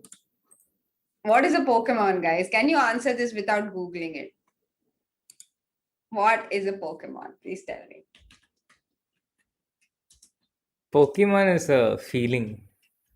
Oh, come on. Pocket monsters. That I'm sure he has Googled it because that's what it shows in the Wikipedia link. Guys, you can't Google stuff. That's not cool. Like, Google to hum bhi kar Cheating. sakte hai. Yes, It's an Janeshwar emotion. is right. It's an emotion. It's a feeling. It's your It's childhood. It's your entire childhood, basically. Chris Gaines. Pokemon is experience. I think Magnus's hairstyle is really cool, by the way. I just noticed it. God, it's like, Yeah, he does have this kingly look. yeah, it's just today, no? Or he had this yesterday also. I don't I am remember. not sure. No, yesterday he was sleepy. Do you remember? He hadn't combed his hair and stuff. We were Yeah, yeah. commenting on One it. one hair was here. Yeah, Yeah, we yeah. One commented on strand of it hair as was well. here. Yeah, Yeah, yeah. yeah, Today yeah, yeah. he's like fully like set. Yeah. Manu in the chat has defined Star Wars. While we have Oh, the game game, has started. D4, knight yeah, f6, c4, e6, knight c3, d5, same queens. opening. gambit defense and Carlsbad structure it is. Oh, Queen we A4 are check back. repeat. Oh, No, he E3. didn't play it. E3, bishop H4, G5. Oh my Yeah, god, Nepo knight so E4 and aggressive. C5. It's a common But way it's a of, theory. yeah, Yeah, yeah, yeah. yeah. It's a theory. So he will take it. He what does he take the bishop or does he take the knight?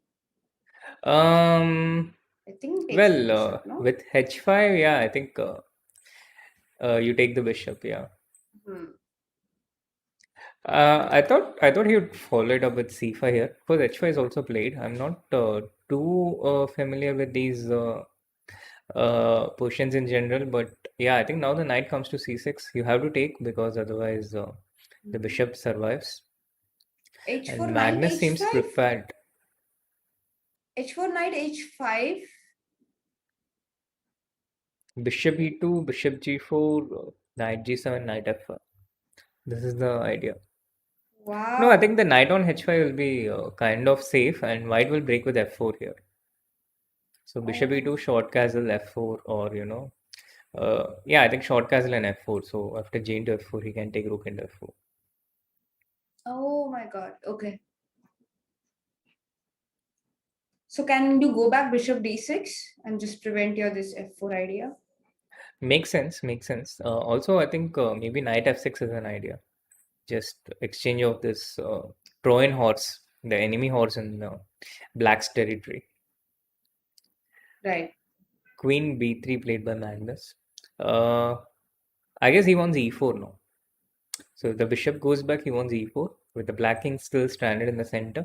He's trying to get the break so that it's easier for the white pieces to access black's king.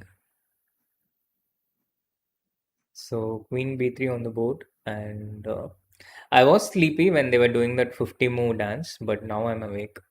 Bishop into c3, b into c3, and c4 or e4. But yeah, I think yeah, he will take b into c3 for sure because that improves white's pawn structure. And Queen in these kind of e7. b5 is an idea in some situations to prevent white from playing c4. But yeah, here there is e4. But I'm definitely learning a lot of new things because okay, first of all, tell me after BC, can I play knight f6? you can, but in a lot of these 1d4 openings, like after Right, takes, if white right. gets c4, Okay. white typically has the better pawn structure, like d into Mm-hmm. c4, bishop into c4, and this pawn structure is generally better for white. So for this reason, black tries to prevent this with b5. And this would Mm-hmm. be good for black if you can pull this off, um, It also because allows a4, right? yeah, but it allows a4 here. That is the problem. Yeah. So I think white has a slight edge because of this after b into c3. That's according to my understanding, my limited understanding here. Of Mm-hmm. course, I know very little about chess in general, and that's the same with any human being, I think, including the guys who are playing in CCT. But yeah, b into c3 is kind of like an automatic recapture. So I'm curious what Magnus has on his in his mind. Yeah, He because takes queen after into c3. really he took queen into c3. So he goes for this knight f6 stuff. Yeah, Knight takes f6 b4. and b4. Okay. Yeah, So the just playing minority for attack. yeah, minority attack, more space. There is no knight now, so they can't come to e4. The knight can't come to e4. You need not even. Do you need to castle really in this position as white? You probably need to. Do you?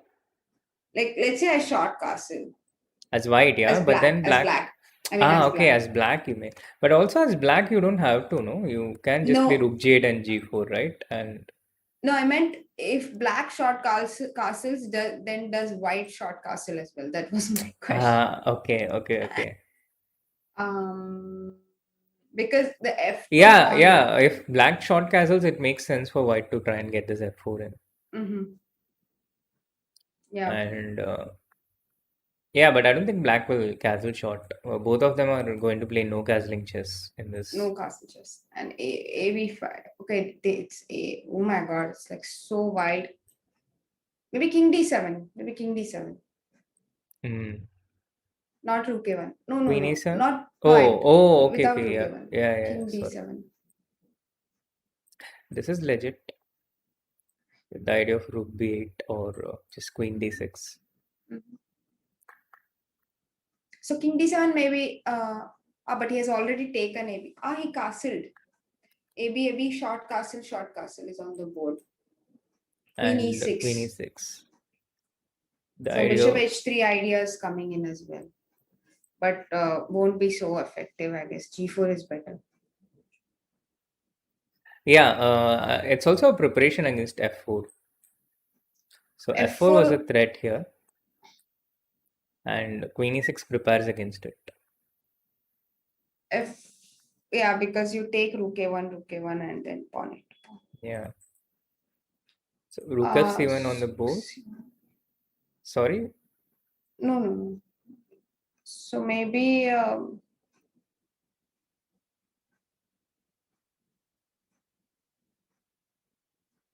G4? just going full blazing. Yeah, yeah. I thought he will take c into b5. Just whatever you do, just include the c into b5. So white Yeah, is not the one entering. And next move, you can play g4 when the bishop is even farther away. right. So you played Magnus queen doesn't take b3 it, play queen b3. So and black even plays G4. g4. Then maybe you But can. now you take on G4 and you take on D5. Yeah, that was what my initial intention was. But No. By the way, I yeah, take with the pawn and not the bishop because after bishop G4, H4, you need not take on G4. But after H4, you have to take. makes sense. Makes sense. Yeah. Yeah, this wouldn't be nice for black. So he Mhm. refrains from playing g4. Instead, he played Take, and rook rook C8. c8. Bishop f3 on the board. Bishop E4, maybe. Yeah. Bishop E4. Or rook C4 even. But bishop E4 is more better. Rook c4, white can just take queen Queen into b5, yeah? B5. Exactly, yeah. No, bishop E4 makes sense.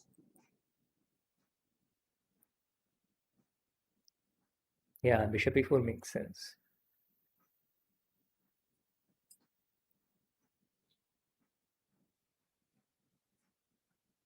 But he's thinking.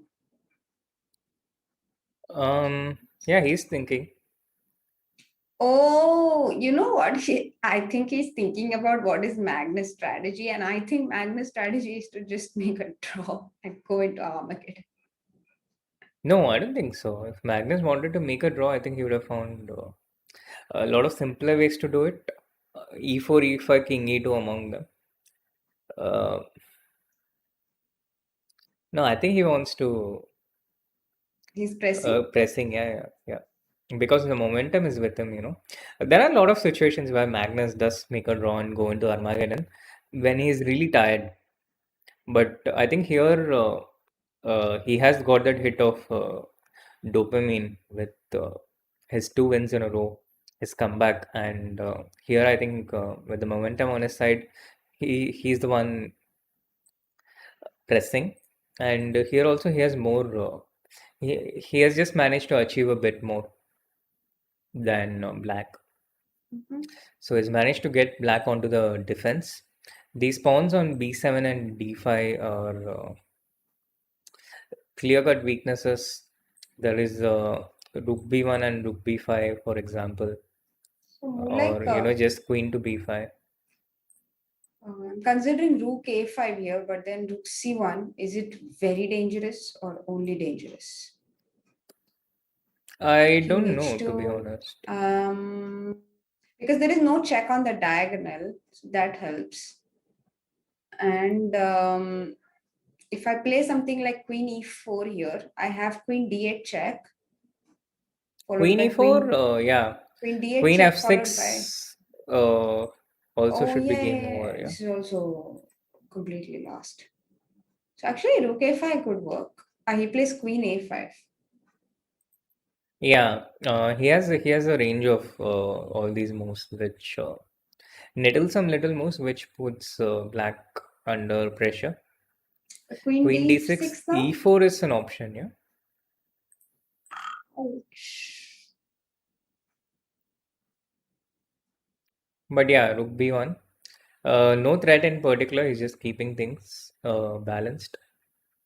Queen b5. Why did he play e4? Um, I don't know. Looked like a great option. We didn't see it. Rook d7. E5? Yeah, I'm not sure if he considered this. Or maybe rook b5? Rook b5, sorry, rook b5. Rook b5 is probably a better try. Ah, But queen now f4. maybe, Queen f4 now after rook yeah, b5. yeah, Queen f4 and Queen c1 too. So he prefers to keep the pawn on e3. The construction is nice. Queen b5, b6, Queen a6. Hawk, not yet. No Armageddon yet. But yeah, because of these advanced pawns, which allow black to keep up this back rank weakness of white, and because white does Queen not have a d6. Queen simple e2. way to alleviate his Queen back rank. g6. Rook a1. Maybe rook c2 now. Just get in. Get going. Rook c2. Queen f3. Queen f3. Yeah, sorry. Yeah, it's not easy. Okay, there is always queen d6, but queen f5 then, sorry. Yeah, so queen e4. Even queen f5 was possible actually. Okay, queen e4 he played. He could have also played queen f5 so that this queen b5 stuff doesn't come up because of rook c2. But even now he can play. Here Queen f5, yeah. Yeah. But even now, instead of rook c4, he could have played rook c2.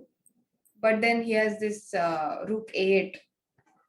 That's the reason he didn't go for it. And after rook c8, queen c8, queen into b6 is a pawn now. Yeah. So yeah, queen b1, queen c6, and queen f5. f5? Yeah, as expected, takes everything. King h2, queen c7 check. F4, and I think this is how the game is likely to progress. Yeah. G3. G3. Yeah, takes king g2. He had to play that. F into g3 would kind of expose the king. King g2, and he wants to take this pawn slowly at his leisure while he takes these two pawns first. F6 now, or queen d8. Yeah, it doesn't really Queen change d8. things all that much. I think black is pretty much safe for the moment. No, he King took into it with the g3. king so that he can go king g4. Yeah, but this can also get dangerous for Yeah. Magnus. It can get really risky for Magnus. He's starting to get into the back foot because this pawn can become really dangerous, and white does not have any passer. Queen So h2 now, yeah. then queen f5. No, queen h2, it'd be happy to take this pawn. This pawn is the only good thing in Nepo's position. He has to try and keep that pawn. King e2. Yeah, I think now they might repeat. At least Magnus would be happy to repeat, I think. His position, he has lost control. And Yeah. Jan is, I mean, he doesn't mind a draw, I guess, but he can actually play on here. This pawn is a lot stronger than any other factor in this position. There's no way white can push on from here, but black can. So Magnus is now thinking, oh, I have to make a draw now. King h3, maybe just queen b5, yeah. King into h4, now start bringing, just play queen c4, yeah. Oh my god, I think it's. Yeah, king f7. No, Magnus has to try and give a perpetual. E4, E4, E4, E4, E4, queen c4. King e6. Yeah, queen no, c4. even Queen queen c4 is strong, yeah. Yeah, you have to be careful. So king g4, king e6. And Magnus has to try and give a perpetual while black can push on. If he manages to promote this pawn, it can get Queen really nasty for c4. Magnus. Queen c4. Yeah, B3. Magnus is trying to set up a Queen e8. perpetual. Queen B8 and Queen C8. But then Does King he have a B5 and King perpetual A4. though? Yeah, King B5 and King A4. Yeah, Queen C8, King B5, Queen B7, King A4. I think the right sequence of checks and oh my god, it's Queen gonna. I C2? think oh Ah, no, Queen C2 is a blunt. Doesn't work out. Queen yeah, B5. Queen C2 can be dangerous. Yeah, yeah. Of course, it's not a bad move, but Yeah, yeah, but unnecessary. because the queen Of can be vulnerable. yeah. Wow, Oh my Magnus, God, it's we are losing about to now. witness history. My first wrong prediction in the history of Chess 24 India channels. Had to Wow. happen sometime. This Queen A1, Queen A1 now. It's forced, and Queen E2. Oh my God, Queen C2 and B2 and it's over. Magnus it's is completely losing. There's over. no way he can get back from here. Unbelievable turnaround. Dramas after dramas. First, you wrote Magnus off. He had to win 2 games in a row. And it generally doesn't happen so often. Oh, Queen What A6, Queen Queen into A6? A6. Oops.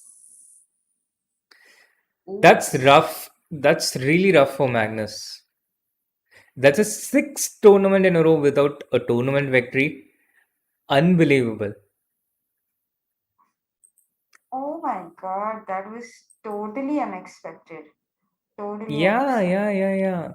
It was totally unexpected. I was really like looking at the time and I was like, okay, now there is going to be an Armageddon, and suddenly like completely changed it around.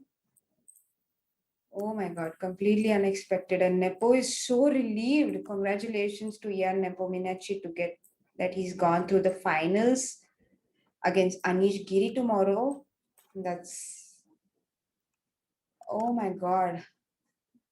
Yeah, I unbelievable mean, scenes. Yeah. yeah. This the way this happened, like no one would have expected, because Magnus was pressing throughout the game, and suddenly this B pawn just got rolling in the queen's Yeah. endgame and couldn't stop it anymore. Yeah. Yeah. Yeah. Yeah. Unbelievable. Unbelievable scenes. And both Anish and Jan, they are part of the candidates. I mean, they are going to play in the candidates. So it's going to be a fun dress rehearsal for the candidates. Or what can you call it?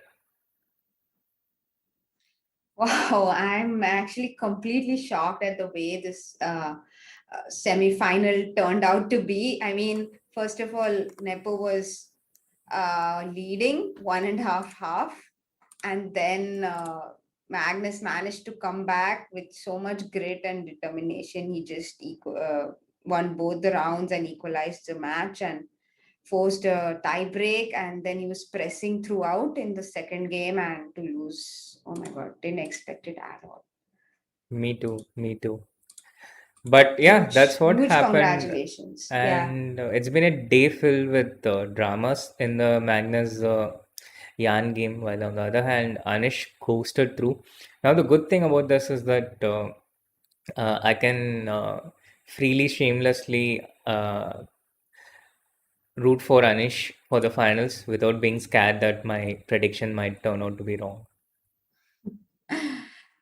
Yeah, it's going to be great, and it's huge for Nepo to beat Magnus and go through the finals. Must be feeling very good.